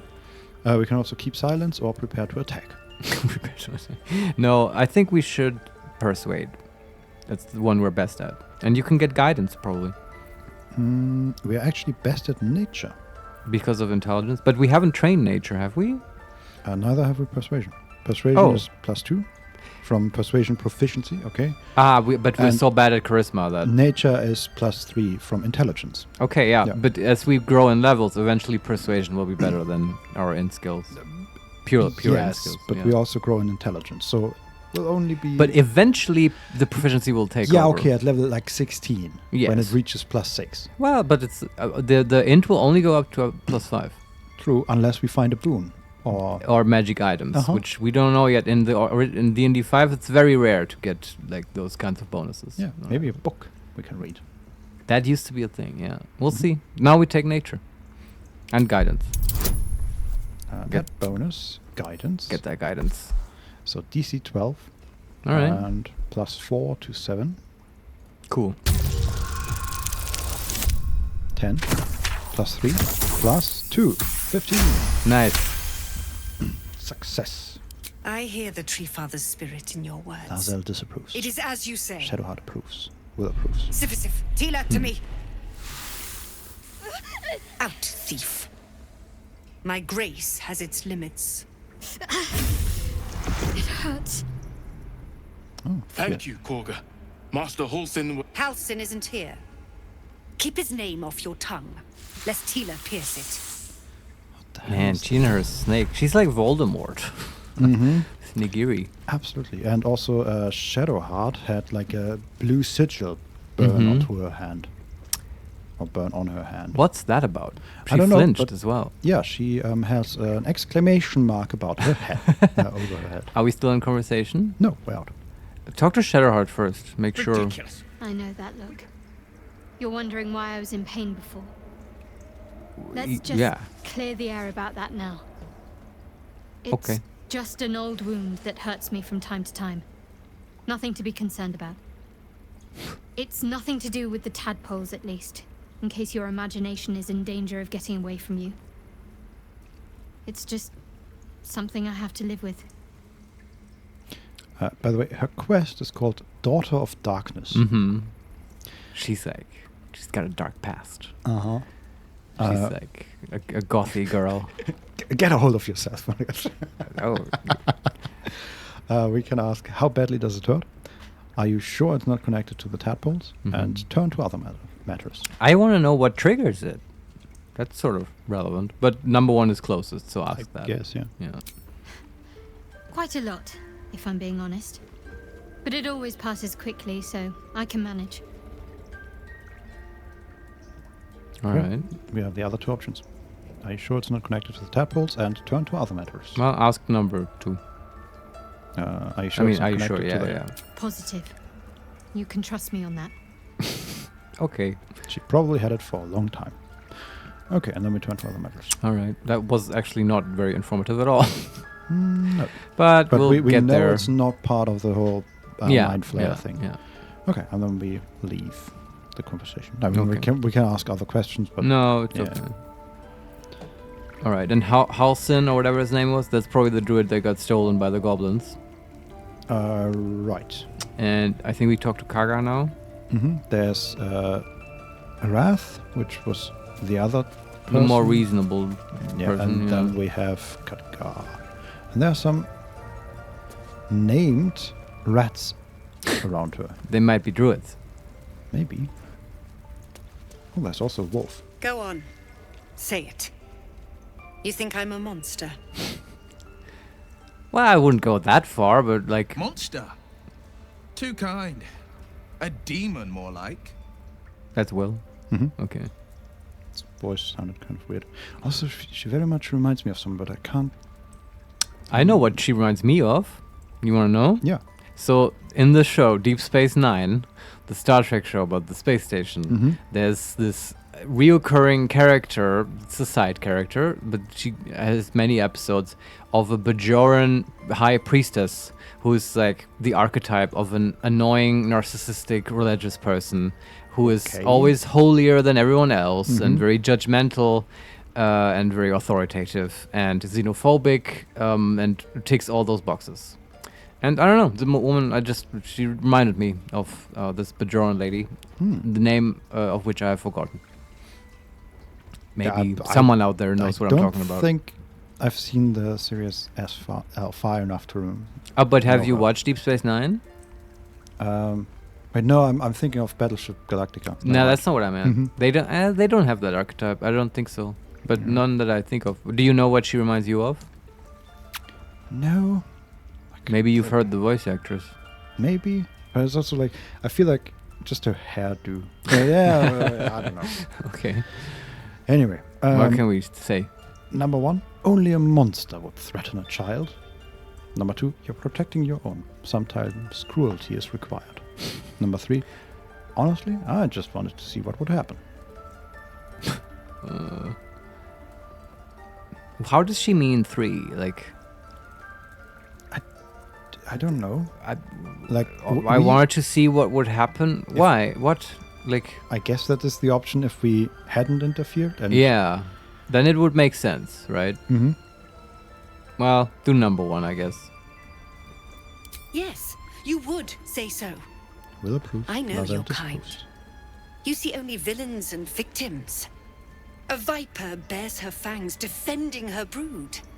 I call her mother. You call her monster. No matter. I took back the idol of Sylvanus, and the rite is resumed. We will seal the grove, free from harm, free of intruders. Yeah. Okay. That's it? a hard way to look at it, yeah. We can say, this rite must be born of powerful magic. Number 2, Zevlor believes his people will perish on the road. Number 3, do what you want. It's none of my concern. Number 2. Number 4, we reach for our weapon. I love that they give you that option. Every Yeah. option. Yeah. Number 2? Number 2, yeah. And mine perish if he stays. You showed great mettle at the gate. The metal of a skilled sword for hire. I want you to provide your services to Zevlor. Offer to guide the Outlanders out of the grove. I'm sure they'll reward you well. They're to be gone before final prayer. If they are not, the Viper must strike. Wow, okay. Butterscotch does not look happy. Oh, it's gonna be work. But this is exciting. This might mean we don't like kill all the goblins. It might be an escort quest of the villagers or tieflings to the town. Yeah, but it's an interesting case, right? I love when you have to fight not just to kill everyone, but like there's an objective. Yeah. This is very interesting. We can say, then it seems I'd best speak to Zevlor. Number 2, prattle all you want. The refugees aren't my concern. Or number 3, attack. Number 1. You will do more than speak. This tale ends but one way. With the Outlander rot cleansed, and the grove forever shrouded. Okay. I wonder what House Sinon or whatever his name was would say to this if we found him. No idea. Yeah. Maybe he had a more relaxed stance on these things. I wonder if there's a different way to go about this quest other than guiding the people out here. I mean, I guess we could just leave this area and look for him. Yeah. Somewhere out there. That would be interesting. I do kind of want to get away from just talking to people for a while. I do want to talk to one of these rats, though. Sure, but how do you do it? Just click on it. Okay. But like, doesn't. I just did it. And Yeah. You heard what happened. I'm also going to talk to the wolf. We need to speak to animals. We can use animal handling. Try to get closer. That's not gonna go bad. No, I don't want to do that. No. Okay. I think we should talk to Zephyral or whatever his name was. Wrath. Wrath. Okay, sorry. I'm bad with these Forgotten You Realms did well names. to speak up for the girl. That snake is fickle. A tragedy prevented. Oh, is he gonna send us for? What's his name? Is that Wrath? Yeah. But is that who the lady wanted us to talk to? Oh no, that's the other druid. Yeah. Okay. But let's talk to this guy. We can say number 1 that Khadgar seems dangerous. I want to say Khadgar, but That's a Hearthstone mage. And World of Warcraft character. Yeah. That Kargath seems dangerous. We can also say, and if I hadn't spoken up, what would have happened? Or number 3, I've heard there's some sort of ritual going on. Number 2, I'm actually curious what would have happened. Nothing befitting a child. Nothing befitting any of our world's creatures. This guy Let should the be in snake charge. Replace our leader. She will see the tieflings driven out, or worse. How did she become the leader then? She was probably second in command, and Halcyon or whatever disappeared. I guess. And she just. Oh yeah, the first option. Khadgar seems happy to rule the roost. Who's your real leader? Yeah, ask. We can also say, I'm looking for Nettie. And Right, that was that. Yeah. How did Khadgar take over the whole grove? Okay, I want to ask all of these, but start with one. Master Halcyon. Perhaps goblin called, perhaps dead. He'd set Mistress Korga back in line. Hold her to task, stop this damned ritual. More will die if the rite is finished. So many more, sent into a world gone mad. We can say, if no one's looking for Halcyon, I could do it. Yeah, ask. Do that. Would you? I would give anything to see Halcyon return home. I'll take the hat. Although I like escort quests, I want to do this more than the escort. Yeah. For story reasons. I don't like escort quests, so Yeah, okay. absolutely. In a masochistic way, I like them. Mhm. I'm Also- curious about how badly the game messes it up. Yeah, also I think like escorting a caravan could be more interesting than just a single slowly walking character, but who knows. Yeah. We can say, no need to fret, I'll find him. Yeah. We can also say, I'd like a more solid offer than anything. Oh, never mind, I'm not interested. Number 1. Sylvanus' blessing upon you, and my gratitude as well. Halsin is an elf with the presence of a bear. He left west with the adventurers. You won't mistake the first druid for anyone else. Come, Silver. Stay close. Aww. I like this guy. Yeah, me too. There's Okay. more people around here that we can talk to. Do you want to do that? No, I kind of want to go now and look for Halsin. What's in here? But there's a wicker chest I'm looking at. One item we can actually loot. Oh, then there's one thing I do want to do here, and let's look for Nettie. Okay. Missives of Candlekeep. This book is packed full of meticulously copied letters, preserving even the handwriting of the originals. Nice. Okay. Nettie. Well, is she here? Or we had the option to ask him about Nettie, and then it went away. Yeah. Maybe we talk to him again. I don't know. There's Nettie. Oh, nice. Okay. Just talk to her. I see you. Just give me a moment. She's working on a bird. Yeah, she's busy healing people or animals. Mm-hmm. You never know. We can say, is there anything I can do to help? We can also wait patiently, say, excuse me, I'm more important than some bird, or we can leave. Just wait patiently, because that's what she asked for. Vis medicatrix. There. It's up to her now. Life or death. She's also a halfling, I Now. think. Oh, that's What was great. it you needed? We can say, I'm looking for Nettie. I need help now, or healing. Looks like I came to the right person. I'm looking for Nettie. You found her, but I still don't know what she can do for you. She's got a bit of an Irish going on. Yeah. Option number 1, healing. As soon as possible. Option number 2, do you know anything about Mind Flayers? Number 3, I hear Halsin the best healers around. I need to find him. Ask about Mind Flayers. Why are you asking? That's a reasonable She's response. very suspicious. Like, I want to become one. Do you know how? Yeah, also, like, come on, you're just like in a grove fighting goblins and somebody comes in, hey, you know anything about Mind Flayers? Yeah. Would make me suspicious as well. Yeah. Nettie's reasonable. We like can all halflings. so Sorry. far, yes. Yeah. We can say number 1, no good way of putting this. I have a tadpole in my head. Yeah, this is very awkward. This must feel like going to a doctor and telling them you have an STD. Like, this is some discharge. It's like you want to look at. I don't know. How do we do this? Then option number 2, something crawled into my eye. And number 3, humor my curiosity. No, just number 1. Go straight to the point. A tadpole. A Mind Flayer tadpole. Hey, not so loud, okay? Yeah, she recoiled actually when we said it. Look, there's doctor-patient confidentiality, okay? Druids are not exempt from this. I don't know. I mean, I don't know if this works here. What? They don't have the Baldur's Gate insurance system? I don't think so. In the Emerald Grove? Do you think we have our cards? Our insurance cards? Yeah, I hold haven't on. seen them in the inventory. I must have lost it on this ship. I'm sorry. Can I pay out of cash? Like, Yeah. out of pocket? I can give you a grease spell scroll. We can say number 1, you know of them. Can you help me?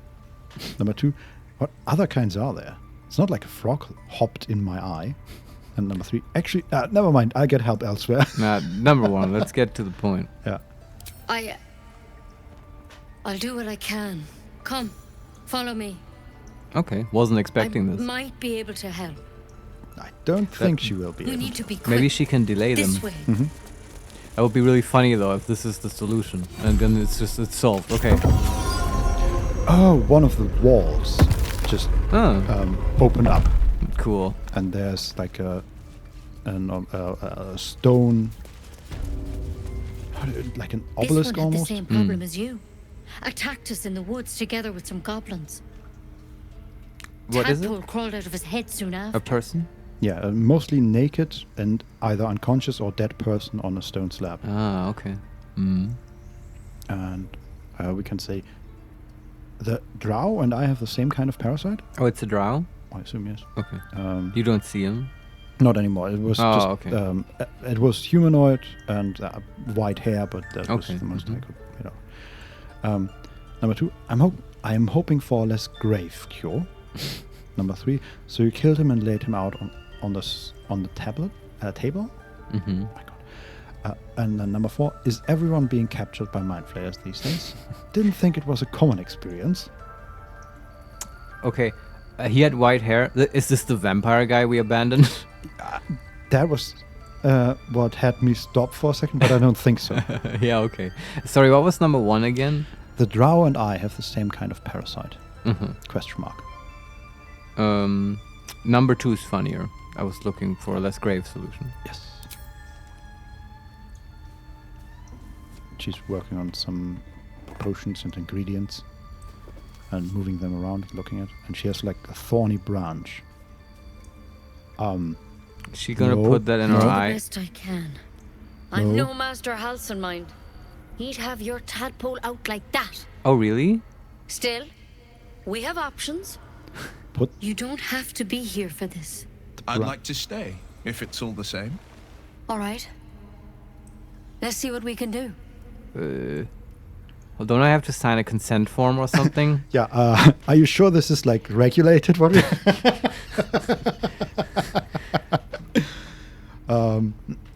We can say, thank you, I'll take anything that can help. What's that plant? Will it help? Or just hurry up and cure me? I don't have time to chat. What's that plant?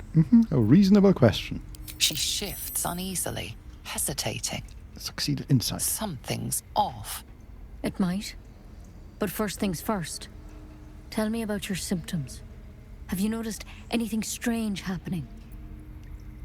Well, define strange.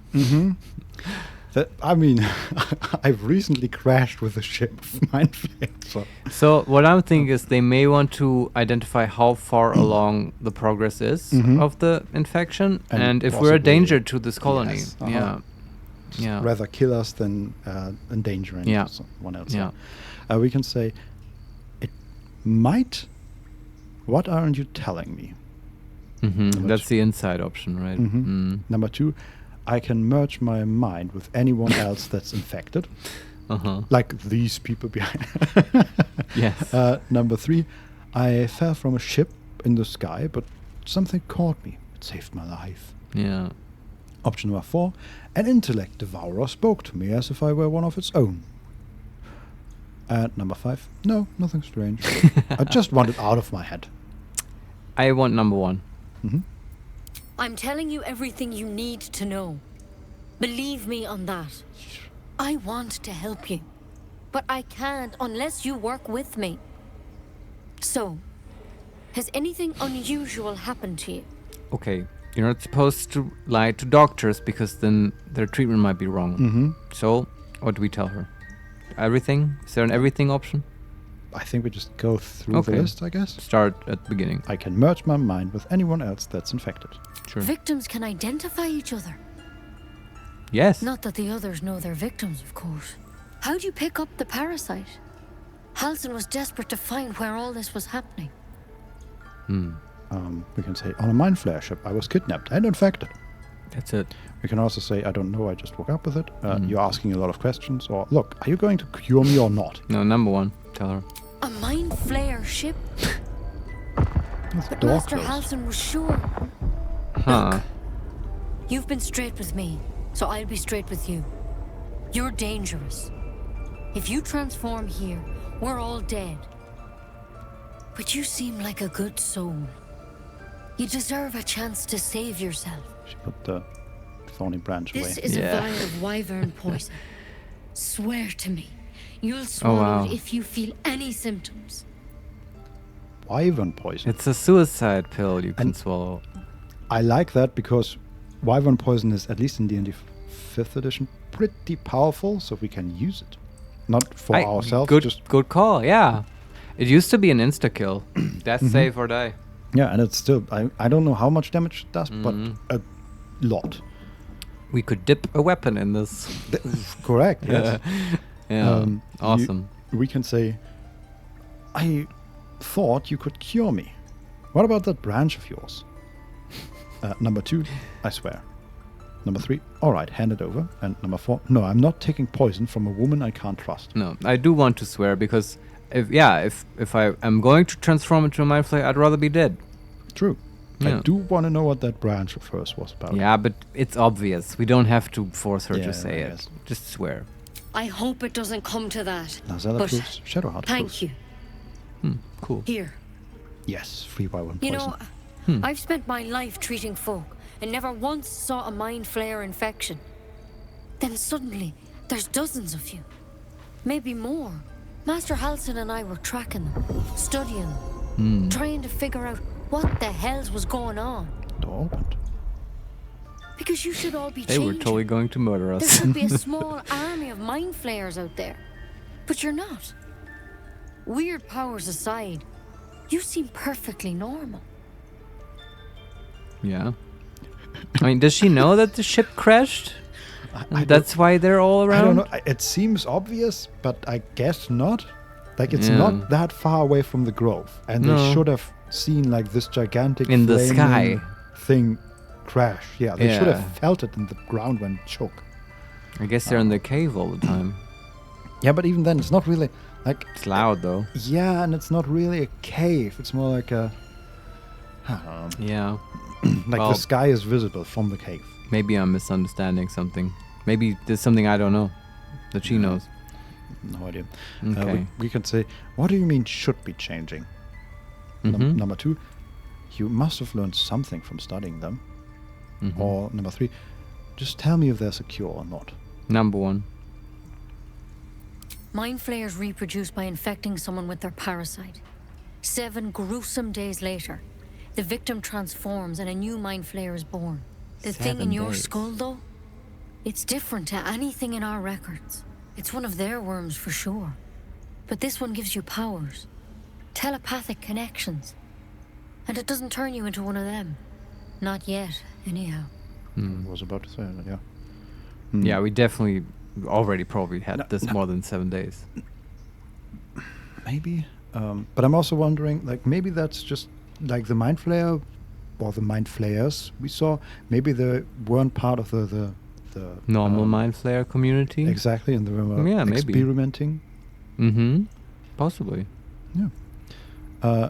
We can say. So, do you think it's only a matter of time?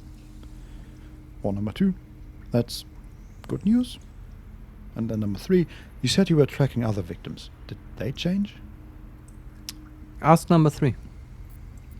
Hard to say, but there's a lot we don't know. Infected, folks like you, have been converging on an old temple of Selûne, and I've no idea why. When Master Halsin heard the adventurers were heading that way, he saw a chance to get answers, joined on the spot. Whatever he found there, he didn't make it back. So maybe there are other infected that didn't come from the ship crash. And then it's really strange. And this whole temple thing, there's something going on here, Vincent. But also, remember, like, the ship crashed and then we blacked out. And Yeah, that was, sure. like, at least half a day. Yeah, but from what she's saying, I think it's possible that people have been appearing before, maybe? It's not quite clear to me. Yeah, me neither. It's because of this temple thing, like, that hasn't happened in, like, just the last night or whatever, I don't think. I agree. Okay, what else? Okay. We can say, what do you want me to do? Number 2, Okay. so go and get him. Number 3, you think he's still alive? Which one do you want to do? Number 1. The thing is, I've sent birds to find him, but the place is rotten with goblins. Yeah. None of us can even get close. You, though, you're one of them. Technically speaking, I mean. They won't kill someone carrying their parasite. If you can find Halsin and get him out of there, we can discover what he learned. And perhaps he can save your life. How's that sound? Great. Sounds pretty good, yeah. Sounds like a job for us. And we can say, all right, I'll find Halsin. Yes. You can also say number 2, it sounds like you're making a lot of assumptions that could kill me. Number 3, you're sure he can cure me? And number 4, that sounds like suicide. I won't do it. No, number 1, we're doing this. All right, I'll find Halsin. Thank you. It would mean everything to the Grove. To me. I wish I could tell you more. But only those adventurers know what happened out there. All I can say for sure is they all went to the old temple of Selûne. And Master Halsin didn't make it back. Good luck out there. And if things start to go bad, remember the vial. Remember your oath. Yes. Okay. At a time, Nettie. So, There's where's something in this? that vessel. Take a closer look. Uh-huh. Is that about the poison vessel? Whoa. There's something in that vessel. Take a closer look. It was spoken by someone named Dream Visitor. Better than becoming Okay. a Mind Flayer. Keep it, What the hell? in case things start to go very wrong. Which one? Which bottle? There's something in that vessel. The poison vessel, no? And where's this dream vessel? I'm confused, Vincent. It's not a physical form, apparently. I mean, the Wyvern toxin is just Wyvern toxin. Okay. Maybe it's referring to the Drow? Drow's letter. Orders taken from the body of a Drow scout. They are written in an elegant if angry hand. Can we read it? Track the druid. Find whatever burrow he runs to and report back to me. Remember, you are only a scout. Do not engage. Do not kill anyone. Simply observe and return. I shall decide what to do next. M. Okay. Who's M? Why do they want the druid? Man, this is such a tangled situation. Is there anything else here we can interact? I mean, there's a lot of things we can interact with. Too much, man. I need to kill some goblins. Yeah. Clear my head. What's that? What? Oh, there's another invisible door here. Oh wow, you found it? I can't even see a lock to pick. Okay, can't open that yet. And then there's some muckwood. Just some plants we take along. There's also like a lot of books here. Examine. Personal account. An old brittle slate reflecting on dark events and missed opportunities. It is unsigned. And a ton of other books and stuff like that. Okay. Rune of the Eagle, Rune of the Bear, Bullywog Trumpet is a plant, I think. More of this muckwort, which we take. And there's a cauldron of boiling teriyaki. Halsin is... No. What's teriyaki? Like teriyaki? I don't know, but we can combine it with something to make something else. I don't know. It seems like an alchemy thing. Yeah, don't want to do that now. Yep. Okay, anything else? Yeah, I don't think so. So let's get out of here and... Take the elevator down. There's a lock... Okay, what is that? A logbook. Logbook XII, so 12. 1370... yeah, 1371. I'll give it a shot. This hefty book is labeled 1371, or 1371, and stamped with an elegant stag against a dark green background. 6 Uktar. Sent to druids, some of the newer recruits up north. Village there has had 2 years of failed crops and are unlikely to survive the next winter. 9 Uktar. A group from Baldur's Gate arrived. They've set up camp on the edge of the forest. 2 bears and a fox came by. Their territory has been burned out. Half the fox cubs died. Paying this new group a visit tomorrow. 10 Uktar. Visit did not go well. After telling me where to shove it, they said they'd cut down half the forest and burn out any wildlife that dared to stick around. Claimed they were going to farm the land and make a new city of their own. Time to get creative. That's it? No, 12 okay. octa. Mudslide did the trick. Buried half their farming equipment and made the rest useless. They won't be back anytime soon. Got reports of a red wizard in the village south of here. Sending 3 rangers to investigate. If they catch even a whiff of a red cloak, I'm contacting the House of Sylvanos. And that's it.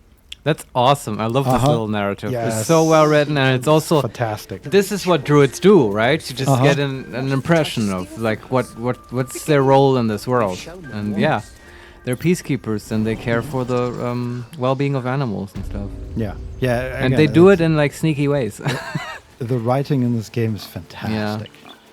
Holy moly! Druid. This is in my opinion, druids should sort of be like Jedis. Right? I guess. What kind of Jedis? Like I'm only talking about good druids now, and also just good Jedis. Okay. But it's a comparison because they're both also always talking about balance. Balance to the force. Sure. Balance to nature and stuff. Mm-hmm. I guess. Yeah. You don't agree? There's a close kinship. I think if you they have shillelagh, it's like a Jedi saber, light sword. I mean, I see the comparisons, yes. Right. But I think Jedis are a difficult bunch. Yeah, you've got the whole Sith thing. Yeah, but there's like cool evil druids. I guess, I mean, Jedis are just very like extreme in their, like you just don't have any emotions. Like what? Not all of them are like that though. But the Jedis are. No, like for me, KOTOR is canon, and they deal with this exact topic in KOTOR 2. I can't help you in that case. You should play KOTOR 2. I should eventually. So I want to talk to the mother of this child that we rescued. Oh, maybe we get a reward. Yeah, it's not Arabella, right? The child? You ever scare me like that again, and I'll feed you to a knoll. Mom, I'm fine. Stop it. Our little Hellion told us what happened. Thank you. Don't know what we'd do without her. That's nice. Wholesome. Yeah, and we can reply, I hope we'll meet again under better circumstances. Number 2, I saved your daughter. Got anything more than a thanks for me? Pretty penny. Number 3, this could have ended badly. Keep her in line from now on. And number 4, no more light-fingered antics. Right, Arabella? Just do number 1. Yeah. Likewise. Arabella? Thank you for helping me. Yeah. Folk hero, Snake Whisperer. Will is inspired. Oh, cool. Mother was a heartbeat away from fighting a bear. Inspiration gained. Complete. Save Arabella. Reward. Arabella is safe. Her parents are grateful for our intervention. Right. You receive Chimera's locket. Grants its wearer the ability to cast dancing lights. Oh, we can already do that. And it has never been useful. Not yet, no. Well, I guess maybe Shadowheart can wear it. Yeah, also, who gets the gloves of power? The Lavelle lady. There we go. You also picked up metal gloves or something? Did you want to look at that? Oh, right. Where are they? Metal gloves. Strength saving throws +1. Oh. It's just medium armor. Can Will wear that? Where am I needed? Not proficient with medium armor. Okay, Nope. he's just a light armor. Okay. But Shadowheart can wear it. Yeah, right. Hey, strength saving throws +1. There we go. Okay, not bad. At All least right. things have stayed interesting. Okay. Oh, there's another trader, I think. Mattis, collector of valued objects. Okay. Do we want to talk to them or just... Not really. Okay, just get out of here. We've already traded, right? Once we have more stuff to sell, yeah. we can go to them. How do we find the Temple of Saloon? That's where we should go, right? From what I understood. That's where Halsin should be. Mm-hmm. Where is it? Also, like, I'm just looking at the map. Yeah. Okay, like the map is just showing us where to go. That's very nice. Thanks, map. Yeah, it shows us everything. but I was looking for Zephlor, Save the Refugees. But we don't actually want to do that, right? Not really. No, I just want to find Halsin. There's also Find the Githyanki Crash. Yeah. That is in this camp, apparently. Oh, really? Yeah. Okay, but I mean, the Halsin thing might be a solution to the slug problem. Okay. I want to do that now. I think. Just go out and fight something. Yeah, just, get one thing done instead of getting lost in infinite choices. Yeah. Oh. These tieflings prove fragile. I have a mind to end their misery myself. Who's saying that? Remind me to stay on your good side. Oh, that was Lazel, okay. On my good side.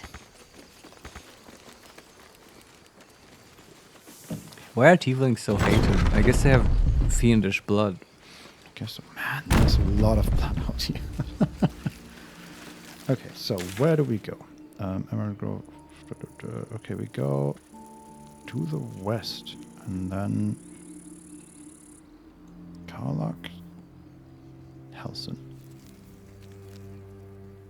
Oh, Karlach was the demon wolf was looking for, right? Ah, is she in the same area? No, but also to the east. Okay, so we're going east. Yep. Okay. Nice. We're going on an adventure. Goblins. Goblins? These tracks. Ah, Goblins. okay. And there's a hidden door again. A stone door. Oh, cool. Look at it. Underground passage. Where are we? I mean, I'm saying we're doing the Halsin thing, but really I just want to go out and explore. Yeah. Looks like we are still on the path to find the crash. Closed eyes are rarely a good sign. What's going on? It was a trap. Oops. Guys, come on over here. Okay, fuck that. I'm gonna reload. That was stupid. What happened? Is it? Okay. When did you save, Vincent? I'm really frustrated with autosave because I feel like it should autosave more often, but it doesn't. So I should just quick save more all the often. time. Yes. Yeah. So. Is anyone dead? Yes. Oh, who's like dead? Fully dead. Shadowheart is fully dead. Oh, okay. Actually, no, Revivify her. Downed. Can Butterscotch cast Revivify from the scroll? And I think she. I cannot say. I cannot. Pause. Interesting. I don't want to run into the trap again. Okay, we can just help her up, basically. Ah, so she's not fully dead. No. Okay. She succeeded all 3 saves. Oh wow. Okay. Okay. So what happens is we are in a cave area right now. There are occasional spots of sunlight, still pretty well lit. And I didn't see that, but a few meters in front of us is like a 4 or 5 meter high statue of a bird with red eyes. Oh, statues always mean danger, which Yes. is easy for me to say now after the fact. Yes, thank you. So I was just running along this path, and then we succeeded on a perception check, and before Butterscotch could even say that it was dangerous, the red eyes glowed and hit us all with like some sort of laser energy. Oh, okay. Maybe scorching rays. Yeah, and then I immediately moved back, even though we all had taken a lot of damage already. But the companions just stayed behind. Oh. And got hit again. And that wasn't great. Crap. But this might be like not a trap you can defuse. Like the statue might always shoot at you, right? I mean, we have fog cloud, right? If it's an actual ranged attack. Yeah, it might just not see us. Sure, but if she just casts, I don't know what the animation looks like, but she might just cast like, a ray in an area or a beam, an AOE attack. Yeah, but then in again, that case, fog cloud wouldn't help. Right, but you assume that it shoots us even if it can't see us, and I assume And that you assume otherwise. Yes. We have just no idea if that's going to work. I wish we could test it. I wish we had a familiar that could be used to test this. I wish we could use Mage Hand now because right. that would be very helpful. Sometimes with these statues, there's a lever on the back. I'm just gonna shoot it with fire. Yeah, does immune that to work? fire damage. Makes sense. I just destroy it. No, it's immune to Oh, fire okay, damage. I see. There's also a bit further down the path is a rune of the eagle. So I assume there's some connection between the rune and the guardian statue. What animal is the statue? It's a bird. I guess an eagle. Okay. Maybe if you turned in... What? Oh, I'm just selecting other characters. Maybe if you turn into a bird, you could pass it. Possibly. Maybe that's the puzzle. We can't turn into a bird. No. They sort of really love druids in this game. Yeah, but even druids can't turn into birds. You're just right. Yet. Not yet, yeah. Well... Yeah. I mean, you can... If someone has a lot of HP, you can try the Forecloud thing. If you just, you know... If you think they can tank one hit. Also, I wonder if... Does Eldritch Blast work? No, okay. That's force damage. Maybe it's just immune to all damage. Yeah, that was why I was looking at the statue and the statistics and all that. Will still has full HP. How much does he have? 16. Okay. I mean, the lady has... Lizelle has like, what, 24? Yeah, but she only has 5 at the moment. Cure wounds on her? Sure, but why? Why not just send Will? Oh, just better chance to survive for her. Oh, but I'm pretty sure they don't do it's not that much. That much damage. All right, sure. It's 1d4 damage. Oh, never mind. Okay. I was expecting like 2d8 or something like that. Maybe 3d6 from Scorching Rays. Let's do it with Will. Here it is 2d6 damage. Oh, I guess it's... from burning, that's usually 1d4. No, I think the burning is 1d4 and they took 2d6 damage, like, to the face. Yeah, I mean, one hit won't kill him. Yeah.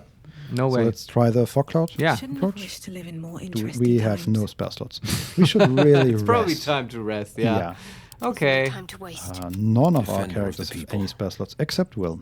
Yeah, but it was stupid to leave without resting first. That's, I mean, as far as we used HP very effectively now. That is true, yes. To discover a trap. I'm brilliant. Yes, a mastermind of trap diffusing. We don't have to rest at the glaive, right? We can just go to our camp. Can you even rest at the grove? I guess so, yeah.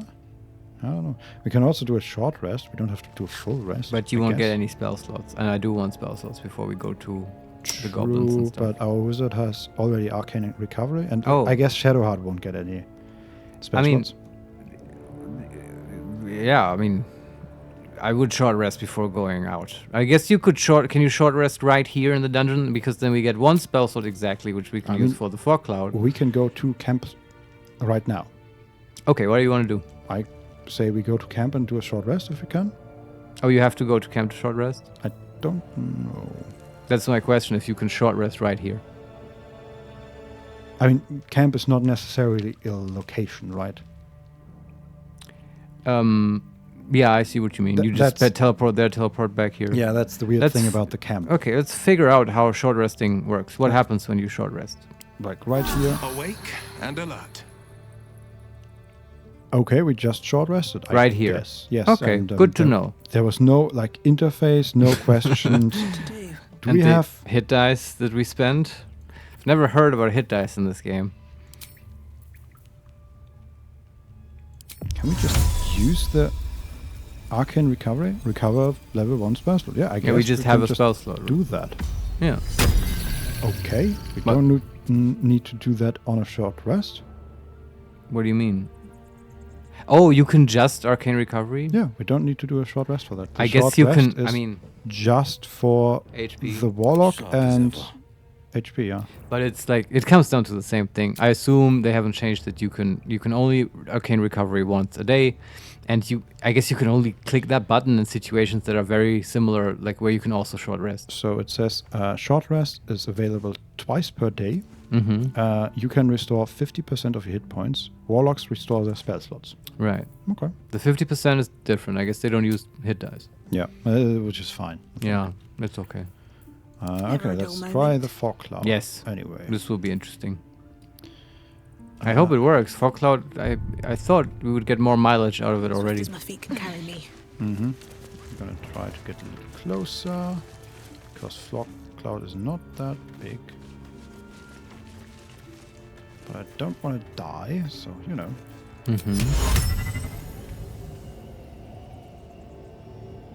Why do I not have a circle here? That's weird.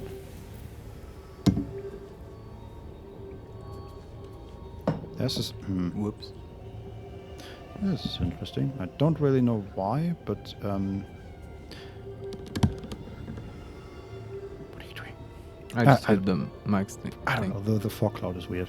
Why? Just because it doesn't...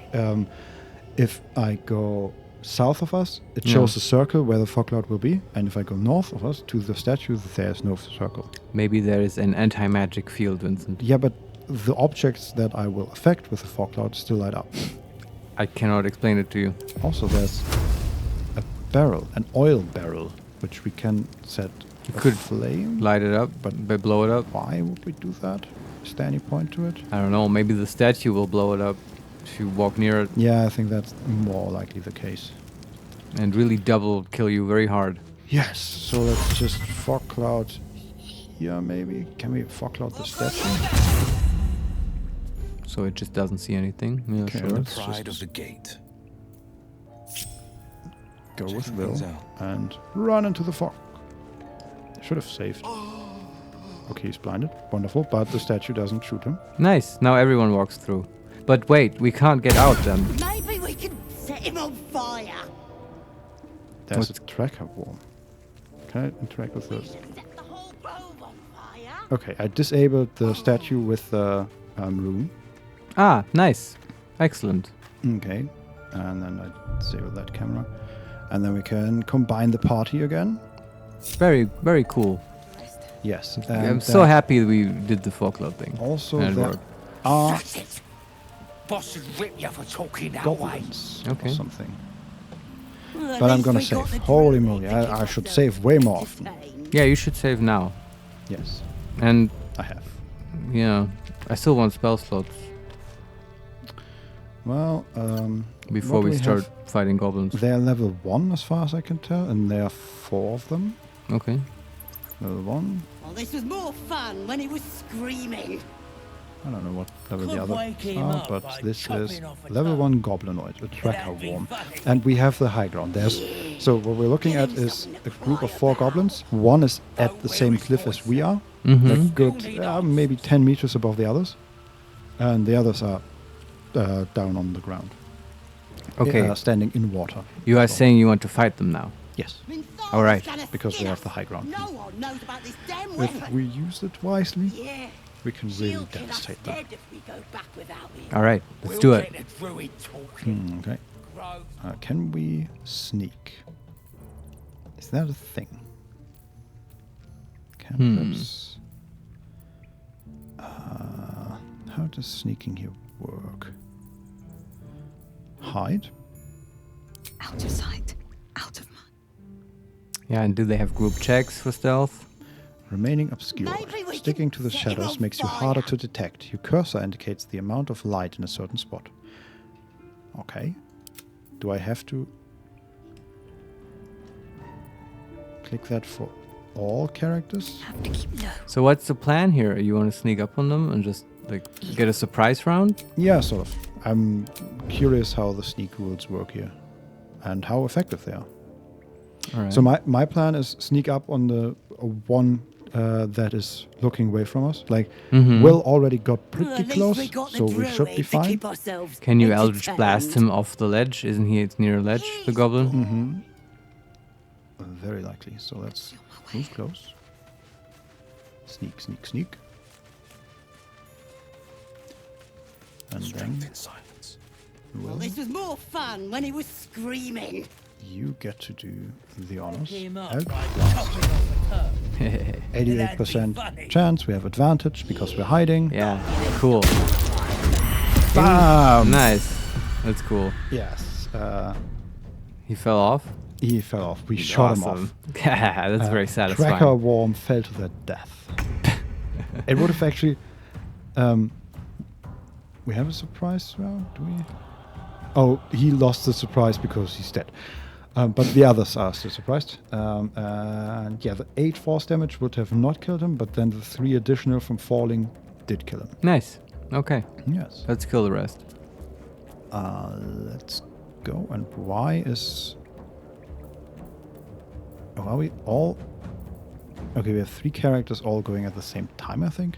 That's kind of weird. Huh. But okay. I wonder if the gods are watching me. Let's go there and just firebolt them, I guess. Yeah. You got high ground, right? Yeah, there's... Okay, one of them... No, 2 of them are a bit sturdier. So there's another tracker. Tracker Torak with 9 HP.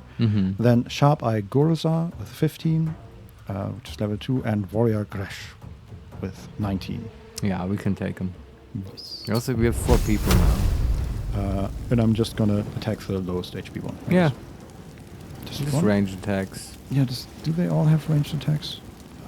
Okay, no, the warrior doesn't have ranged attacks, I think. But the others. She has a bow. No, their warrior. Ah, there. Okay, I see. Yeah. Now, back a little. Favors the fearless. Didn't you already use your action, mate? The Eldritch Blast guy, right? Maybe he got a surprise round. Yeah. Oh no. It's just because we are going at the same time, and I couldn't act how I want. Are the other 2s not in the fight? What are they doing? Why are they not in the fight? Maybe because they are hiding and they are not counted as in fight. Okay. Good to know. This fight is wild. Maybe this exists to... You did it exactly right, and this exists to tutorialize stealth and hiding. I assume so, yeah. But so how do you get him into the fight? Just move towards it and tell him to attack? Yeah, but that sort of meant that they lost the surprise round, which is a shame, really. Oh, because they lost that one action. Yeah. Yeah. But okay, I guess now we can add them to the area, but just attack. Well, what's happening? Why? So she attacked, she missed, I guess, and then she got added to the fight because she was still hiding. So I guess she got a shot with advantage. Yes. Okay. That was a little weird, but I guess the point of the whole thing is that she could have shot again or left again. I don't understand that. Yeah, that's the thing with, like, here's the problem. It's basically real time with pause as long as we are not in the combat. Yeah. So she moved up, shot. I thought she would be in combat. She wasn't because she missed, because she was still hiding. So real time with pause continued, and like a round, so a few seconds later, she just had to check for hiding again, and that time she failed. I still don't understand, Vincent, but that might be on me. Fine. Okay. The problem is, again, she attacked, but she didn't succeed, and I could have used her more. So who's in initiative right now? 3 of us. Everybody except Shadowheart. Because Shadowheart hasn't done anything yet. Right. And she's still hiding. I'm gonna do that now. And now she will attack, right? Yeah. Like what? Yeah. Sacred Flame.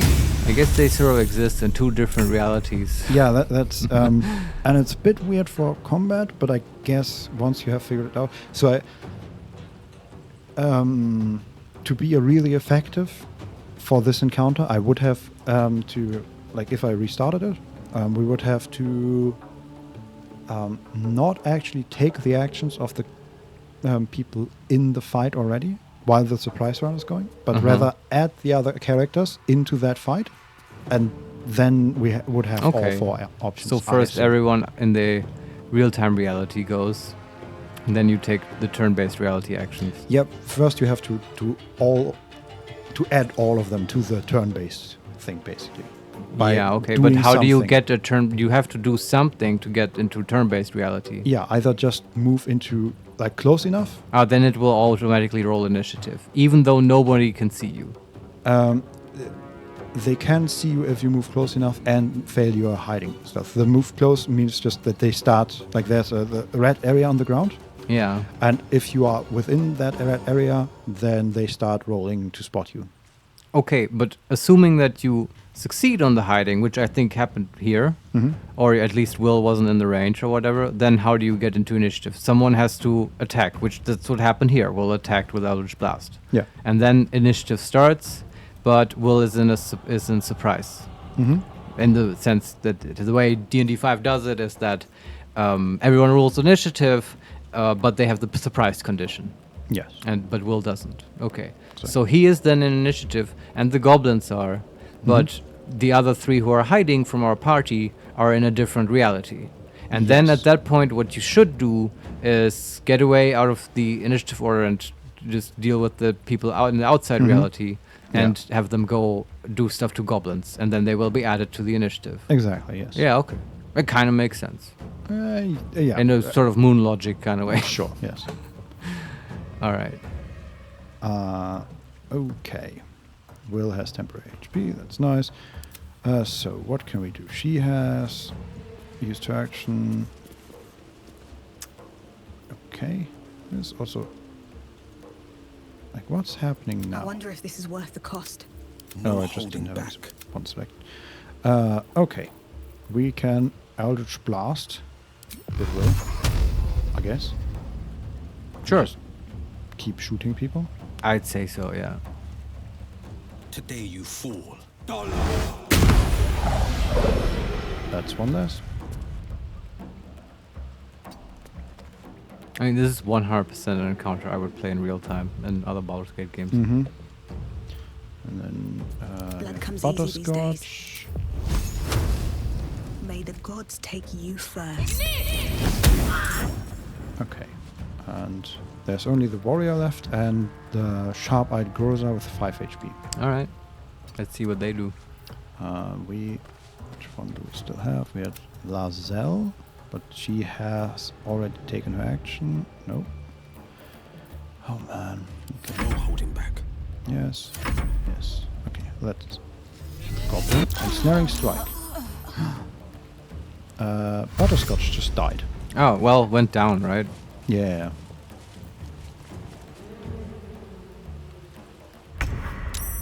But also mostly because, like, when they went, the one of them cast Acid Splash and hit Will and Butterscotch pretty hard. I don't know, this, like, the beginning of this fight is kind of frustrating to me. Really? Why? I mean, we had to figure out the hiding stuff, sure. Yeah. But I mean... Not enough resources for the action. What? Because she doesn't have... Why does she not have a main action? Who are you on right now? I am on Lazelle, and all I want to do is shoot Sharp-Eyed Groza, but it says I don't have an action. Why do I not have Does she not have arrows? No, she can't take any action. Oh, like she used her action, and I don't know for what. Maybe it's not a new turn, I don't know. Honestly, I'm really not a fan of this. Hey, everybody here can move, like, at the same time because you're at the same position in the initiative. It's a bit weird. Maybe I will be.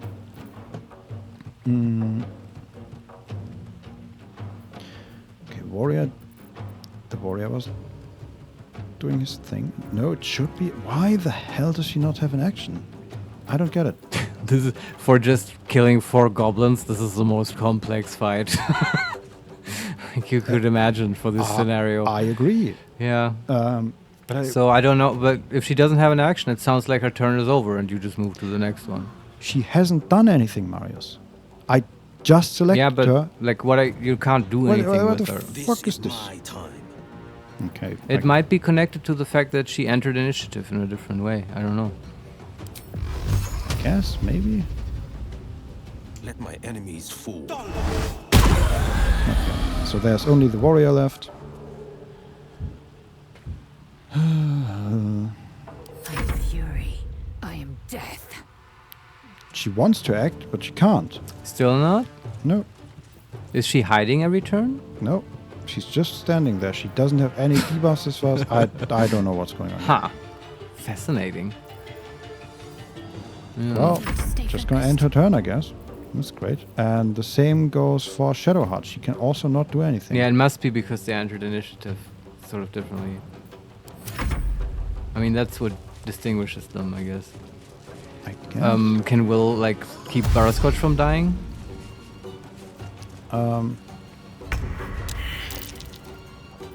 Okay, Butterscotch. How do we save you? Got to focus. We can not cast any spells because we do not have any spells. She's still downed, right? Right. No holding I'm back. wondering how we can Feed her a potion? Does that work? The half-elves were throwing potions. Can you maybe throw one at her?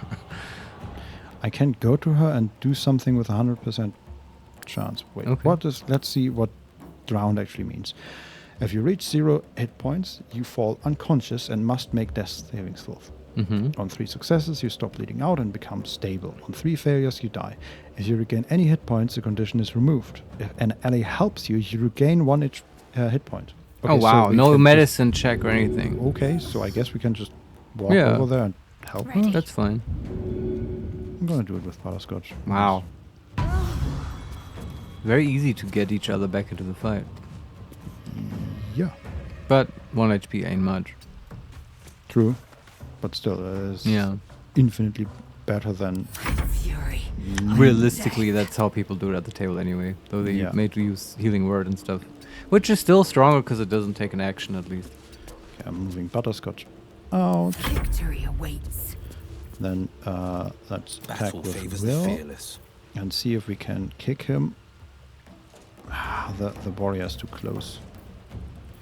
I think that's disadvantage. Oh, we can't even attack him because the target is... Oh no, we could just get disadvantage because the target is too close. Oh, can we attack him? With Will? Does Will have a melee attack?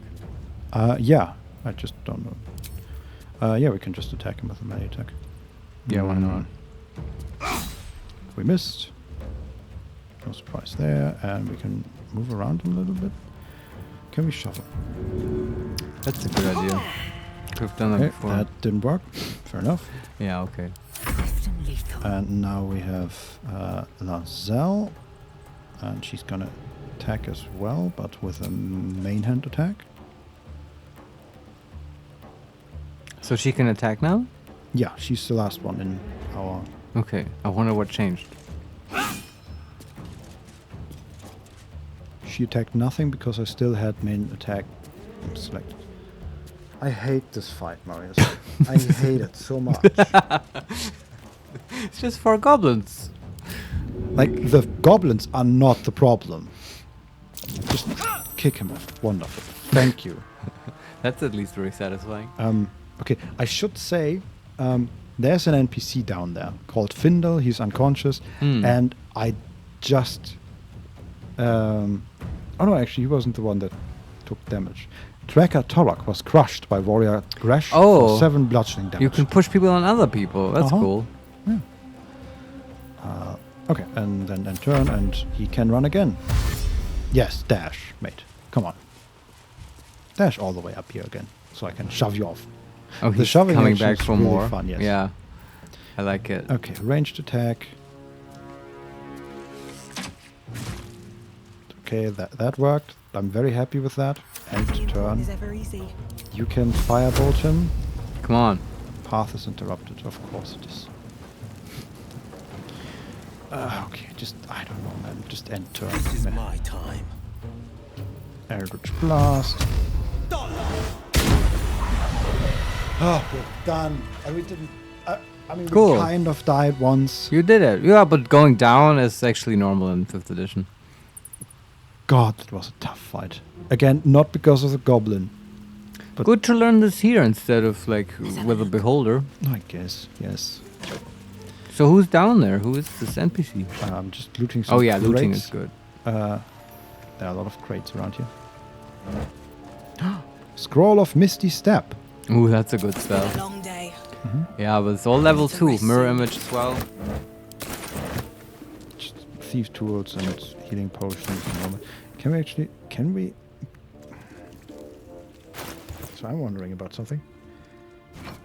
Yes! We can take the wooden crates into our inventory.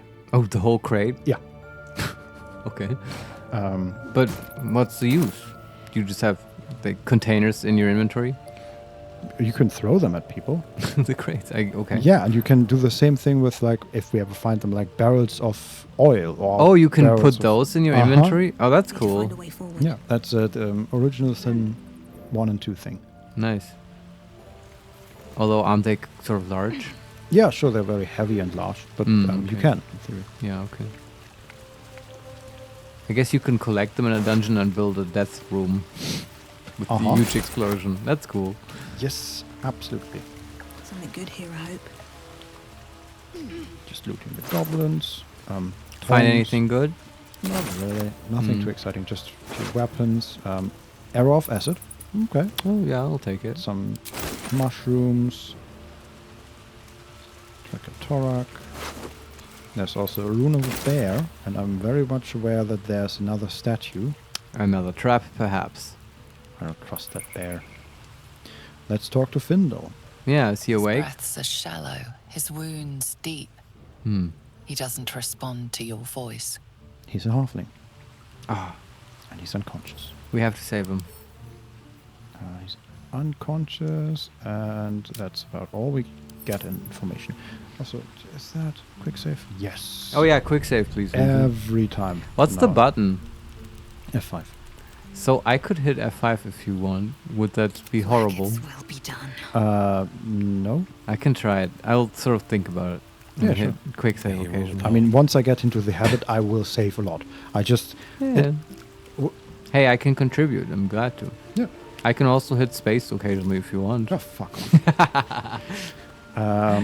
So can we feed this guy a healing potion? Let me see. In the options, can we... Disable space? I just wanted to ask if I want to... so a moment. Okay, it doesn't do that. Space. Enter turn-based mode is shift and space. Ooh. Ah, that might be great to initiate, just do the hiding thing, right? You just start turn-based mode, and then you hide. Turn-based mode, general tooltip. You've entered turn-based mode. The game has paused around you, and time is broken down into rounds that represent 6 seconds each. Turn-based mode can be used to avoid traps, perils, and being spotted. Right, yes. And you can also position yourself exactly, right? Yeah, okay, this is good to know. That is lovely. Yeah, okay. Love it, love it, love it. That way we can avoid the split reality problem we encountered. Also, wait. Is this... Okay. I'm just seeing now that the rune of the bear is not next to a bear statue, though it might be a bear. Yeah, I think it's a bear. But there's another larger bear statue that is sort of looking over a rune of the wolf. Okay. And okay, that's the rune of the wolf. Is it? I feel like there's something hidden here that we can find. But Vincent, yes, I want a long rest before we do this. Okay, do we want to heal this guy if you can? Let's get on with it. Yes. Feed him a healing potion. Okay, let's see. Butterscotch. What can Still alive, so that's progress. Where are the healing potions? We have bottles with spiked bulbs. There. Throw. Send to camp. I guess we can just throw it. Try it, sure. Seems a bit get started. Awkward. Worked. Easy. People in this world just throw healing potions at each other. Thank you. I thought I was going to die down here. It's a bit weird. Yeah, I agree. Wild. We can say number 1. How did those goblins slip into the grove? Number 2. Was no one looking for you? Number 3. I'm surprised the goblins didn't gut you on sight. Why didn't they? Number 4. Don't thank me yet. I'm here to finish what they started. Oh God. It's horrible. Number 1. It's my fault. I thought I'd given them the slip, but they followed me through the tunnel back there. I must tell the others what happened. I stepped careful. There are traps in these tunnels. We noticed. And thank you again. Mm-hmm. Folk hero, a timely rescue. Will is inspired. Wow, Will is so cool. He gets this constantly. I guess the way we play, he gets. Was he just shot by one of the statues? I hope not. Okay, he just vanished. I don't know where he is. He might be dead. I wish he would have told us about the other statues in the traps. Mm-hmm. So is this like another way into the grove, and these traps are just like protection for the grove? I guess so, yeah. Can you just disable that one? Or die? No. Okay, we have disabled the bears. Now we only have the wolf left. And we have to get to that somehow. But yeah, okay. We can long 2 steps at a also, like, do we... Like, where's this going? Like, this tunnel and stuff. Maybe we want to explore somewhere else. I don't know. Like, more towards the saloon temple. I mean, the quest marker shows that it leads to Zorro, Zevlor, Karlach, Save the Refugees, Return to Zevlor. Oh, that's the grove. Basically everything. So I guess it's just an exit? Yeah, it just leads to the grove again. Grove, yeah, okay. Maybe we should re-enable the traps so the grove is protected. Yeah, but first we see if there's any very important loot. Okay, sure. If there's more to do we look want at. a long rest now? Sure, yes. Can we go We want to do that. Bam! We're in the camp. And it has actually changed. It is now like in the same aesthetic as the cave system. Okay, so we're long resting in the caves, I guess. Mm-hmm. Interesting. I wonder how many like camp locations there are. I don't know. How many types? And have they carried the furniture and stuff? Well, some of it. I don't see the invasion plans at the moment. Okay. There is like a training statue and the traveler's chest. Mm-hmm. And there are also some vases. Nothing in them, I guess. Not surprised there. The traveling chest has still the same items, like bewildering adventurer's pack. Yeah, and all that stuff, and underwear. All right. I say we just rest. Maybe we'll get a random interaction with one of our many friends. And we get to throw all the food in the pot again. Mm-hmm. You have enough camp supplies to restore all hit points and spell slot if you long rest. Yes. And apparently... Oh, okay. Will wants to talk to us. Yeah. And... Okay, everybody wants to talk to us. Do we have to pick? I don't know. Let's talk to Will, I guess. Sure, yeah. I should speak up. He's drinking out of a very Tingle fancy... runs through your head and down to your feet. Ah, there it is. That shiver. Our little brainworms have made fast friends, it would seem. How do you feel? We can say surprisingly fine in spite of it all. Number 2, nervous. I don't like the idea of that thing in my brain. Number 3, confident. No tiny tadpole will be getting the best of me. And number 4, I'm more interested in how you feel. Oh, you should answer him. But I feel like number 1. Yeah. Surprising is just the word, isn't it? Before the Illithid's unscheduled surgery, I'd felled hundreds of beasts and a fair few fiends. The tadpoles weakened me, suppressed greater talents, but beyond that, I've showed no signs of turning. No nausea, no pain, not even a hot flash. We can reply with number 1, something special about us, or at least about our tadpoles. Number 2, it makes no sense, I know. Why haven't we turned? And then number 3, we could probably dig up some poison mushrooms if you're that keen to be sick. What? I don't know, I guess. I want to say number 2. Makes no sense. Yeah. Perhaps the worm's vat was poisoned. Will approve. Perhaps we're uncommonly fit. Or perhaps the tadpoles are merely on holiday. We could conjecture all night. I suppose the why doesn't matter so much as the what next. And that answer is plain as the horns on a war devil's head. We get these things out. Let's get some rest. Dawn comes sooner than we think. Okay. Yeah, I agree with him. Can we talk to the others? Zell is in a fighting position. Of course. And Shadowheart is meditating, I think. Or just sitting there. Makes sense. I remember who I was in Kresh Kalir. I was hungry to face my first Geich. My sword pined for their blood. Would that I were doing battle up there, among the tears. She keeps saying words that I don't know. Yeah, same. She's also, now with her like armor off, she's very thin. Oh, okay. Like, worryingly thin. But I think that's a Githyanki thing. I think so too, yeah. We can say, number one, Faerun isn't so bad. Give it a chance. Number two, do you want to do battle... You want to do battle up where? And number three, wizard.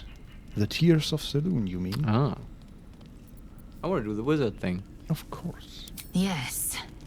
Rocky bodies named after a false goddess. Next time you're able, look to the sky. Watch the moon cross it. The tears follow behind it. Rocky bodies tumbling through the sea of night. One of them is my Kresh. Oh. Kalir. It's like a satellite. The Tears of Saloon are, I think, they're just moons in Faerun. Okay. And there was like an astronomical event, and it sort of shattered the planet a little bit, which is called Toriel, I think. Okay. And it was actually, it's sort of split in half, I think, and they are like shards from that, and they're still floating around there, called Tears of Saloon. Oh, okay. I might be wrong. I think that's the story. And I guess her Kresh is sort of her home a world? satellite that she lives on. Yeah. I think, yeah, it's just, she's a Deep Space Nine character. Yes. In my mind. Totally. Yeah. We can ask, are all Githyanki from the Tears? And number two, it must be quite a shock to leave your Kresh behind and arrive here. Number one, ask about Githyanki. Your curiosity is to be commended. Githyanki are hatched in creches all throughout realm space. Kalir is one of many. It's there I first saw a Kithrak mount a red dragon, where I slit my cousins' throats at the Vaj's command. Ooh. But enough of this. You are wasting your resting time. Come dawn, we resume our search for a creche. Sure, yeah, that's what we're doing. Absolutely, yeah, totally. All right. And then finally, Shadowheart. Yes. The leader of the pack comes to chat. What's on your mind? You must be pleased to have a clear path forward. The sooner we find the druid house in, the better. Yeah, she knows what we're Can't doing. wait to get rid of this thing in my head. And we can respond with, so what will come next for you once this is all over? We've kind of asked that before. We can also ask, how are you feeling? And, you know, this could be our last night together. Is that true? I guess that's true for every night. True, Living yes. a dangerous life. But what is that? Are you saying that suggestively? Maybe. You know, this could be our last night together. I want to say it. No. I just wanted to ask her how she's feeling. Okay. How are you feeling? The same. These parasites are proving suspiciously benign. But suppose I turn. What would you do? Huh. That's a difficult question. I mean, I know you... we're not that close friends, so... Look, I mean, if you turn into an illithid, and I would kill that thing. That's the reality. If we could, then we would, yes. Yeah, I guess realistically, I would die to your mind control powers. Very likely. Yeah. So what are the options? Number one, maybe I could leave you tied up while I hunted for a cure. That's nice. Number two, no hesitations. I just end your misery then and there. Number three, let's not do this. I don't like hypothetical questions. And number four, if you turned into a monster, I'd run away. What would Butterscotch say? I was leaning towards let's not do it. I don't like hypothetical questions. Number one is kind of nice as well. True, but it could be seen as like... I mean, if it's a Mind Flayer, tying them up It's not. It's doesn't just stupid. She really wouldn't say something obviously stupid. The running away is also an option. Oh, such a difficult choice. Okay, I vote for no hesitation. I just end your misery. Then I'm there, because the first option is stupid. The third option is a hypothetical question, which is what every wizard is all about. And the running away is just the coward's answer. And also probably wouldn't work. And we're just being honest. That is what we would do. Yeah. Cast sleep and then slit your throat. Exactly. Yeah, okay, go for it. Wise. Though, I hope you'd miss me after I'm gone. I think I would if the positions were reversed. But you're right. If we're to make it through all this, there can be no room for hesitation. Yeah. You're doing well. We should get some rest. Good night. So I think Scotch has still the markings on her face. Maybe they're permanent.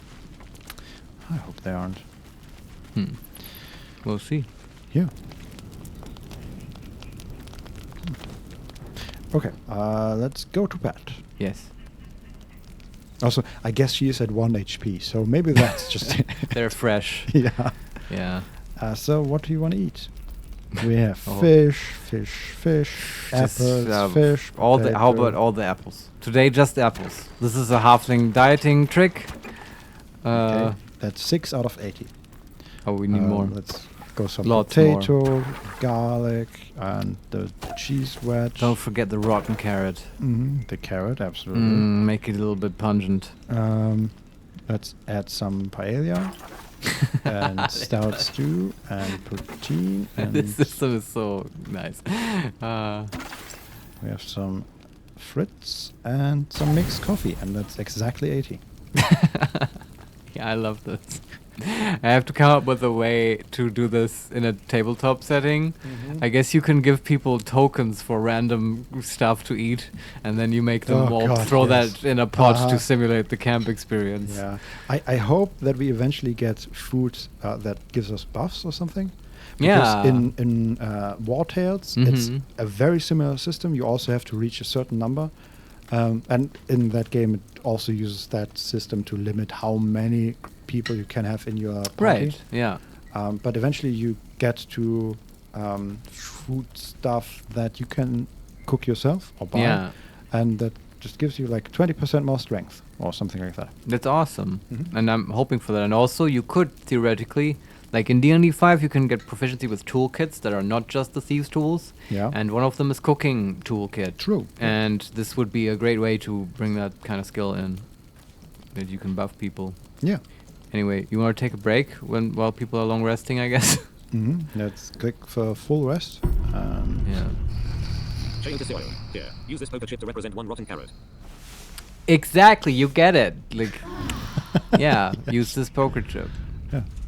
Also, welcome back to the stream. Sorry about the last 2 hours. So sorry of the about stream. what happened with the stealth, but yeah, we're learning this game like everyone else. No, I meant that Chaotic Yo-Yo, which is also the person that told us. Oh, Chaotic Yo-Yo is back. Hey, welcome back. Yes, and you told us at the end of the last stream that the stream was cutting off, but for complicated reasons, we had an issue with the chat not showing what it's supposed to be showing, and we only saw that. About yesterday's stream, but it's good that you're back.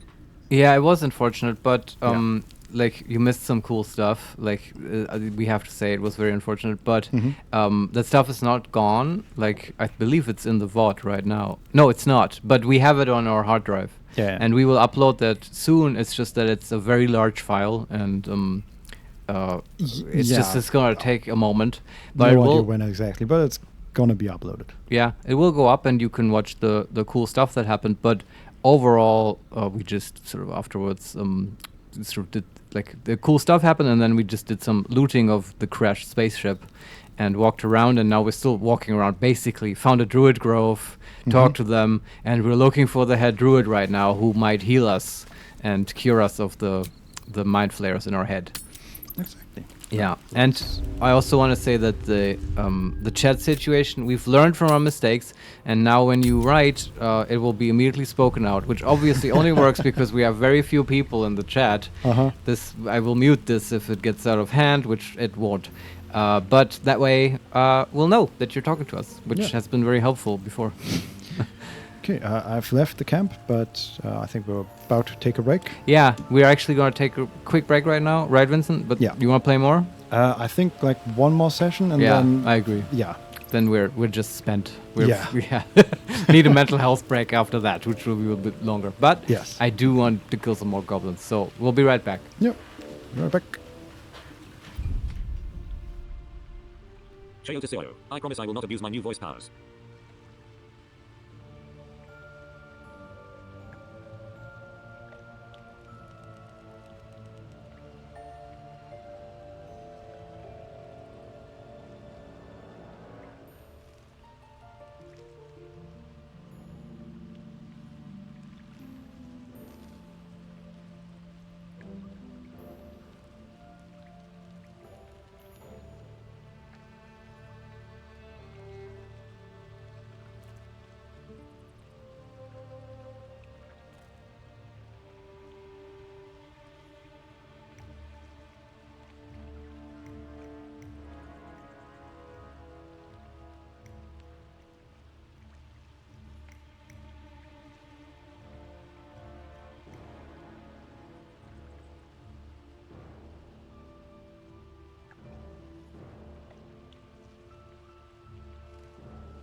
das und der daneben.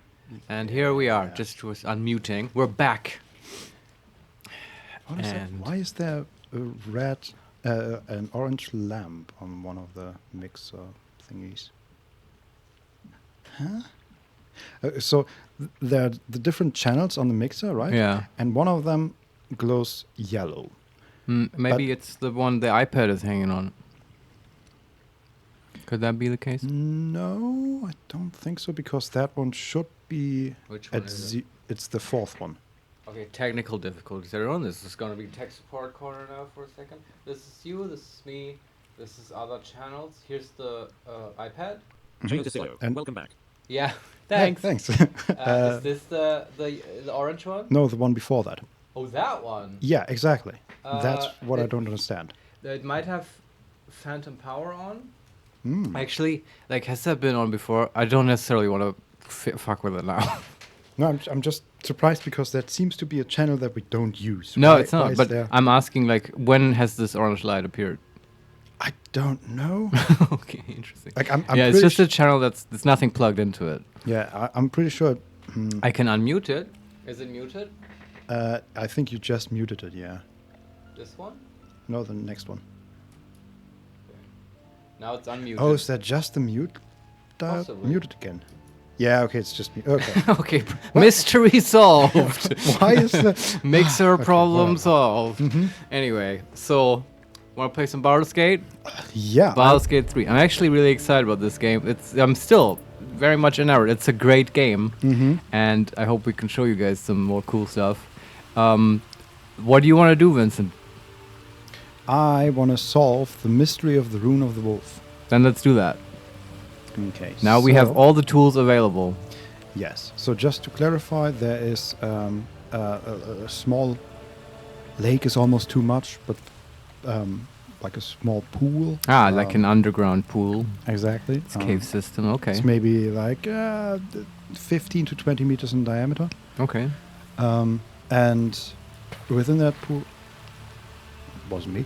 In the middle of that pool is a rocky pillar, and at the back side of that pool, of that pillar, is the Rune of the Wolf, which we can use to deactivate the wolf statue. Could you use Mage Hand? That's a good call. This is a perfect Mage Hand opportunity, because it can probably levitate over the pool. Also, god damn it, we forgot Find Familiar again. Yeah. Yeah, never mind. I'm pretty sure yeah, the wolf statue is attacking. The hand? The hand died. But it could have interacted with the rune. So, Fog Cloud again, I would say. Have a lot on my mind. Fog Cloud, and then... In it. Are they both concentration? Mage Hand can't be used again until a short rest. Isn't that a cantrip? Well, I guess there's no real cost to short rest.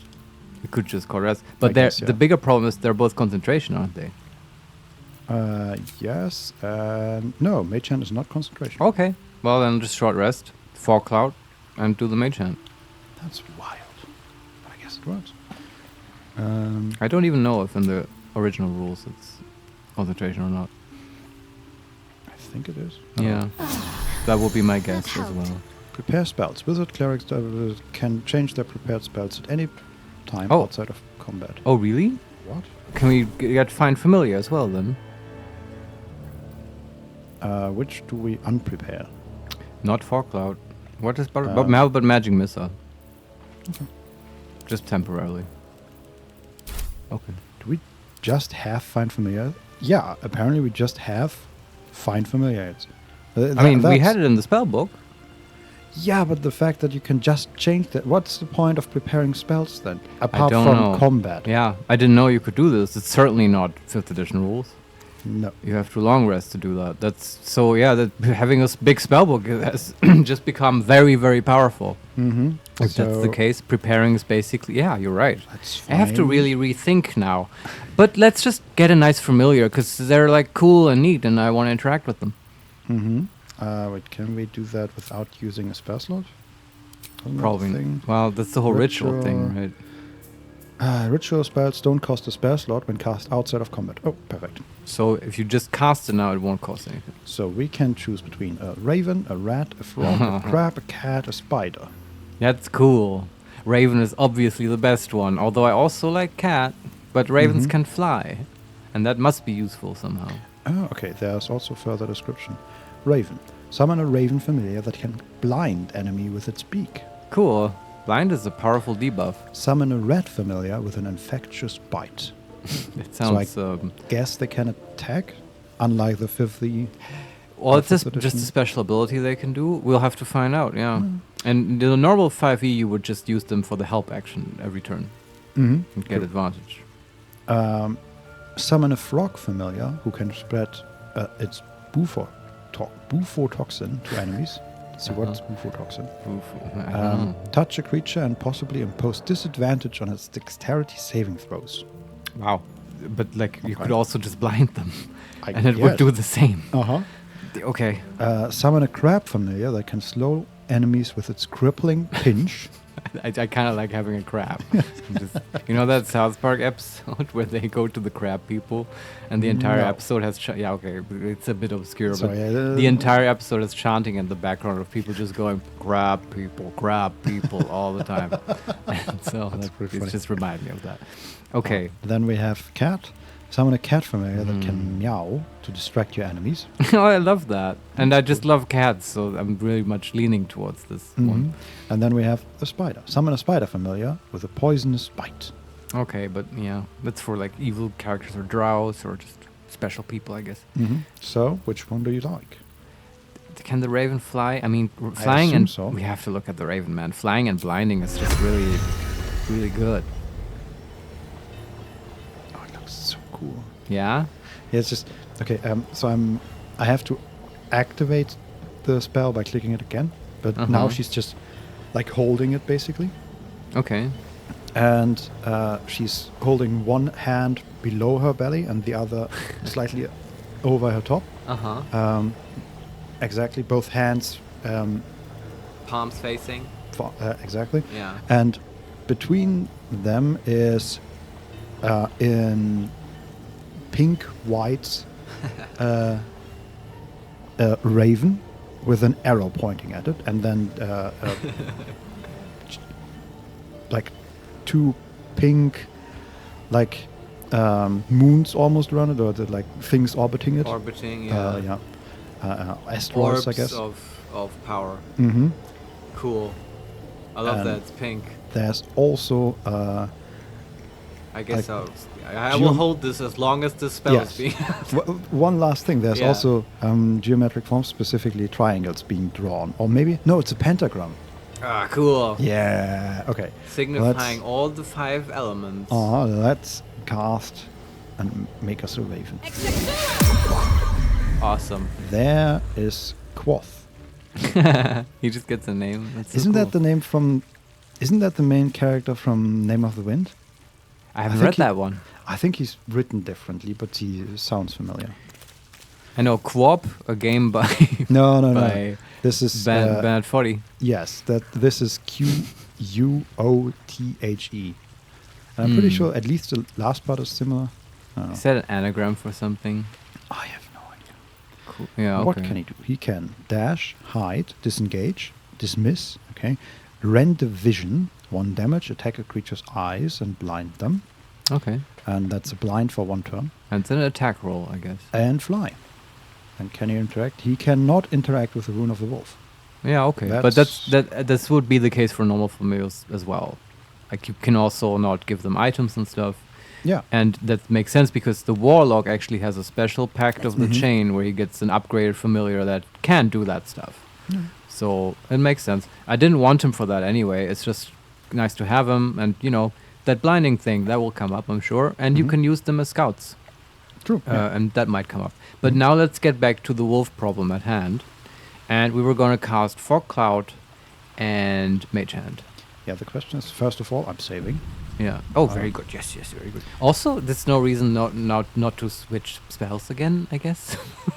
Oh yeah. Just get Magic Missile back. The question is, so it's grayed out now. Can we still switch it? Sure. I guess so. And get magic missile back. Yeah. And the raven stays with us. Yeah, I mean, it would be weird. That's wild. I mean, the swapping out is pretty wild, yeah. So, but big why- buff to wizards. But it's a ritual spell.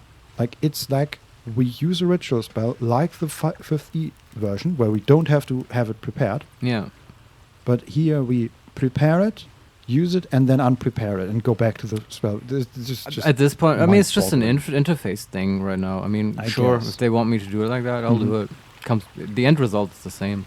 Yeah. It's more upsetting to me that we did not have to spend 10 gold on incense and get a brass brazier, which is Calm normally down, Mr. Wizard. But normally that's how DMs keep you from just spamming familiars all the time. Well, Yes. that's how I would do it, I guess. Okay, how So, wolf problem. do we get to that room the best way? Because we have fog cloud, but fog cloud is pretty limited, and Can you just like, yeah, okay. I can't Put it on the water and have. At what point does the mage hand get shot down? That's where you would need the yeah, fog the cloud. question is, can the mage hand just fly over there? Oh, I was assuming it can, because you said it can interact. Yeah, okay, I've quick saved. I'm just gonna try this. Uh-huh, yeah. We will absolutely reload if this goes south.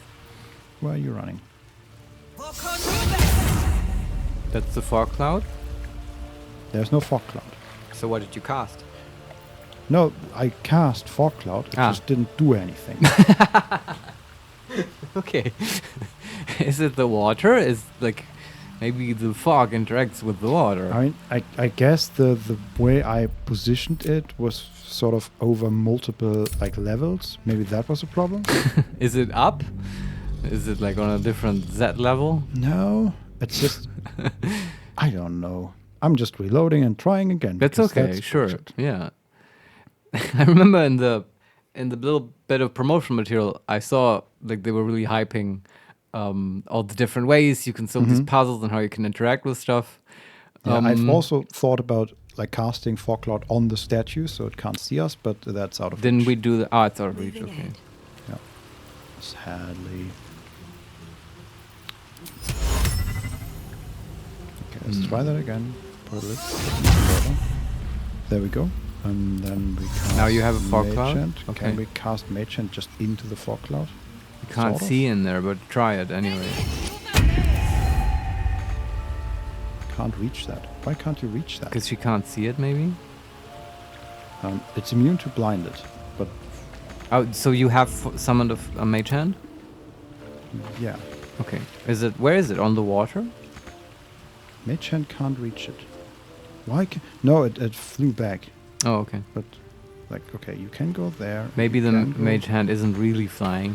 It's just sort of hovering and it just can't go over water. But it was basically right next to the button. Earlier it worked. No, I summoned it almost next to the button, Ah. which is irritating to me. Can't reach this. Why can't you reach that? So right now it's right next to the button, but it can't reach And it. now it also can't get. Okay. This is wild. I'm gonna Reload again. try that one more time. Sure, yeah. And try to summon it even closer to the button. Uh-huh. Because if it's just summoned so close to the button, you could also put just the fog cloud on the button. Oh yeah, that's basically what I did. Okay, I see. Mm-hmm. That was my idea then to summon the mage hand sort of close to the fog cloud and get into the fog cloud fast enough that it can't protect. Mm-hmm. And then I realized, hey, apparently I can just cast it into the fog cloud, which is even better, I would say. Sometimes that works. Some spells have the wording that you don't have to see the point that you choose. Yeah, that was sort of weird. Let's see. You just kind of feel the space. Yeah. You intuit the position. That's one. Casting sounds really good in this game. Okay, can we go there, maybe? I just can't.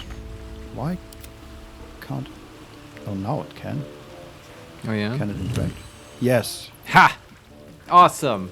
Okay, I took a bit of fiddling, but it would probably in real life as well. True. I'm glad that worked. The next question is, how do we get to the corpse that was next to the button? And there's a corpse next to the button? Yeah, there's loot. Still breathing. I didn't know. Despite Can everything. can the mage hand loot it? No, I tried that. Can the familiar Can't loot slow it? down. No, it probably cannot. Think so. Okay, so I was wondering, do we have any source of like ice magic? F5. Yes, very good. Ice magic to freeze the water. Huh? No, I don't I think- like the idea. Yeah. But I Frost. don't. Ray of Frost would probably be a cantrip that's useful here. Yeah, but first of all, we can do that Find Familiar and then Magic Missile again. But no, we have Grease, but that's about I'm gonna it. grease the We water. have Okay. cantrips Hey, I have an are- idea. Create or destroy water. Just destroy the water. I think that's a little much. Also, there's new water coming in. I'm not completely against. You want to try just to see what happens? I wonder what Sure. I mean, yeah, you might be right. It might be too much. Cause water-based surfaces such as water, steam, ice, blood, and poison to vanish. Okay. It's good to know you can vanish poison with this. Yeah, okay, it immediately sets invalid target. Like, Okay, no, yeah. no, No, this it's is not fine. a- That makes sense. It has a volume limit, and this is just for surface coating and stuff. Yeah, but that's we can okay. like make the blood around us disappear. There's also can we use this to clean? There's also a barrel of water which we can take along if you want to. No, I mean we can just create water. Why would we carry a barrel of water around? Because it's not special. Assume nothing. Well, But- I mean, do you want to? No. Okay. Yeah. Not. I mean, water is sort of the least interesting things we can find in a barrel. Oh, it right? is very important to Like survive. a barrel of fish, of rotting fish. I might be. I mean, the thing is, interested in if that. it weighed nothing, I'd take it. I'm kind of assuming that these objects are super heavy and. Will Yeah, but we kill also. you. I think we have. Yeah, we have. Lazel alone can carry another 400 pounds. But how much is that in barrels of water? An efficient path. Let's see. Like that's 200 kilos for us metric people. Barrel of water is 80. 80 So 40 pounds. kilos. So 40 kilos. She can carry okay, like it's four. not clear whether it's pounds or kilograms, but yeah. Well, they used pounds earlier, so I'm assuming. Well, and we set the game to Imperial, remember? Yeah, so we it have has a to be barrel of pound. water now. I guess we're keeping that now.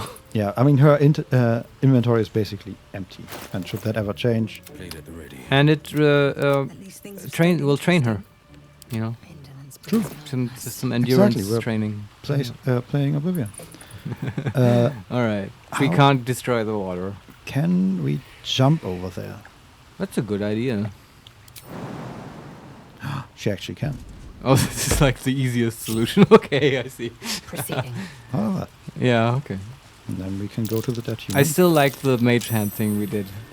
Oh, okay. Wait, where she succeeded on perception checks to realize that these guardian statues that were shooting us with fire are magic? Like they are glimmering now. Okay.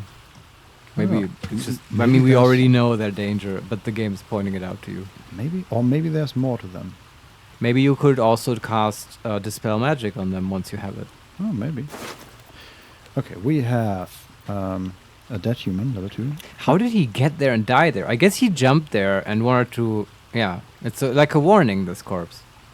Yeah. He jumped there and got shot by the wolf. Mm-hmm, Yeah. exactly. Okay. 27 gold. A potion of glorious vaulting. It's a jumping potion. After you Bring jump this there. to triple your jump distance to get off this islet, probably. Yeah. Um, if you get stuck. Then a charred key, a singed silver key Ah. held by a long dead corpse in a druid cave. Interesting. Maybe that's for the hidden door in the grove. No, she explicitly said she couldn't see a keyhole. Ah, okay, yeah. And then we have a viridian crystal. Combine 3 of these to grind them into souls. Okay. Okay, now we need to find the keyhole, I guess. Might be for a chest or anything. We don't know. Yeah. You jump back? That's what I'm trying. Okay. Now this is the bear puzzle, right? Oh, you're still trying? We did it. Okay, good. Yeah, we're done. Yeah. Let's We move. did everything. There's no more bear puzzle? No, that the puzzle was like the bear thing was just the rune of the bear was the goblin after fight. the fight. Yeah. Okay, makes sense. All right. Fun cave. Yeah.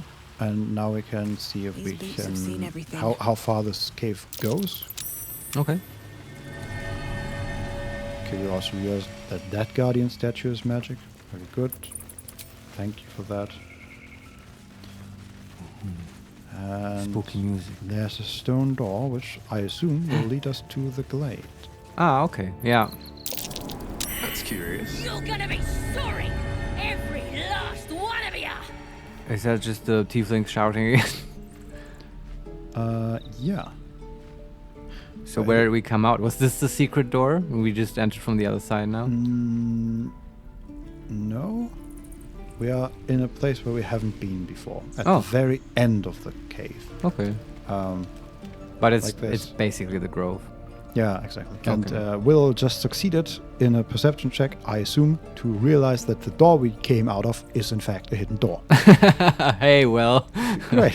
He's a fast one. Fast thinker. He's All right. a Wilson by adoption. I'm gonna bite the heads off your kids and your All right. birdies. Do you want to go and back your out? I don't dogs. necessarily want to go back into the grove. Sure. I mean, that looks like a quest about to happen. That shouting. There's a dwarf, I think. Is that a dwarf? But No, I think it's like in the grove. I Yeah. want to go adventuring. Okay. I'm not saying we're not going to do it, but I think it's going to wait for us. Okay. So can we take these standing torches? No. No, I'm curious what else we can take. And just take along. Like I know there was a bucket that we could have taken. There was no point to it, but we could have. I'm pretty sure. Yeah, I mean, they might become useful with the puzzles and stuff. There's also this oil barrel. We can take the oil barrel. All right.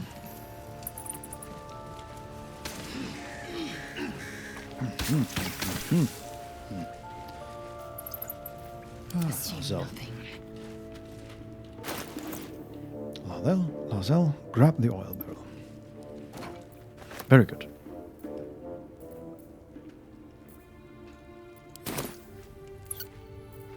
No one back home will ever believe this. Breathe deep and move. Okay. Seems simple enough. And we're almost out of the cave again. Awesome. It was a nice little cave. Nice little So, Gith, aren't you worried your kind will punish you for consorting with us? My name is Lazelk Chucky, and my kin will understand my need for servants. They will help you, but only Jesus if Christ, I can't take these two for too long. We need to find a different fighter, Vincent. I need like a nice big barbarian. Also, where's this guardian character we made? The dwarf. Yeah, no idea. Like, yeah, that's so strange. So we go towards Halcyon. Temple of Saloon. Halcyon. I think, Yeah. Rescue the druid Halcyon and save the first druid. Yes. Yeah. I'm very curious about that. And That I'm is hoping where we go. to gloriously slay many goblins. Is there a shield or was it a... And Had a bag of holding. And yeah, we learned that this druid will maybe remove the slugs. Hopefully. And he's also a better leader because right now there's like a fascist lady in charge of the druid grove. Yes. She's like really mean to children and stuff. And has a fetish for snakes, which is never a good sign. Yeah, no, she's bad news. But she was like the vice president of the druid and Halcyon was the main president. But he's like gone. He was investigating the Temple of Saloon, which is, and here's a weird fact for you. All the people with the slugs in their brain, for some reason they go to this temple. Yeah. And we don't know why, and I'm very curious about that as well. But weirdly though, Vincent, we are now one of those people. Like we're also going to this temple. There's a signpost here. Yeah, maybe we will know where we are. Baldur's Gate. East El Terrell. Okay. So we're between Baldur's Gate and El Terrell. So west? Does that mean we're east of Baldur's Gate? Yeah. Okay. And that's the direction we're running at the moment. That We're makes following the street. sense. Okay, interesting. I think El Terrell is the city that also features quite heavily in Descendant to Avernus. Do you That think we can search for you, Lazel? I know they do Hold on. not. It is my responsibility to cleanse myself. They pursued the Nautiloid. Perhaps they were trying to free you. A vain notion. I am one of many, and will not be a burden to my queen. More of the same, I guess. Yeah. I was just gonna say it's in that adventure by wizards, the descent into Avernus. It gets teleported. The entire city gets teleported into Avernus. Yeah, I mean, we did, sort of, right? I guess that happens rather frequently in the Forgotten Realms. Yeah. I should also say, first of all, I remember in the lost time, you asked whether the maps from Baldur's Gate 1 are similar to the maps from Baldur's Gate 3. Yeah. And by now I can confidently say, like, the beach and the ship and the ruins and the chapel and the grove and all that is all one map, right? We have no loading zones. Is it just one huge continuous space? Mm-hmm. That's insane. Yes, That's, I agree. Holy shit. It's like an MMO. Also, because right now we are on a like sort of slightly broken down and overgrown bridge. Uh-huh. Nice. And I can already in the distance see there's a cave that seems ominous, and there's probably ogres in there. There's exploring to be had. Make sure waterfalls where we might have to look behind. I'm loving this. There's also I just looted a few travelers' chests that are on a like reinforced wagon, and ahead of us is a group of corpses with pretty fresh blood. Be careful, there might be traps.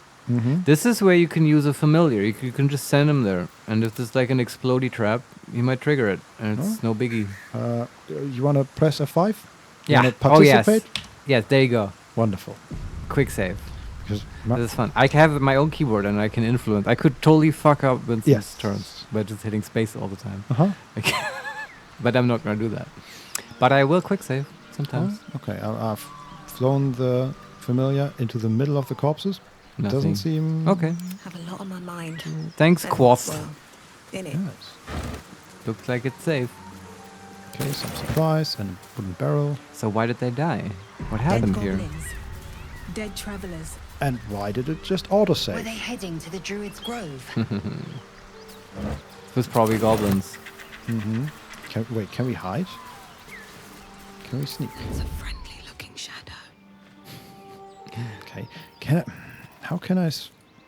You could hit Shift Enter, Vincent, and enter the turn-based mode.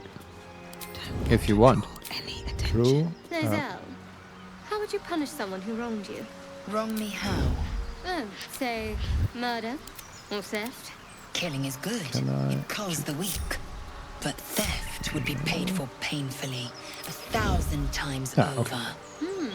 Good So to there's know. a special button for group hide. Ah, that's good. Yeah, for group, that's very convenient. Because in 5th edition, they explicitly have group stealth checks. Yes. Some more kits on the first adventurer. These are all dead adventurers. Yeah. The first one looks like a mage, and then like a thief or something. But this is not the party we met earlier at the ruins, right? Did they just... I don't think so. Okay, yeah. We also have 2 scrolls: Scroll of Expeditious Retreat and Scroll of False Life. Okay. Dead Goblin. Actually, I think it might be. You're right. Yeah? Yep, that looks very much like the Goblin. I love and that. Then we have... The cool callback. Uh-huh. I guess, yeah, they weren't very effective, I have to say. This is not surprising. I wonder, though, in another playthrough, you might be able to save them. Either maybe you run after them, you go to this place quickly, or you keep them from leaving in the first place. Yeah, or you kill them yourself. Or you kill them yourself, yes. One of them has a Goblin's Drawing, which is special because it has like a orangish color. Okay, maybe that's for that collector trader. Read Butterscotch. Drawn in thick charcoal lines upon an animal's skin, this childlike portrait depicts 3 stick figures. A goblin with sparks in its hands, a square humanoid figure, and what seems to be an elf. Each of them is wearing a simple crown. Oh, so I guess they knew each other for a long time? Maybe? Oh, because why would this picture be on him? You mean the adventurer knew... The group of adventurers was a goblin, a humanoid... Oh, a goblin was... Okay. Then a goblin, and a human, and half-elf or something. Okay. I don't know what. And the goblin drew the entire party. Yeah. This is kind of sad. I feel bad for these people now. Huh. Well, man. That's the life of adventure.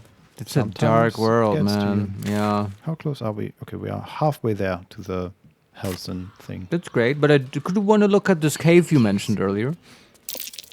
There, on the rooftops.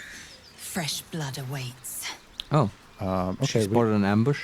So we just got a notification or tutorial about hiding. Attack enemies while you are hiding will catch them by surprise and will give you an hiding. And we do know to hit Shift Enter before we do this. And I should also say we are standing in front of a gate now, a stone gate. There's a signpost which I am approaching. Your sour face is tiring, Shadowheart. Moonhaven. By all means, leave if I am so distasteful. I'd rather not Doesn't turn my back on you. look like there are. Yes, there are just goblins around.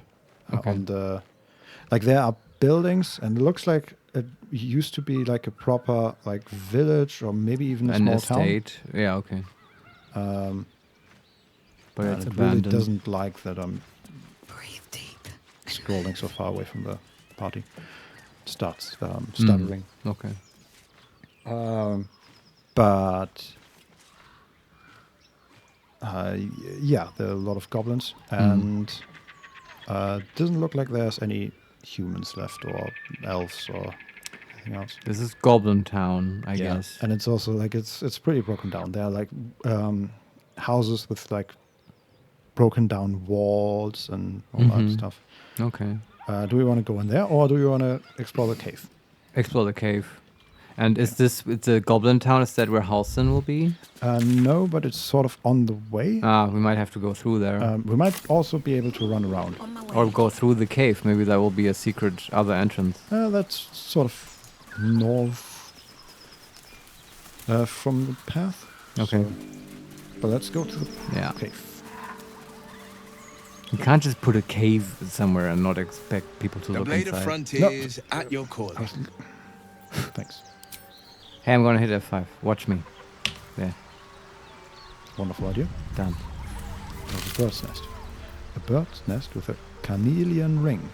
Hmm. Considered a token of good fortune, this ring's stone are perfectly smooth. And it's worth 14 gold. Okay. I guess that was stolen by the bird. And put it in its nest. I guess so, yeah. Like from a magpie. What's that noise? That's just the party climbing down to the cave. And there's a waterfall. Owlbear tracks. Its nest must be nearby. An owlbear nest. I'm gonna hide. That sounds exciting. They might have good stuff from adventurers they killed and ate. Okay, I think we... Yeah, okay, the cave mouth can't be explored by the familiar. It's okay. It's a loading zone, basically. Familiars can't cross loading barriers. Yes. They should put that in the books. And we are in the owlbear's nest. And I see no owlbears, but I see some statues. Oh, owlbear statues? No, humanoid, like elven statues, maybe. Okay. I hope there's not a basilisk here or something. Why would there be a basilisk? Because Marius? there are statues, Vincent. And oh no, that is not life-sized. Oh, okay. Well, maybe, it's a wizard with a shrinking wand and a basilisk. Sure. That stench. Mm. Dead owlbear prey, no doubt. Yeah. We found an eviscerated goblin. That's level 3. Okay. That's that's a nice warning, right? Level 3 characters die here. But there's 4 of us. That's such a goblin thing to have. He has 52 gold and a heavy stone. Despite fitting easily in your hand, this rough stone has a good weight to it. We'll take the stone. You can throw it at stuff. Yeah, or drop it on people. I wonder if you sneak up on the owlbears and you throw the stone somewhere else, will they get distracted and look at possibly. You could, yeah. So what's that? Okay, there's a... so we are looking out from a cliff into like an area lit by sunlight from the top. There's a whole shaft. Yeah, exactly. And there's a statue of a female warrior with a spear. Oh no, it's not a spear. It's some sort of staff with two moons, half moons. Probably saloon. Possibly. And maybe there's also two like stone pillars next to her, and in front of her are like candles and potions and a gilded chest. Oh wow! The war between Saloon and Shah as a book. And so there's also loot. Yeah. Okay. I don't know. It looks a bit like a trap. You think? A little bit. But that won't stop me from going there. Or the raven. Yeah. Also in front of us there's a cracked rock. I think maybe we can climb down it. I don't know. Maybe that's how we use the rope. But let's see what the raven can find out. Yeah. Go forth, raven. Paka, paka. Can you like grab things? No, raven? he can't. Potion of animals. Marius. What? He took the fucking potion. Oh, he can? I'm not complaining. It's pretty cool. The raven took a potion of animals. Oh, wait, he drank it. Yes. Oh, the raven can now talk. So this is the stupidest animal ever. But I guess he's not reliable. It's our mistake to send an animal to pick up potions. Of course they're going to drink it. This interface is killing me. But why did he do that? I guess if you have a character who can pick up objects, right-clicking them will pick them up. But if they can't, they just immediately consume them. I guess. I don't know what happens if I right-click it. Potion of healing. Drink, attack, and examine. So he hasn't drunken it? Oh no, this is a different potion. This is potion of healing. There's several. They really want you to have this ability to speak to animals. Yes. Yeah. Okay. That's just. I'm willing to reload for that. Like. Oh yeah, I just did it. In front of the cave or something? Sure, yeah. Because it's just a stupid interface thing. You press F9. You're my loading bot. All right. Loading. No, it's not F9. Is it F8? 5, 6, 7, 8. I'm gonna do F8. I think that did it. Yeah. Okay. Adventuring alone is a hard road. Gathering a balanced party makes everything easier. From conversation to combat. No shit, Sherlock. I'm sick of these two bickering. I want a nice barbarian who gets along with Shadowheart, okay? Yeah. Well, we'll see if we find one. Yeah. I mean, there's a barbarian in the 7 base characters, but... yeah, wasn't that a tiefling barbarian? Yeah, we just don't know if she's nice. Yeah. If it's a tiefling, it is likely One that... day I'll catch a break. Okay. She might be among the people in the grove. Mm-hmm. Although, it has to be a tiefling who has a slug in her head. Yes. Yeah. And I assume we'll find them... At some point. We'll probably... And in a heroic fashion. Of course. Raging, perhaps. Okay, so I guess we just climb down this cracked rock. So we're looking at these treasures and stuff, but they're like down somewhat. Yeah, also there's a second path that leads to like the waterfall and then all the way around. And this is probably the owlbear's nest. You probably have to get past the owlbear's nest to get to the loot, correct? Either that or we use cracked rock. So examine the cracked rock. Okay. Can we do the rope thing there? It would be nice to have a use for rope. What do you say, you cracked rock? Oh no, you're just climbing down. Oh, I guess it's a climb check, maybe? Yep. Seluna statue in a stinking cave. Hardly a place of honor. Mm-hmm, exactly. Yeah. Seems a bit weird. Suspicious. Oh, but the gilded chest has Saloon's seal on it. Mm-hmm. What is that? Saloon's seal. Condition: a protective shield surrounds the chest, dealing 4 to 24 radiant damage to any heretics that touch it. So what's considered a heretic in this case? I don't know. Can we use the bird to open it? I'm gonna hit F5 now. Okay. Now you can do whatever you want. Well, I think the bird cannot open it. No, I don't think he can. Can't be added to your inventory. Can we just take the entire chest? Take it to a mage. Hey, open this for me. Ah. Did you do something? Yeah, succeeded on a saving throw against a blast from gilded chest. Okay, whoever did that is obviously a heretic. That's the bird. Ah. But he didn't take any damage, Mm-hmm. number one, and the seal is not broken. It So will it's keep doing this, still I guess. there, yeah. Why did he not take... He succeeded, I guess. Mm-hmm. Okay, I guess someone with a lot of HP can just maybe try. Sealed by magic. There's no smashing this open. Oh, okay. Lazelle Never just wanted the easy path. succeeded on an Arcana check. Okay. But you can't open it. Which makes sense. This is obviously a magical place. It says Saloon Seal, but it doesn't say that it's locked, and it doesn't, like the icon doesn't, normally it would turn into a lock when I hover over the item. But maybe for non-magical, non-plot armored locks. I guess, yeah. It's also, it's Saloon's seal, and seal, well, you can take that in many ways. One of the Exactly. meanings is it's locked. Mhm. Can't open it. Okay, And I let's think we can probably open this once we have done stuff at the Saloon Temple, right? Maybe. And we're like, maybe followers of Saloon or whatever. You can take the other goodies. Scroll of Detect Thought, we'll take that. There's a candle. Can't throw that. Okay. Gonna throw Just that statue. vandalize this altar. Yes. Alright. Wonderful. You call me heretic? I'll show you an heretic. Some incense and more incense, and then You need that to summon a familiar. I don't. The war between Saloon and Shah. Ah, mm-hmm. Read.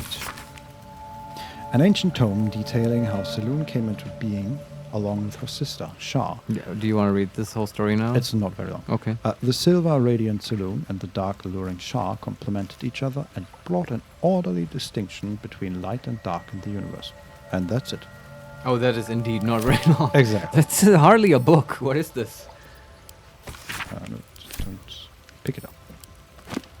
Very good. Can we pick up the save? I will hit. Did you already do it? This thing won't yield Okay, its so I can't pick it up.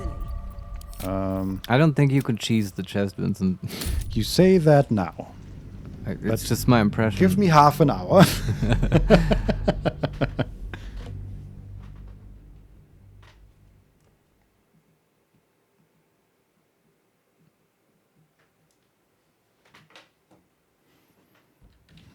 Be aware of your fight spilling into new areas. You might end up with unexpected allies or facing a new horde of enemies. Good to know. Mm-hmm. All right. Is there anything else about the altar? That wasn't the... Okay, I guess I have to collect everything again. Don't know. Hmm. Pick up. Pick up. Pick up. Throw the candle. Wonderful. Pick up the incense. Pick up the glass chalice. Wow. Pick up that incense. We're just robbing this altar. like we're adventurers. Also known as grave robbers. What we do. Yeah. Okay, and then there's the chest, which we leave alone for now, I guess. Yeah. Do we want to explore into the owl? Okay, there's the owlbear. Uh-huh. There's an owlbear, level 3, 118 HP. And Just one? An owlbear cub. Okay. Just And a mother taking her cup. The owlbear is slightly hurt and distressed. Oh. I think this would be... Speak with animals. Yeah, do we have any option to speak with animals? Well, we right have now? the potion. Remember? Ah, right. We just got it, right? Oh, yeah. Where is Who should do it? Maybe Will? He's very charismatic. Sure. I don't know if it's animal handling or persuasion, though. Well, if you can speak to them, I'm hoping for many just talky options, right? And he has animal handling on +2 as well. And he's just very he's a sensitive guy. He's perfect for the job. Oh, this is I'm excited about this. This is not what I was expecting. I was just gonna murder these owlbears. Did you drink the potion? Not yet. Okay. I am quick saving though. Good call. And then we are drinking that. All right. And then we talk to an owlbear. You feel the quake of its heavy footsteps before you see it. An owlbear, its beaked face looming out of the darkness. What's this? Something weak, something tender. Won't even have to chew you before I feed you to my son. Soft meat. Would you like to join our party? We're looking for a barbarian. Yes. Because she's got the perfect barbarian voice. Mm-hmm. Yeah. Oh, this is perfect. So first of all, I would like to say most owlbears I've seen have a grayish, almost blue color. Mm-hmm. This one is brown. Okay. Like. Mm-hmm. Also, it's huge. Right. As they are usually. Yeah. We can say number one, you're injured. There's still half a spear lodged in your head. Number two, sorry, wrong cave. I'll be going. Number three, we can move closer. That seems like suicide. Number four, one-eyed, because Will is indeed one-eyed. He has like a scar over his eye. Oh, so cool. His right eye. There are also like I never got to describe him to you, but it's true. He has like a black dreadlocks that are pretty close to his head and not very long. Dark skin, again the scar over his eye, and then more over his face. Not like very deep scars, but like a good amount of them. Okay. And yeah, his body is just a normal human body. Okay. So yeah, one-eyed. That eye, or lack of it, must have you in a lot of pain. I should know. And then the last option, you've had your last meal, beast. You and your cup alike. Why would you drink a potion of speak to animals just to say that? That makes no sense. Well, that's an option. Yeah. It's good that they give you that option, but yeah, that's it? Yeah. Okay. Definitely the one-eyed, right? They will probably bond with her. Scars don't make us kindred soft meat, and they don't make you welcome in my nest. You'll be missing more than your eye before I'm done. All right, tough lady. We can use intimidation. Let me go, or you'll watch your cup die before I finish you. Whoa. Or we can use persuasion. Just allow me to leave. I'm no threat to you or your cup. Or we can attack. Like, why do we even want to leave? I don't know. I don't exactly know what I want from her. I guess I wanted to help because she was stressed. Maybe we could have talked about the spear in her head. I don't know. But we talked about how she has like scars and stuff. Yeah, sort of the same thing. But how would we get out of this anyway? Could we climb back up? Would that be the normal way? Possibly, yes. Yeah. I don't know if we can use the stone again. Maybe it's a one-way thing, and now this is like the idea. Okay, can we go past you without fighting? Yeah. Yeah. Okay, that makes sense. Did Will have persuasion? I think he does, right? He has +5 to persuasion. He's perfect for this. Try it. And we have a ton of inspiration, and we can add guidance. So it's difficulty class 9. We have +3 charisma, +2 persuasion proficiency, plus guidance, so D4, right. And inspiration. We can't fail this. 9, and we've done it. 12, all right. 13, 14, 17 in total. Very good, You're Will. small, weak. Killing you would be a waste of time. Okay. You can go, but you make one wrong step and I'll rip you to shreds. Larazel disapproves. Shadowheart approves. Yeah, Larazel doesn't fit this party. She's not going to be happy here. No. Can we just... Okay, there's some stuff around here. Can we talk to the cup? Is that a bad idea? Yes, and you should do it. Wait, we can't. Oh, okay. Well, I mean, even human babies wouldn't be able to talk, right? Yeah, I know how a I human guess. baby works. Oh, but okay, so there She got loot in her nest? there's an owlbear egg in her nest, but next to it there's a headless skeleton with loot, and there's also pork loin. What line? What? Pork loin. Oh, just nice food. Yes. Okay, someone could like stealth. Like, can Shadowheart like stealth and try to grab it? I mean, we can try. The loot? She's And blades always sharp. like moving right What's next to next? it. Okay. So No time to waste. go over there into the darkness and Unnoticed. Good. hide. Okay, now she's not hiding anymore. Can we hide now? Okay. Does she have stealth trained? Because she's like a trickery. Uh-oh. We're kind of fighting an owl, Ben. I mean, you know it was gonna come to that. She wasn't very nice. I don't want to fight an owlback cub. Come on. Oh, come on. They've done this, like, even in classic adventures. God and keep on the damn it. Borderlands, they give you a room where it's like, oh, you've been killing kobolds. So like, but here's the kobold hatchery with, like, eggs and little kobolds. What are you gonna do now? Well, the answer is always we're gonna kill them, because this is D&D. And we're an adventuring party and we want loot. And it's the uncommon armor we got. Well, I mean, I guess we could just run.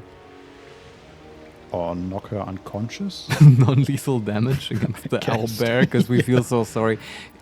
Come on, let's just end it. We tried it the nice way. She wouldn't tell us why she's distressed and give us a cool quest. So she has to die. I can no longer extract XP from you, NPC, so I will remove you from the game. That's so harsh. It is a bit sociopathic. Can we heal her? And maybe Well, if she had asked, we would have done that. I feel like there's a better version to do this, but we haven't. We just didn't figure it out. Yeah. I guess this is what we do now. I mean, think of it this way: it's nice XP. Come on, in any other game, you wouldn't have had a second thought about killing an owlbear. Maybe. Okay, that's. Oh, we have two. We have two portent dice. 15 and 17 this time. All right, just solid hits. Yeah, it's just Quoth missing with the rend vision. Ah, cool. Critical miss. Okay.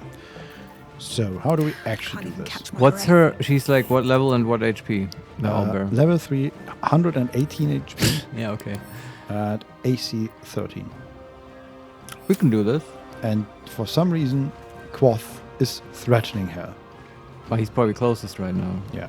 Okay. Who's next? What's the turn order? We can choose. They are all going at the same time. Okay. I guess we do stuff. We cast. I mean, Shadowheart can cast Bless, right? Sure. On maybe everyone except Butterscotch. Just because Butterscotch does the fewest attack rolls. Oh, she used her action to loot. Oh, okay, that makes sense. Yeah. Okay, we'll wait for her. What spells did Will have? Do we want some powerful Warlock stuff? Warlock spells. It's, Hex, Arms of Hadar, which is... what does that do? I don't know Warlock spells so well. Does 2d6 necrotic damage. And on save, target still takes half damage, but are able to use reactions. And if they do not save, they are unable to use reactions. How about he just hexes and Eldritch Blasts? He also has Armor of Agathis. Should we cast that? I don't think so. I mean, Warlock spell slots come back easy, right? We can just use the spell slots. True. But it takes an action. So just Hex and Blast. Let my enemies fall. Sorry, we tried it the nice way. We even drank the potion. Why is he attacking her when I clearly picked the Hex option? I guess I didn't select the variant. Okay, I'm getting frustrated with this interface, I have to say. Maybe it's just the language you have to learn. Yeah, but why did they let me attack her when I was in the selection for the Hex option? Well, I mean, I'm guessing it just wants to be always very reactive, right? So it's always, it doesn't ask you for confirmation and stuff. It's just, I guess. So it feels, once you've mastered it, so that it feels super snappy. Maybe. And you can just get shit done quickly. I mean, I know other versions of this interface, and They are slightly less snappy, maybe, but a lot more comfortable to use and with a lot less mistakes. But it's okay. So what ability do we want to hex? Strength, Dex, Con, and Wisdom. It's ability scores, right? Probably Strength. Wonderful. All right. That worked. Then he's done. The bird is done as well, and we have Mage and Lazelle left. Okay, what does Butterscotch actually do here? How much HP on the cub? 37, and that's a terrible question, Marius. Well, I mean, it's probably going to attack us. Mm-hmm. I mean, we could sleep the cub and not kill it, but we can't sleep it. No, we can't. It's 24 HP Yeah, for I know. sleep, and We can't. Yeah. How about...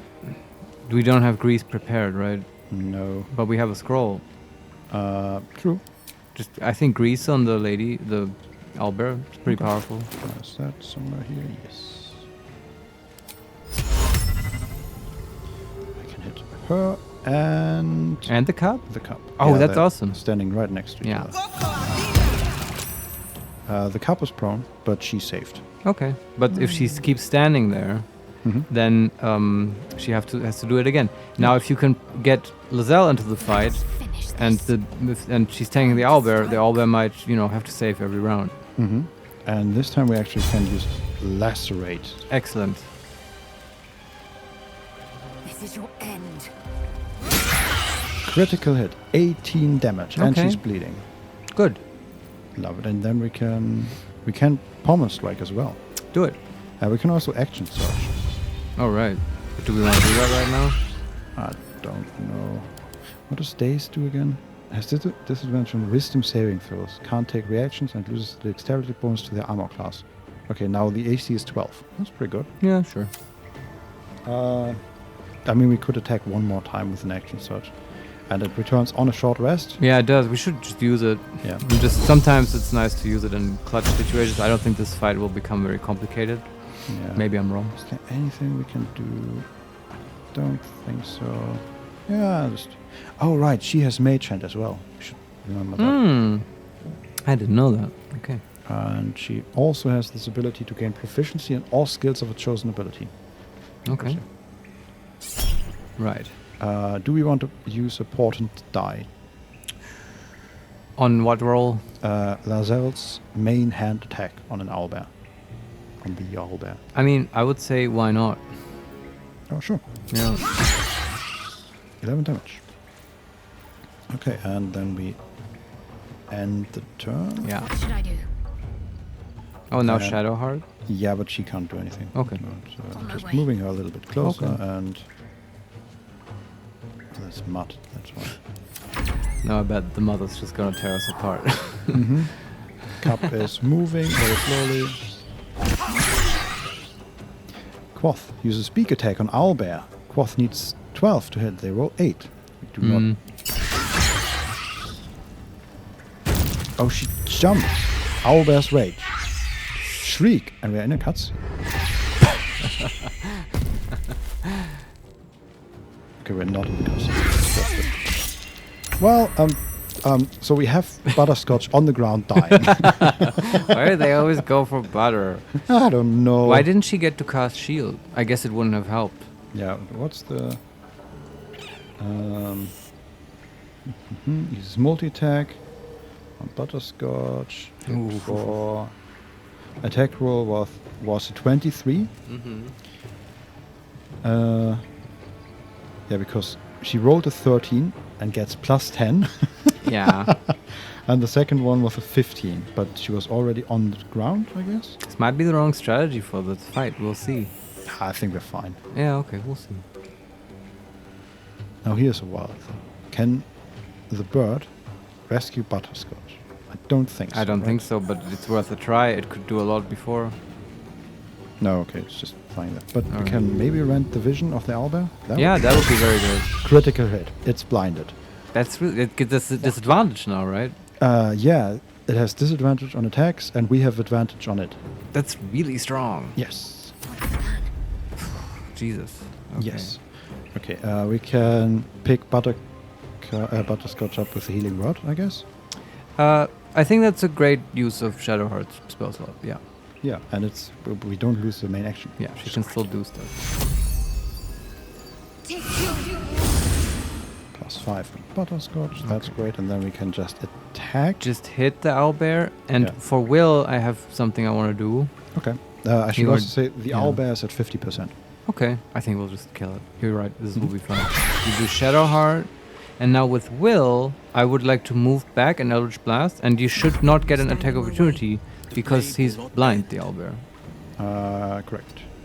All right. And then we can Eldritch Blast. And But you then- have Hex active, right? Right, but then is she gonna be pushed back? Do you get a choice on the push? In the game, in the TTRPG, yes. In this case, I don't know. Well, see. I guess we'll have to find out. Nope, no choice. Okay. I might push her out of Greece, but Greece is not I mean, concentration. no. She was already she had jumped out of Greece. I see. Okay. Interesting. But she was hit for 5 force damage and 6 necrotic damage From Hex. Oh, right. Okay. Good. That's good. And Lizelle still gets to go? Yeah, I also realized he can flourish as a bonus action. 1d4 bludgeoning, possibly throw your enemy off balance. He can do that after Eldritch Blast? Yeah, I mean, he can't do it now because he's too far away. It has to be in melee? Yeah. Close? Okay. Where does he get that ability from? I don't know. Okay. I think they all just get some special way to attack. Just their origin characters. I guess, yeah. Okay. No choice but to keep going. Okay, then Buttercup lost her action because she died, I guess. Okay. That's fair. Yeah. Okay. I'm gonna move her a little away because she's hurt. Yeah. Keep going. And then Lizelle, which... fuck, we should have done Lizelle first. Well, before Will at least, because now she can't reach, I think. Actually, we can do a rush attack. Yes, that's good. Okay. Then set, charge forward and take the first enemy and possibly pushing them off balance. Yeah, that's good. You bow, or you Bam, bam. Okay, she's saved from that, but I think it's fine. Okay. Okay, and I think that's our turn. What's the HP look like? The cup is still moving. And crushing flight. The owlbear is at 40 HP. Yeah, we can. That's Shadowheart down. Oops. We rent vision again to blind her hopefully. Do we want to use a portent die for that? On rend vision? Yes. Yeah, she's only blind for one turn, right? Yes. I would say we do it, yeah. I agree. Very smart. Okay, that's wonderful. Well, so much for peace. Just having Butterscotch around is very helpful, even if she does nothing. Okay, how do we do that? So, Shadowheart is down, and I kind of want to save her, but maybe... Butterscotch can save her. No, she's on the other end of the room now. Oh. Do we want Lizelle to attack or save... I honestly think Will does more damage with the Hex. So maybe Lizelle should save Shadowheart. Okay. And she also doesn't take attack of opportunity from the bear. Includes that. That's an action, right? Yeah, that's an action, okay. Very good. And then we move back into melee range. Just sort of pinged Shadowheart. Hey, wake up! Basically, yes. Lazy tiefling. And that's that turn. Fight. Let's go. We have Butterscotch. What does she do? Just throw firebolts, I guess? I suppose that is fine. Yes. 2 damage. Yes, Wonderful. Kind of pitiful, but hey, that's not her job. No. She did fine already. That's you. I'm just gonna move her a little bit away as well, but not too far. Shadowheart, you mean? Yeah. Yeah. She can guiding bolt if you want to push some No, damage. she doesn't have an action. Oh, yeah, okay. Everyone's dead and getting up. Yes, okay. exactly.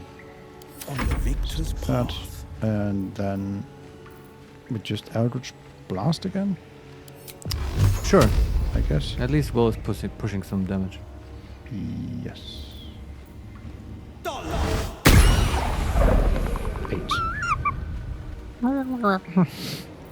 And then we end the turn and see what she does. The cup is doing stuff.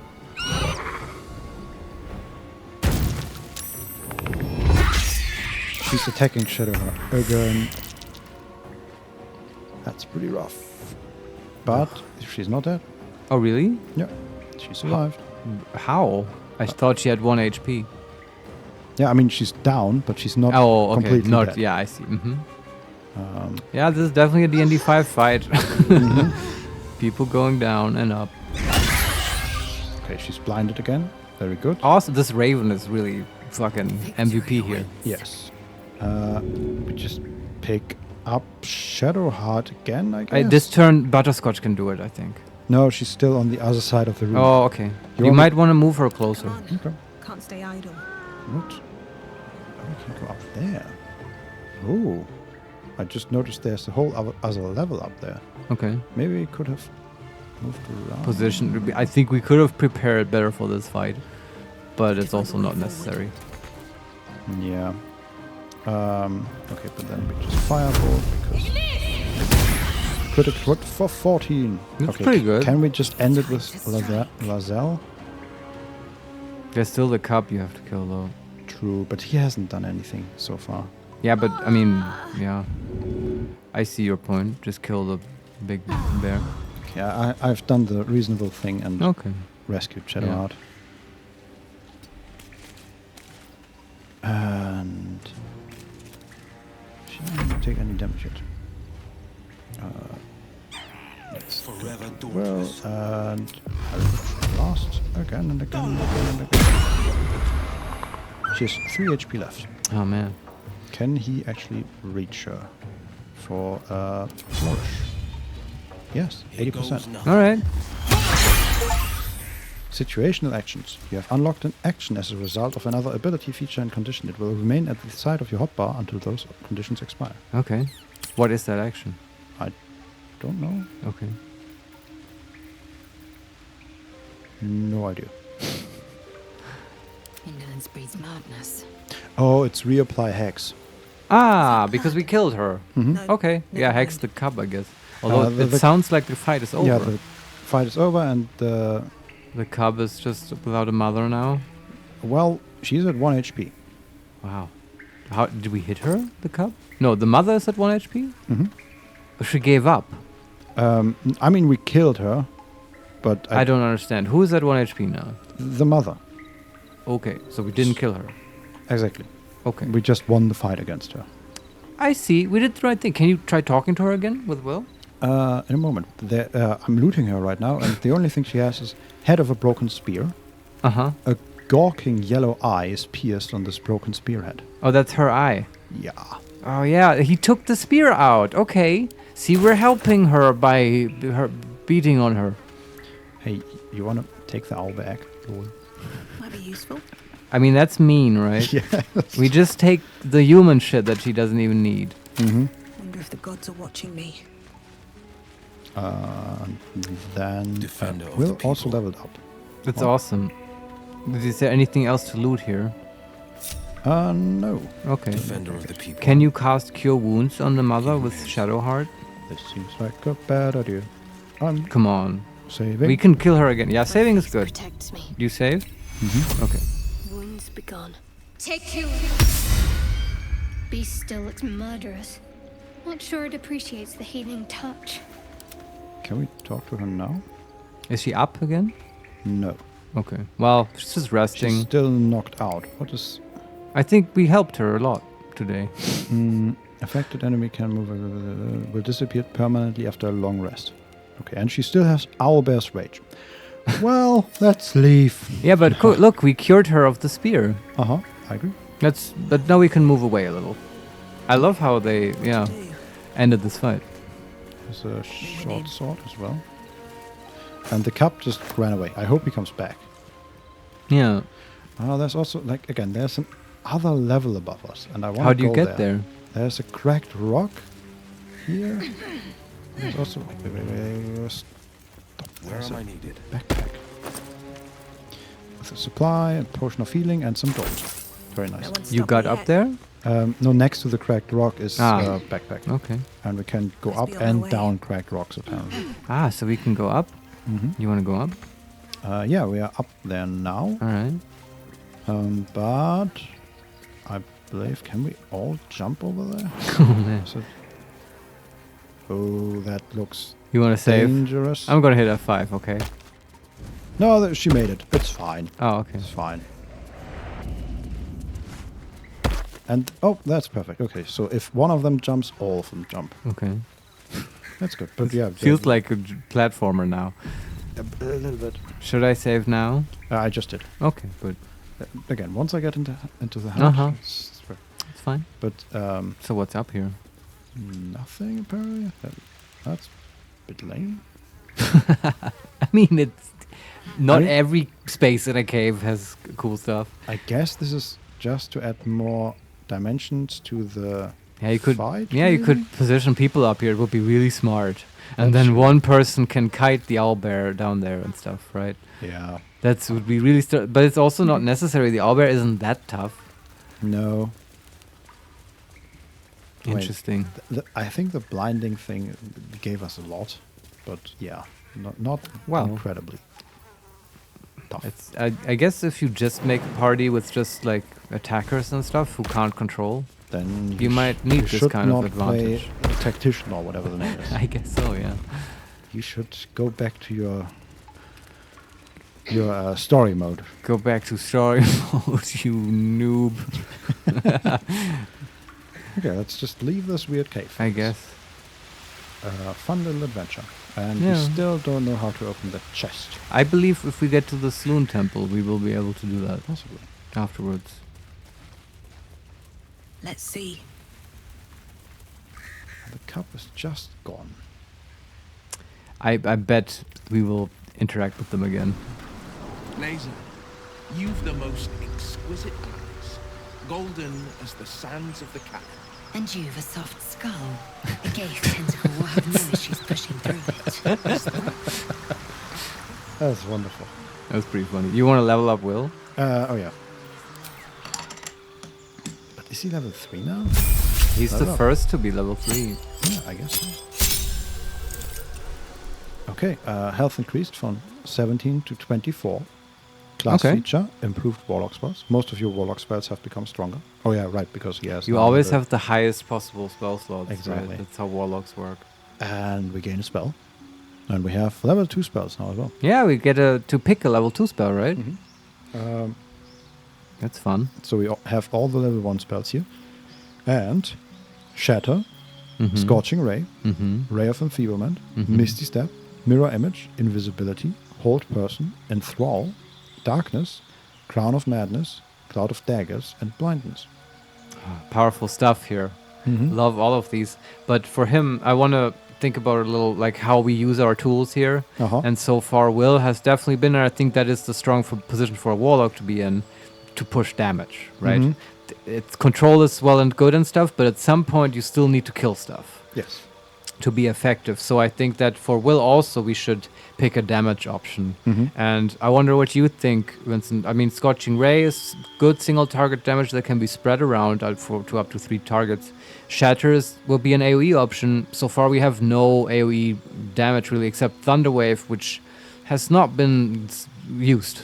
Like, it's hard to place. Honestly, in my recent exploits in CRPGs, I had both spells, and Scorching Ray is always a good choice. Yeah, it just pushes a lot of damage. Yes. Yeah. And again, right, burst damage against like a single strong enemy or just killing also, one enemy is very strong. Works with Hex as well. Yeah, true. Yeah. And Shatter is good, but it's also like the radius is very small. Yeah. In this game, I would assume that the object destroying quality of Shatter might come into play. True. But there are also other ways to achieve that, I think. Then again, we tried to destroy one door so far, and Yeah, that was immune it was pitiful. to every damage. But hey, if and you- one okay. statue, and that was immune to every damage. If we go back to that place, though, to that door, and cast Shatter on it, it might be fun. But I think that Yes. for that kind of utility stuff, perfect to have for a wizard to have that in their spellbook, and we can just swap it out, right, like we did before. Can wizards learn Shatter? Yeah, absolutely. That's pretty sure. Yeah. So I think we're pretty convinced about Scorching Ray. Yeah. Also, just the number. Right? Shatter 3d8, Scorching Ray 66 damage. I mean, of course, one of them is single target, but 66 damage. It's amazing, yeah. That's I a mean, you lot. still have to have the attack roll, but if you can find, this is how the Warlock is fun, right? You find some way to get advantage, for instance, blinding someone, right? And then when that happens, he casts Scorching Ray and gets 3 attacks for that with advantage. Yes. And it's very powerful. And it works with Hex. Okay, we're taking Scorching Ray. Yes, okay. Okay. Then we have to choose a Pact Boon. Oh, okay, that happens Pact now. Of the Chain. Gain the service yeah. of a familiar, a fey spirit that takes a form of your choosing. This can be an animal, imp, or quasit. Pact of the Blade. You can summon a pact weapon or bind the one you are wielding, making it magical. Pact weapons use the wielder's spellcasting ability modifier instead of strength or dexterity. Yeah, and this is what people love, right? This is very popular. Yeah, also because I believe you get armor proficiency and armor stuff. proficiency, And it's exactly. Like, it's a bit. I don't like it so much. And the whole weapon thing is sort of an afterthought because most people use Eldritch Blast all the time because it's so good. Yeah. And then we have Pact of the Tome. Your patron grants you a grimoire called the Book of Shadows, which allows you to cast Guidance, Vicious Mockery, and Thorn Whip. Yeah, okay. Okay. What do you feel? I love Tome, I guess, for the boosted familiar, but we already have a familiar. So maybe we just do take Blade, because it is the strongest. I guess this is how people reach this conclusion. Because we'll just get armor, right? Yeah, but there's no downside to it, right?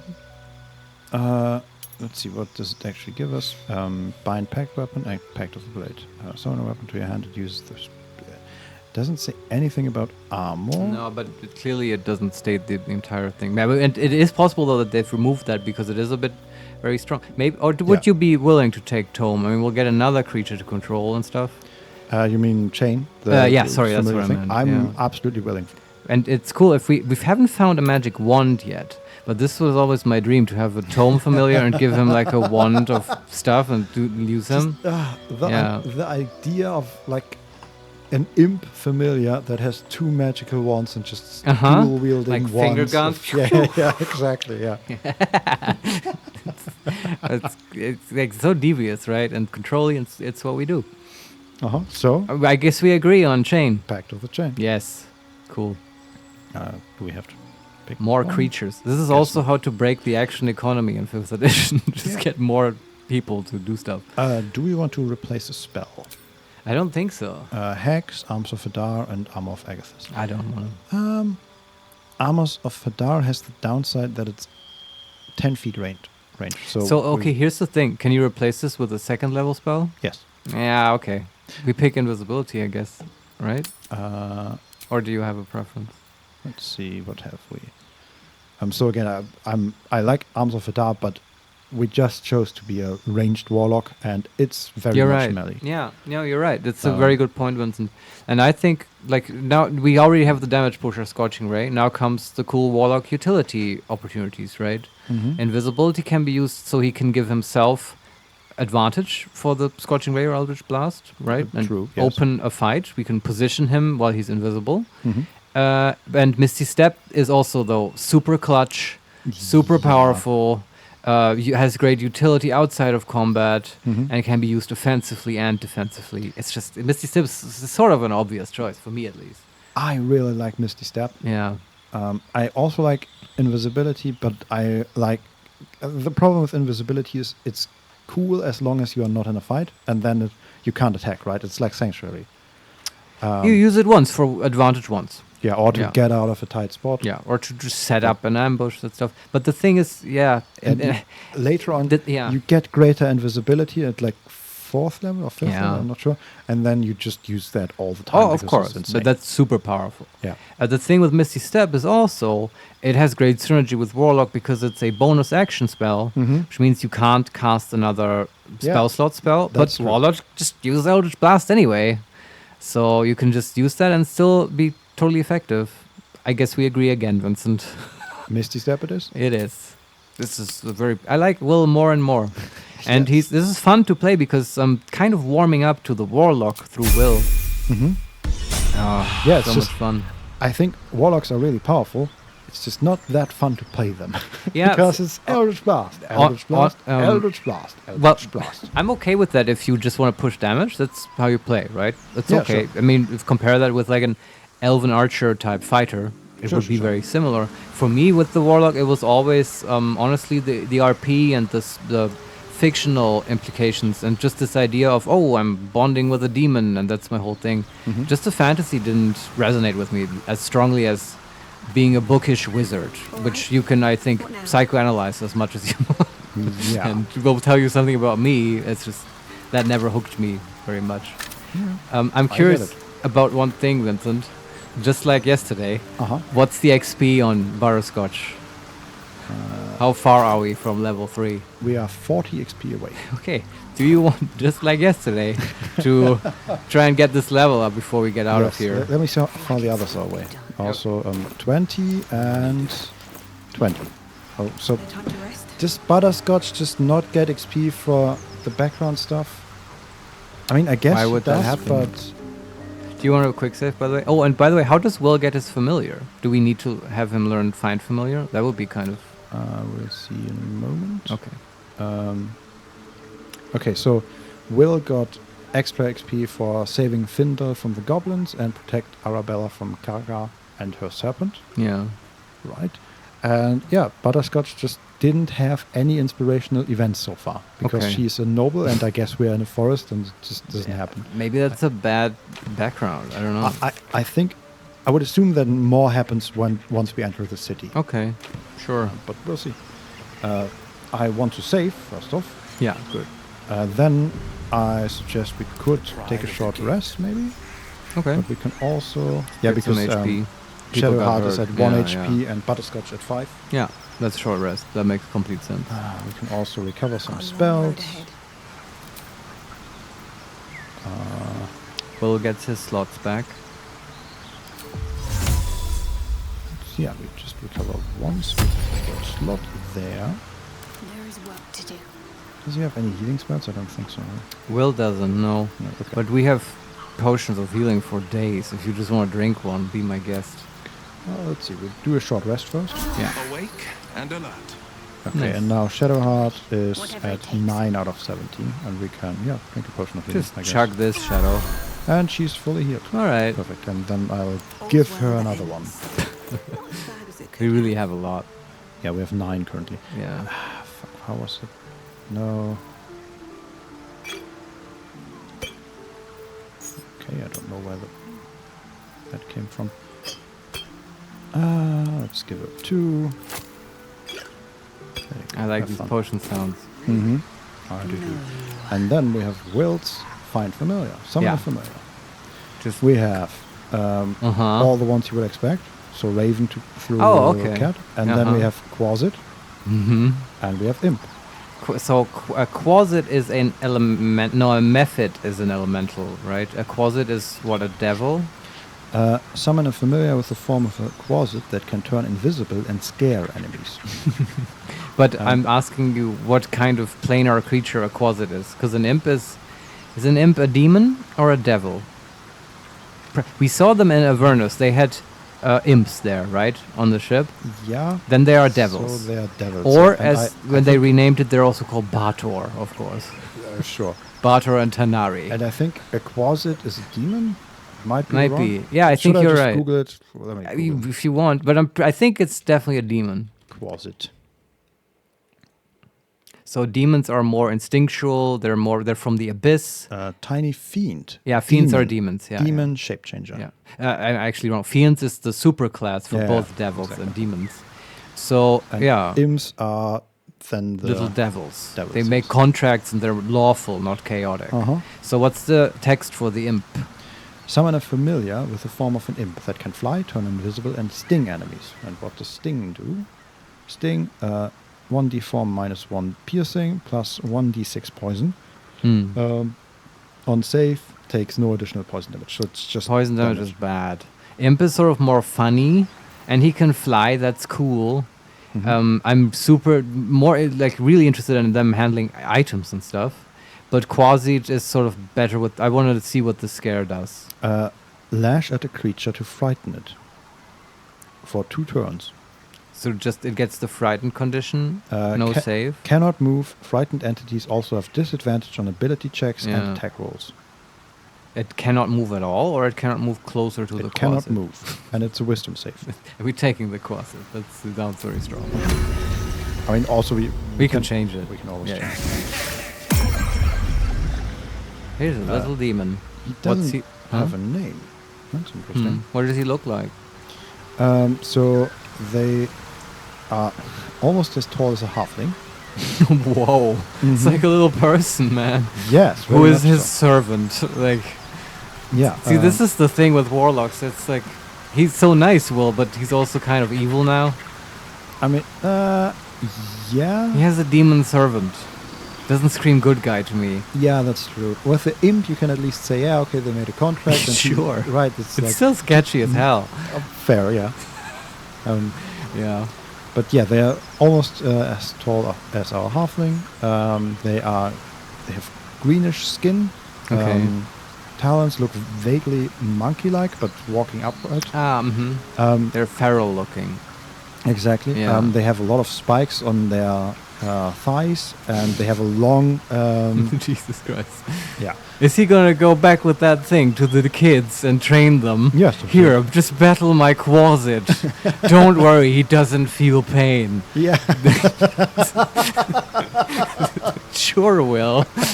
By the way, it has 7 HP. Yeah, okay. Can you look at the Quasit's character sheet? Sure. Why can't I do that? Does it have skills? 7. Dark vision and opportunity attack. Okay, it has fire resistance, lightning resistance, cold resistance. That's cool. It has bludgeoning, piercing, and slashing resistance. That's pretty It's nice. resistant to everything. Wow. It has skills, but it has a lot of... Like, the only ones he's good as is dexterity, and obviously no proficiency. Okay. No proficiency, okay. And then raise fiend, movement speed 30 feet, dark vision range 40 feet. Okay. Size small, weight 20 pounds, carrying capacity 180 pounds. How does that make any sense? I don't know. This beast can... Whatever. It can He's carry like, 9 times its own weight. Well, it's a feral creature, right? I guess, It's got like monkey strength. Okay. And yeah, that's it. Does it have an inventory? And can you equip it? I don't think so. Yeah, but how do we ever give it magic wands, Vincent? Defender of I guess that is not a possibility. But it has carrying capacity, but it cannot carry stuff. Yeah. All right. That is disappointing. Also, okay, invisibility, it cast... Can it always cast that? It can cast invisibility? Yeah. All right. The text didn't mention that. Just on itself or on anyone? Oh, it did mention that. Oh, it did? Sorry. Both of them could cast invisibility, and okay. I think just on itself. That makes sense. It's invisibility, class action, become invisible. And then it... I think it lasts until the long rest, but it doesn't say when it... Yeah. Well, this is fun. You can make it invisible and then have it walk around and scare Lazelle like, very suddenly. Sure. That's yeah. Okay. So gonna be a lot of that going on. Okay. So do we want to continue exploring this forest, or do we want to head towards into the abandoned city, into the fight with the goblins? I'm cool with both. What do you want to do? I mean, if we just want XP, I think the fight with the goblins is the quickest choice. way. Yeah. All right. I'm totally down for killing some goblins using our new tools. The question is, how do we go about that the most efficient way? We just knock on the door. Hey guys. For some reason, this game really doesn't like The city, the it's like city, yeah. lagging there. Yeah, Okay. yeah. Oh, interesting. First of all, I'm gonna hard save. Yeah, that's a good call. Why not do that once in a while? Yeah. And then we move here. Never mind, we just leveled up. We're done. Oh. We can. I'm a little bit disappointed now. Okay, but we do want to level up, Yes. definitely. Uh-huh. But I do believe in carnal pleasure. Oh, do you? What's that? I didn't listen. What was going? At carnal pleasure, I started listening. Yeah. Same. Last for what? I think we just we received 60 XP for finding this city, basically. Cool. Okay, let's level up. Butterscotch, right? Mm-hmm. Okay. This is very exciting. No. She has 20 HP. That's good. And she gains level 1 spell slot and level 2 spell slots. Amazing. But just one? What? Just one level 2? Yeah, right. You gain 1 level 1 spell slot and 1 level 2 and 2 level 2 spell slots. 2 level 2. Oh, yeah, my. That's such a strong level. That's why level 3 is an insane power jump. Holy shit. Let's pick some spells. Yeah.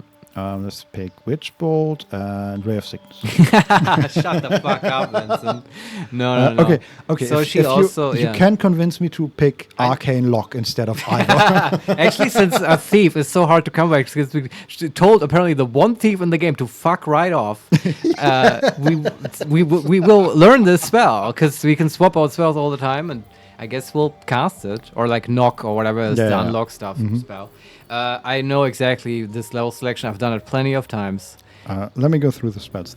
Sure, just for the benefit of our viewers. Yes. Arcane Lock, 2 close locks. Blindness, Blur, Cloud of Daggers, Crown of Madness, Darkness, Dark Vision, Detect Thoughts, Enlarge, Reduce. Is that as good? Okay, we can look at that later. Flaming Sphere, Gust of Wind, Hold Person, Invisibility, Knock, Magic Weapon, Melf's Acid Arrow, Mirror Image, Misty Step, Phantasmal Force, Ray of Enfeeblement, Scorching Ray, See Invisibility, Shatter, Web, and that's it. And then level 1 spells. So the first level 2 spells I always learn is like Web and Misty Step. And Misty Step is just super fucking good. And Web is like the best early control spell. But don't we have a Misty Step scroll? Yeah, we can learn it from that. Absolutely. I just said these are the first spells I learned. We also have a mirror image scroll. So that is also off the table. That's a good defensive spell, but you sort of only need that if you get focused a lot, and we can probably avoid that happening to Butterscotch. Can you put that on somebody else, or is that just... Mirror image is just on yourself, unless they changed it. No, I think maybe there was different Pathfinder. I don't know. Maybe, yeah. I don't know. But usually I know it as only on the mage, and it's very powerful and it's a very quick cast. So we're probably picking Web because we don't have a scroll for that. And it's just that will be our main concentration spell. It's the level 2 concentration deck spell. Save, 13 feet radius. Cover an area in thick flammable webbing that slows creatures within and possibly enwebs them, so they can't do anything. That should give them the restrained condition, which they have attacks are disadvantaged, movement is 0, attacks on them have advantage. And you can also, coolly, set the web on fire. I don't know how the game deals with that, but with our Flame Bolt, that's a nice option to have. I mean, it specifically states that they are flammable. Yeah, it's very helpful. The 13 feet radius is very weird. I don't know how that happens. No idea. Yeah. Maybe Larian 2 used the metric system internally, and the conversion now has rounding artifacts. Weird. Yeah. I don't know. It's okay. I think in 5th edition it's just a 20 feet cube. They just say that. Oh, so maybe it's just because of the cube thing, whatever. Okay. I don't think. Let's see. Is there anything that has a cube here? Thunderwave is a cube, weirdly, and I believe it also had a weird number of feet. Yeah, that might be it. I think we found the bug. It's not really a bug. No, it's just different approach to these things, and that's fine. Okay, what's the second spell? We get to pick 2. Yeah. Man, amazing. So then the next really good control spell is Blindness, because So it's usually blindness and deafness. I guess they removed the deafness, that makes sense. Nobody ever used that.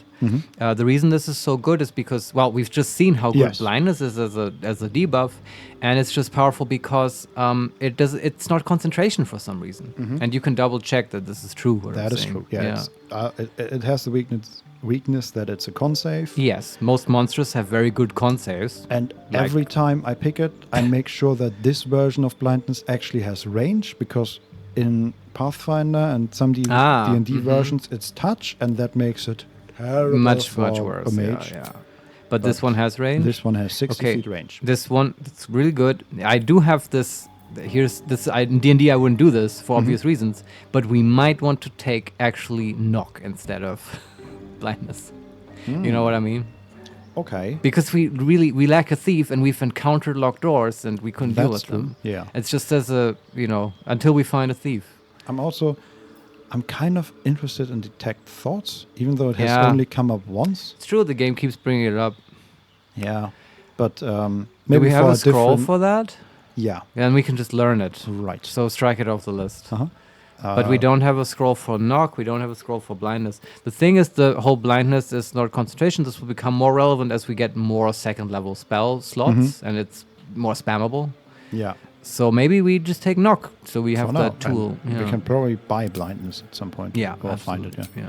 Okay, let's take knock, I guess. Okay. Unlock an object that is held shut by a mundane lock. Sure. Doesn't it also work for magical locks? No, I don't think so. Lock. Close a door or container with a magical lock. It can no longer be lockpicked or opened with knock. So how do you open that? Arcane lock, dispel magic, for instance. Ah, okay. I guess. I would say, yeah. Okay, and then we can go through our prepared spells. Yeah, look at the spell book, because this is important too. We got one more prepared spell now. Don't need the Find Familiar. That's right. We have, level 2 spells, obvious. Yeah, hold on. Do you want to read some scrolls before you do this? Or do you have to do this to finish the level? I have to do that. Oh, now. okay. But I mean, we can do that at any other point. Yeah. But sure, just remove Find Familiar, slot in Web, I guess. Or Misty Step. Web and Knock are already in there. Can you remove Knock from the sure. prepared spells? You can always. This is basically like a ritual. No. Sorry, I was. We put Web in there. My mistake. I was misreading the interface. Oh, okay. So we have at the moment Sleep, Fog Cloud, Shield, Thunderwave, Magic Missile, and Web. Yeah. We also want to. I think we do want to get Mage Armor at some point, and just use both Mage Armor and I Shield. think this is probably the last level where we want to have Sleep. Yeah, it's getting very not useful. Yeah. Yeah, I think we can get rid of Sleep, in all honesty. And take Mage Armor instead, or Grease? Do we have Mage Armor? We have Mage Armor, Yeah, let's take it. Grease is also a possibility. The thing with Mage Armor, you can just cheese it and do it. I guess so. It's a really weird It's weird. System. But Yeah, let's pick take it now. Mage Armor Yeah. for now, and okay. Yeah. And that's Butterscotch at level 3. Yeah, hold on. But we're going to change this right now. Okay, so if cast you don't- Mage Armor, I guess. I guess that's the first thing we can do. Sure. It lasts like 8 hours. Yeah, and there, that's done. We could also. She's again. These poses are so cool. She's not. Look to me, girl. She's even moving her hands. So she has both her arms in front of her, and her right hand is pointed downwards. It's the fingers are pointing down, and the actual hand is pointing to the right. And her other hand is pointed upwards towards her elbow. Then. I don't understand. Yeah. Like this? No, the left hand. I can't. This monitor is. It's okay. I mean, I don't have to. Yeah, it's just the monitor is difficult, but it looks very cool. She's doing it looks almost like ninja moves. I see. And she's like every few seconds she's moving through a series of movements. And what's she doing now? Why is she doing that? She's holding the spell basically. I haven't see. cast it. Yeah. Yet. Okay. Now we. All right. and she summoned like 3 gigantic violet shields around her, and now she is protected. Cool. Let's learn some spells. I wonder if is there a roll involved, or do you just copy them? It costs money, I know that. Good question. Can you even do it here, or do you have to do it at camp? Learn spell, 50 gold for detect thoughts. I think we have the gold to learn all of these, right? Yeah, I'm just gonna save again. Yeah, good call. And then we learn Misty Step. Learn spell, 100 gold. Yeah, level 2 costs more. That makes sense. New spell, Misty Step. Okay. Learn spell, detect thoughts. We might run out of gold. She didn't learn that one. Oh, is there a roll? Did she fail? No, as far as I can tell, there was nothing in the... Detect thoughts is divination, by the way. That's just that should be cheaper for us. Okay, I don't know. Maybe I learned it twice. What's that? Is it in the spell book? I mean, I'm pretty sure I learned it now. Is it Misty Step and Detect Thoughts? Okay, yes, that's all I care about. And we had mirror image. Yes, mirror image. Learn spell, 100 gold. Yeah. And then we are new spell, mirror image, wonderful. We are down to 60 gold. No more spell. I also think we have no more spells we want to learn. We have bones. That's a cantrip. Yeah, we could learn that. Oh, you can learn new cantrips? Yeah. That's not in 5th edition. No. Yeah, but that's really powerful. Yeah. I guess you also have to slot them out, but I don't want to actually use that right now. So yeah, that's also 50 gold. Yeah, can do that later. Okay, so then we unprepare Mage Armor. Yes, and what is prepared right now? Okay, so she lost condition Mage Armor. Oh, okay. At least that. You then have to keep it prepared. Okay. But sense. maybe we should instead of sleep. Yeah, sure. That's okay. We just haven't been able to use sleep. Although, if we fight goblins, although even those have lots of HP. Yeah, and we have been really now we have like weapon stuff. We have better tools. Yeah, sorry. Sleep is just for the first few levels. That's fine. Okay, we use mage armor instead. Yeah. Is the condition now removed? Yeah, I mean we can this load is again us and learning. Yeah. I mean, is it? I assume so. Where's AC?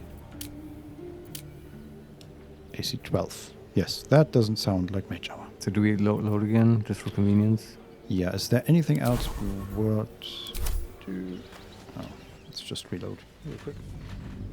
Where did we save? Right before this. Okay, good. For the entire level up, or no? I just saved for the very smart Vincent. Yes. Very smart. Okay, so we keep mage armor. That replaces sleep. What else do we have in the spellbook right now? I don't know. We're on the loading screen. Oh, sorry. I didn't know. Adventuring alone is a hard road. You can quick save, but you cannot quick load in this game. Well, it's not that quick. Yeah. Okay, nice. We have not learned the scrolls yet. Let's do that. On that. Learn. That. And we learn Misty Step. It's not over. Wait, stop running around. Wonderful. All right. Then we have the spellbook. And does she... Wait, is she... Is this mage armor? Yeah, okay, we have mage armor. Mage armor prepared. And cast. And cast. Good. We keep that. Then what do we have in the spellbook, I mean? In the spellbook we have web, detect thoughts, mirror image, misty. Sorry, I meant to say what do we have prepared? Okay. Thunderwave, shield, fog cloud, mage armor, magic missile, and web. And we... that's all the spells. There's no more slot. Okay. So you might think about replacing magic missile with web, with Misty Step. I was more thinking about Thunderwave because we haven't casted yet. Yeah, we haven't casted yet. Yeah. And I can definitely see magic missile being really clutch. Yeah. I agree. Let's get rid of Thunderwave. We'll see if we ever really want AoE damage. And it's also Thunderwave I like it as well because it can push people, but we've got lots of sources of push, and everyone can shove. So it's sort of devalues Thunderwave. Yeah. Also, I like Thunderwave because you can use it to defend yourself and then get out of the threat range of people, so you can run away instead of taking attacks of opportunity. But Baldur can just teleport now. Yes, exactly. Okay, that's wonderful. Very powerful spells. Do the next level up. Who else has one? Lazel and Shadowheart both they have one. Oh my god, okay. Yes. I have no one to, like, cheese now to use as a way to play a little more. Nope. Yeah, okay. Lazel. But that's a fighter level up. It's quick. And I also don't like Lazel. I'm sorry. I'm not that excited about her. Subclass. Oh yeah, that is a fighter thing, right? Battlemaster, Eldritch Knight, or Champion. She seems like a Battlemaster to me. Also, Troll Champion option. Let's just gimp her character build. Which, I mean, it's not gimping. They have interesting critical. Champion is what you pick when you don't want to make decisions. Yeah, Champion is improved critical hit. The number you need to roll the critical hit while attacking is reduced by 1. This effect can stack. Fun on a half orc with brutal criticals. Also, interesting to note here, I remember Celeste does this, where it shows you, hey, if this is your subclass now, this is the stuff you get immediately, and this is the stuff you get at level 6 or 10 or whatever. Here it doesn't. Just shows you, okay, you get this. They don't want to overwhelm you. Yeah. I get it. Mass appeal. Eldritch Knight is, of course, the mage version of a knight. We've got enough spellcast stuff. Battlemaster, I think, is totally fine. Yeah, and Battlemaster gives you superiority die, which you can use to increase your damage or hit or do special moves like trip enemies and feint. They're pretty cool, and we get to pick 1 or 2, right? Like moves. Yeah, your superiority dice are d8s. You have 4. At fighter level 10, these dice become d10s. They fuel your Battlemaster maneuvers and are expended upon use. You regain expended superiority dice after a short or long rest. Yeah. Also, one more character that can deal with just short resting. Yeah, and it's like they have a really cool version of the fighter in 5th edition, in my opinion. They've got a good design with the Battlemaster. The only thing that bothers me about it is that I think it was so good. They should have just made this standard options for melee combat, and then given the fighter the better recovery of the dice, or more dice, or they're just better at the thing that everyone can do. You know what I mean? Possibly. Yeah. Okay, but we can choose 3 maneuvers. Wow, okay. Again, maneuvers are powerful attacks that use superiority die. We have Commander Strike.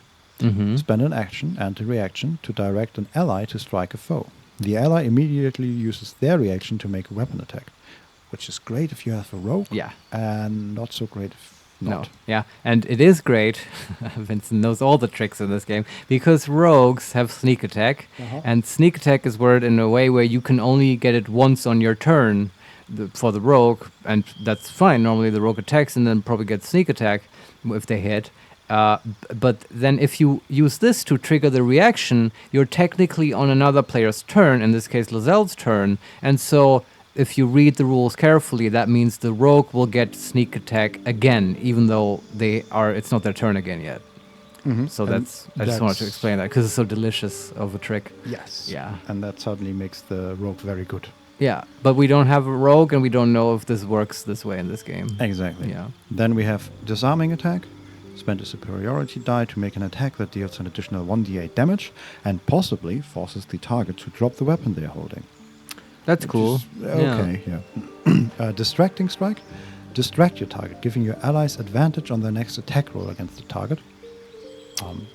That's good, but there's lots of sorts of advantage in this game. We have so much control, we'll probably find some.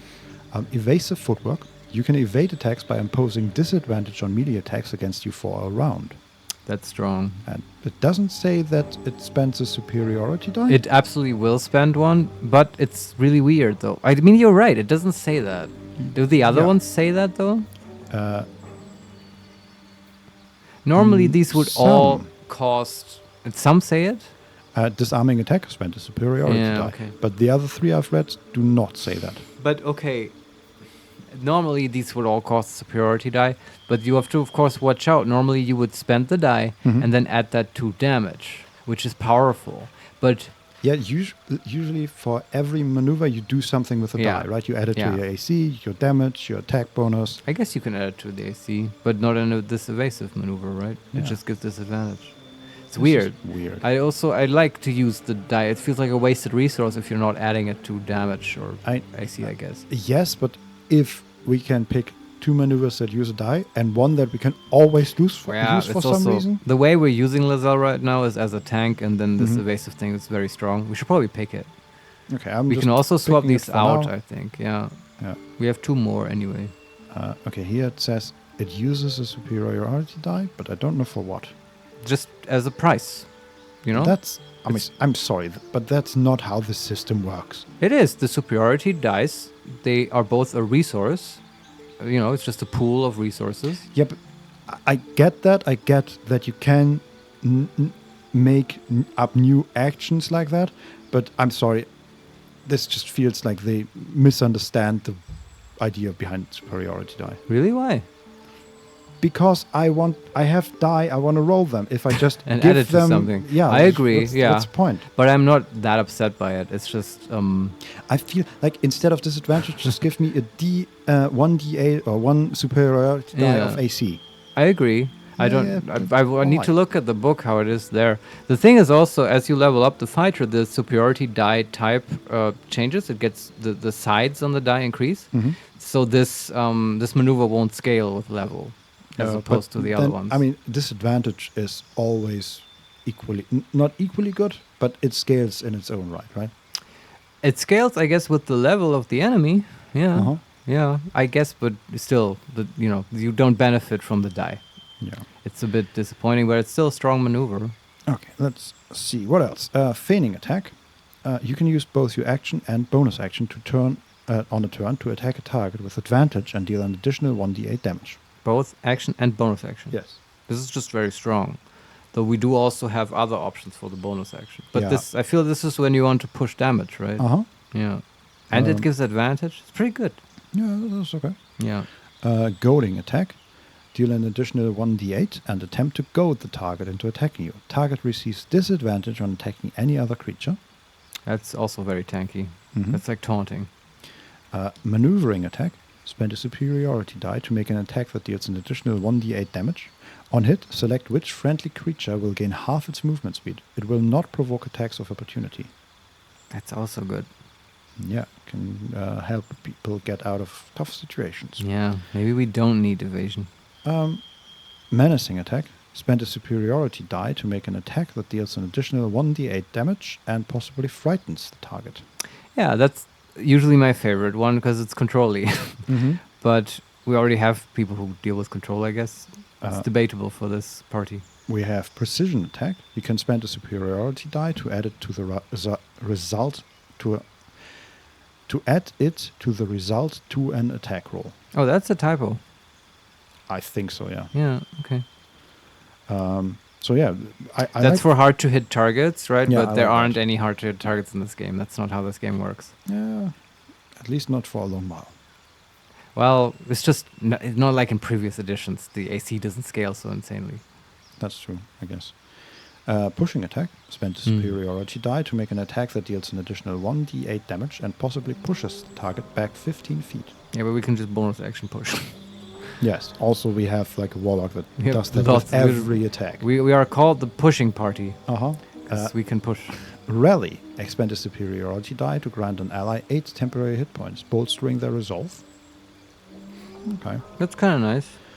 Riposte. When a hostile creature misses you with a melee attack, expend a superiority die to retaliate with a powerful strike that deals an additional 1d8 damage. Is that using your reaction? Probably, right? Say so. But I would assume that. Okay, it doesn't show up in the actions at the bottom. But yeah, I would assume so, but it doesn't say that. So I'm 99% sure it will do that. And that's, I think, how you're very effective with the superiority dice and with the Battle Master by just finding moves that let you use your bonus action and your action every turn. And yeah, I think we can do that. Riposte? So we're taking this one, right? Where you can maybe use the reaction if someone misses you. Yeah. Okay. I like it. So then we have sweeping attack. Swing your weapon in a rapid sweeping arc to attack multiple enemies at once. Roll your superiority die for damage. Yeah. But that's just the superiority die? Okay. Yeah, and we have other sources for AoE. And then trip attack. Spend a superiority die to make an attack that deals an additional 1d8 damage and possibly knocks the target prone. The target must be large or smaller. That's or smaller. Okay, you can't trip gargantuan enemies. That makes sense. Exactly. This is always a good one in my opinion. It's just never bad. You get, right, it shapes the battlefield a little bit. The person has to spend half their movement to get back up. Yeah. Now I'm wondering, are there more, Vincent? No, that's it. Okay. So how do you feel? I like the riposte for reaction. I like the trip, just deals a bit more damage and imposes a cool debuff. And then I like the one that just gives you the bonus action attack with advantage. The bonus action attack? Which one was that?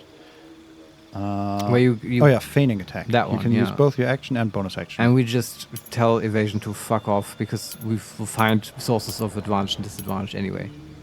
And it's a weird maneuver. Yeah. Yeah. Also, wait.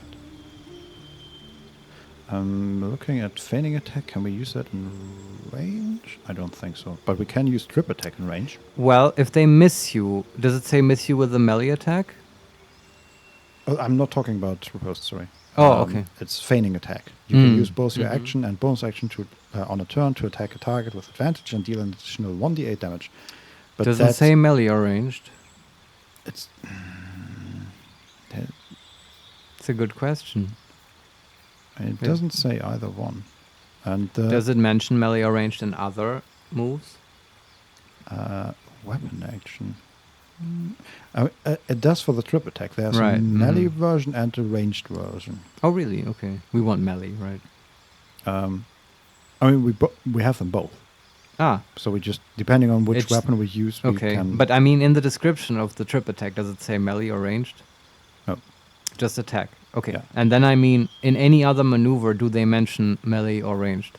I don't think so. It just doesn't. Yeah, okay. Maybe they all work for both. It would make sense. You can't, just because you're a fighter doesn't mean you're a melee fighter.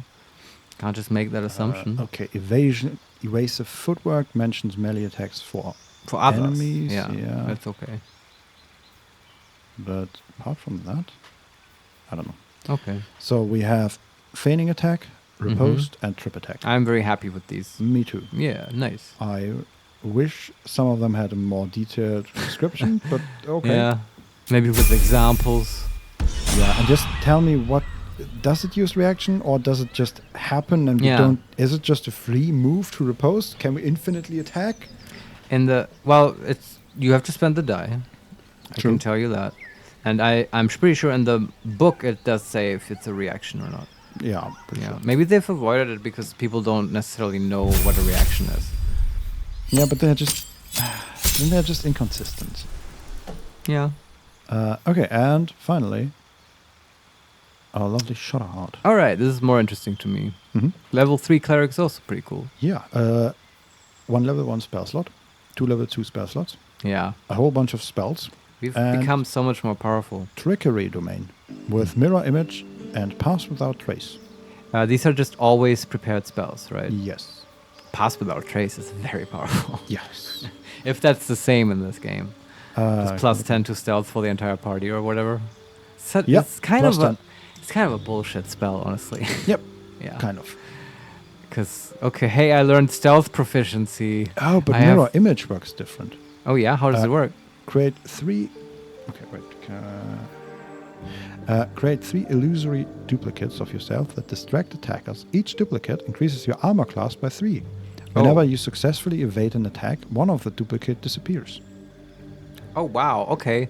I have to do some very complicated probability math to figure out. Because normally the way it worked is, you have 4 images, and then now attackers have to roll an additional 1d4, and on a 1 they hit you. right? And otherwise it's an image. And if then you would lose an image, and then you have to roll 1d3 and stuff, and you would simulate these weird dice with a d20 if you want. But that's how it worked. And now I guess you get just an AC bonus, which is strong. +3 is strong. That's +9. Pretty insane. I'm more surprised by whenever you successfully evade an attack, one of the duplicates disappears. So if you have like +9 on your like 13, 14 armor class wizard, like the first duplicate will disappear immediately when you are attacked, right? Yeah. And then the second one, and then the third one. But the dynamic is the same for the normal spell. No, the normal spell is the other way around. They have to hit you. No. And then, yes. No, when they attack you and they have rolled the d4 such that they hit an image, they will not hit you. Like in the sense that like you don't take damage. Like if you don't take damage, an image will disappear. Right? I'm pretty sure No, just think about it, Vincent. It's like you roll the d4 and if it's a 1, they will hit the mage. Then the image reach mirror image to you. Yeah, all right. 3 illusory duplicates of yourself appear in your space. Until the spell ends, the duplicates move with you. Each time a creature targets you with an attack during the spell's duration, roll a d20 to determine whether the attack instead targets one of your duplicates.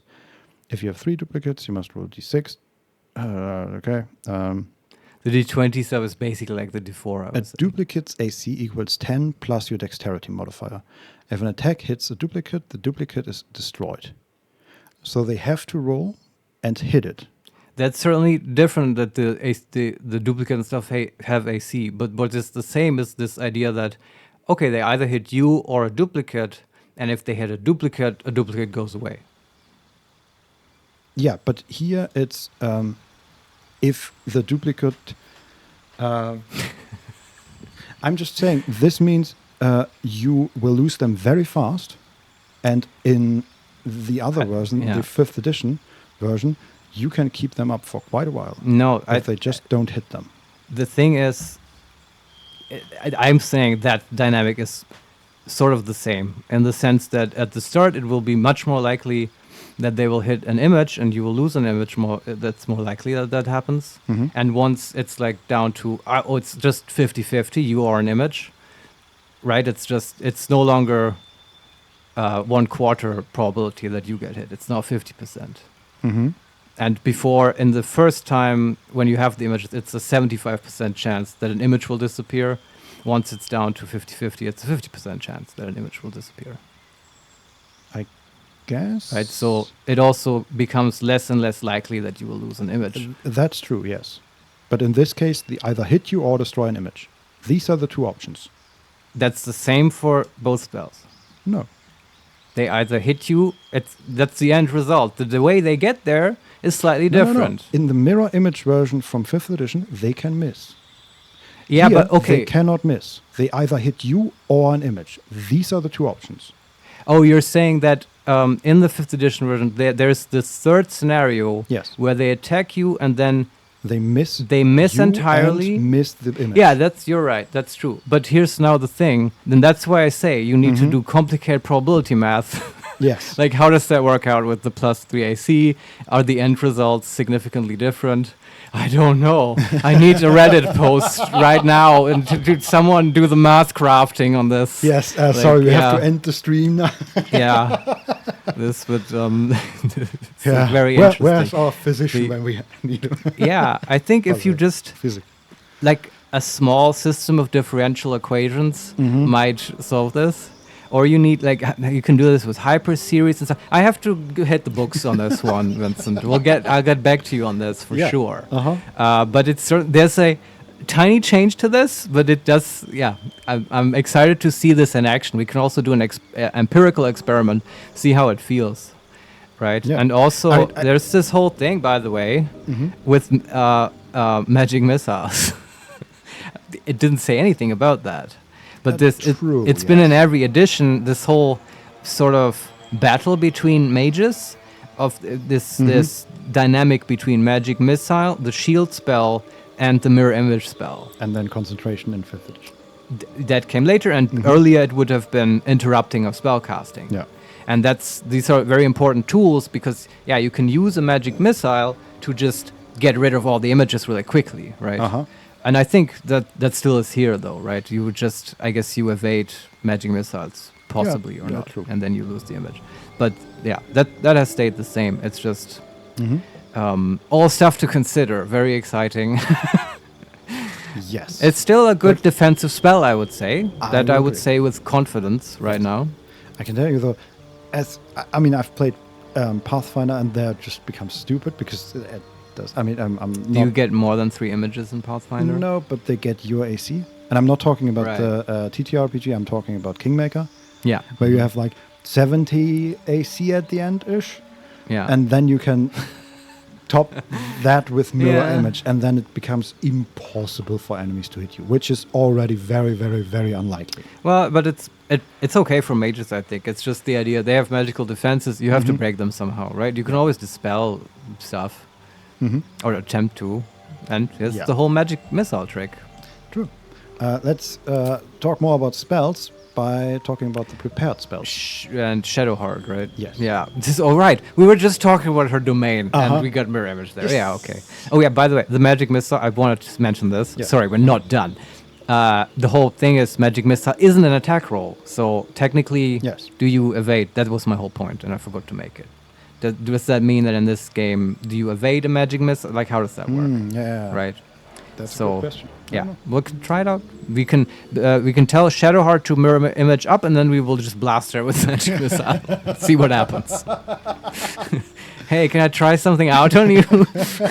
This is important. Let's practice some magic. Yeah, hold still. Yeah.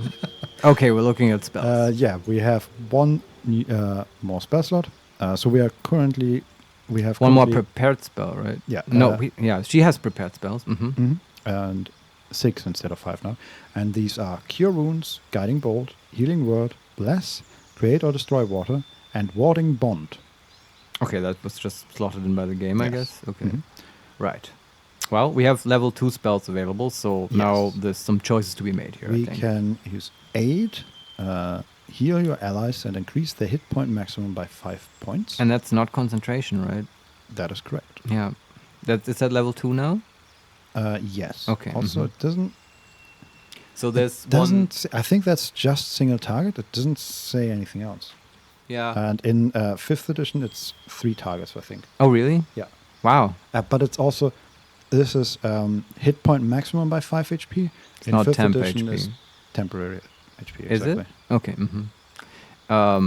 And yeah, raising hit point maximum is more desirable because temporary hit points don't stack. And it really says single target? It doesn't say anything about AoE or anything. Okay. It says heal your allies. Yeah, but it's probably also for 3 doesn't people. Specify how many. I would assume for 3. Does Bless say?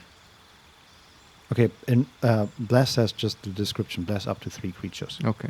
And also, none of them talk about upcasting. I don't know if that's even in the game, but yeah, I think it is. Okay. Like it asked me earlier for something. I mean, because Bless is also a good 2nd level spell. It's just for 4 people, entire party. But oh well. So that's 8. It's a good spell, but not my first choice, I think. No. Let's go through them real quick. Lesser Restoration. Okay, good clutch spell. Warding Bond. That's an interesting one. It's concentration, though, I think. No. No? No. Oh, wow. Okay. Ward an ally, they gain resistance to all damage and Yeah. a +1 bonus to their armor class and saving throw, and it lasts until the end of the long rest. Wait. Warding... But don't you take damage that they receive, though? This whole resistance and +1 AC should be on you, the caster, and the recipient of the spell, right? You know, now that you mention it, this is either a terrible mistake or very, very powerful. Found the most broken spell, just level 2 spell, plus AC and just resistance for no cost. Yes. And it's not concentration. Yes. Or it's just... The more likely scenario is it's just terribly worded, and they just pass them by. Yeah. Kind of want to try it out, though. Yes. We can always switch spells out again. Yeah. The others are Protection from Poison, which is good if you have poison for clouds or something. Calm Emotions, Hold Person, Prayer of Healing, That's I often seen newbie mistake to take that spell because it heals a lot of HP, but it's only for outside of combat, really. Yeah, and it specifically says that here can only be used outside of combat. Yeah. No effect on undead and constructs. All right. Yeah. Spiritual weapon. That's which the is money. MVP. Yeah. Silence, blindness, and enhance ability. Okay. Yeah. So all really good spells, in my opinion. Yeah. The spiritual weapon is the obvious choice. Just covers your bonus action, deals good damage. So I vote we take spiritual weapon for the free slot, and then we switch create or destroy water for warding bond. Yeah, just to try it out. I agree. Also because we currently have in one of our inventories just a barrel of water. Yeah, and create and the water thing hasn't been super useful. Uh-huh. And hey, for her as well, we can always swap it out again. Yep. That's a bit anyway. But is there any other spell we want to? Is the level up done? Oh, are you? What's going on? It says it in the Okay, so warding bond, right? Has a description of the spell. Yeah. And then below that, there's lasts until long rest. And the buff that you get, that I can only see when I go when I hover over this until long rest, says affected entity has a +1 bonus to armor class and saving throws and resistance to all damage. Each time it takes damage, the spellcaster takes the same amount of damage, which is a very important part of this spell, guys. Yeah, you can't just leave that out. Yeah. Okay, but then we don't have to try it out. Yeah. This is fun to use on a barbarian. You can cheese it a bit, but it's not for us. So what's the other spell? Some other level 2 spell, right? I guess. Which one was it that I watched? Sorry, can you read them again? We could also take command, I guess. Oh, hold person is kind of nice. Hold person is nice. We have aid, lesser restoration, warding bond, protection from poison, calm emotion, hold person, prayer of healing, silence, blindness, and enhance ability. Silence very powerful against mages. Blindness, we talked about that earlier. Very good spammable, but we don't have slots to spend yet. So I think how do you want to be, offensive control or defensive? In my opinion, lesser restoration and whole person are good spells to pick here. Lesser restoration is very situational, but when you do need it, it's very, very useful. It's like an insurance policy. And remember, she also has other second level spells you can cast, right? What did we get? Mirror image and I forget the other one. Pass without okay. trace. Yeah, that's just out of combat. Yep. Okay, but she has a defensive one. There's no big, like the damage thing we already have with spiritual weapon. We're going to use that a bunch. Here's the thing. I don't like lesser restoration because it's so reactive. Yeah, as I said, it's very situational. Depending on the DM or the game we're playing, good point. We desperately need it. Yeah, you're absolutely right. So far, we haven't encountered many awful status effects. I like to have at least one, unless we have like a scroll or something. Oh, that's actually a great idea. Once we have a scroll, we might not need to carry it around. But right now, we take one, right? Yeah. It always. Here's the thing: if the situation comes up that you need it and you have it, you always feel like a baller for it. Yes, feels very satisfying. It removes blindness and stuff. Really crippling and paralysis is so hard. Yes. There's no chance we're not gonna get held person at some point. Yeah. Okay, and that's it. That's level up. Wow. This is a really cool, powerful party with one person whom nobody likes. Yes, absolutely. So I think that's it for us today, right, Vincent? Yeah. Yeah, and probably for a while, maybe we'll see.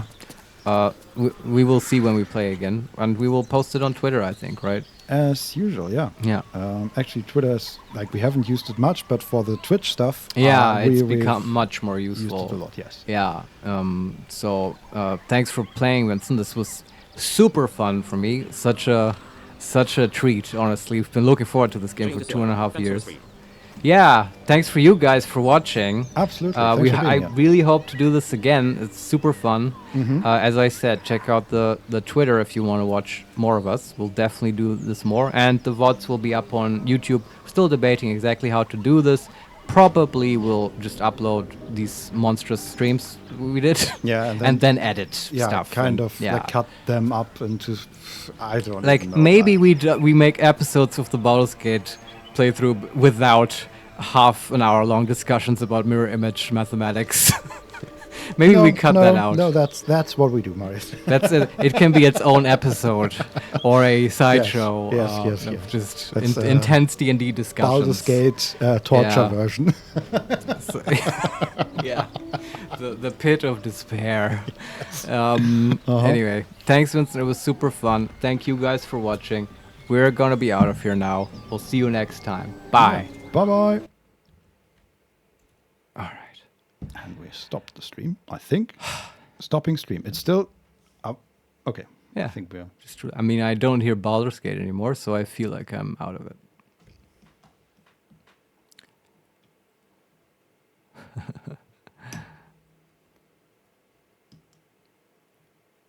I'm just looking at the stream on Twitch. I think it ended.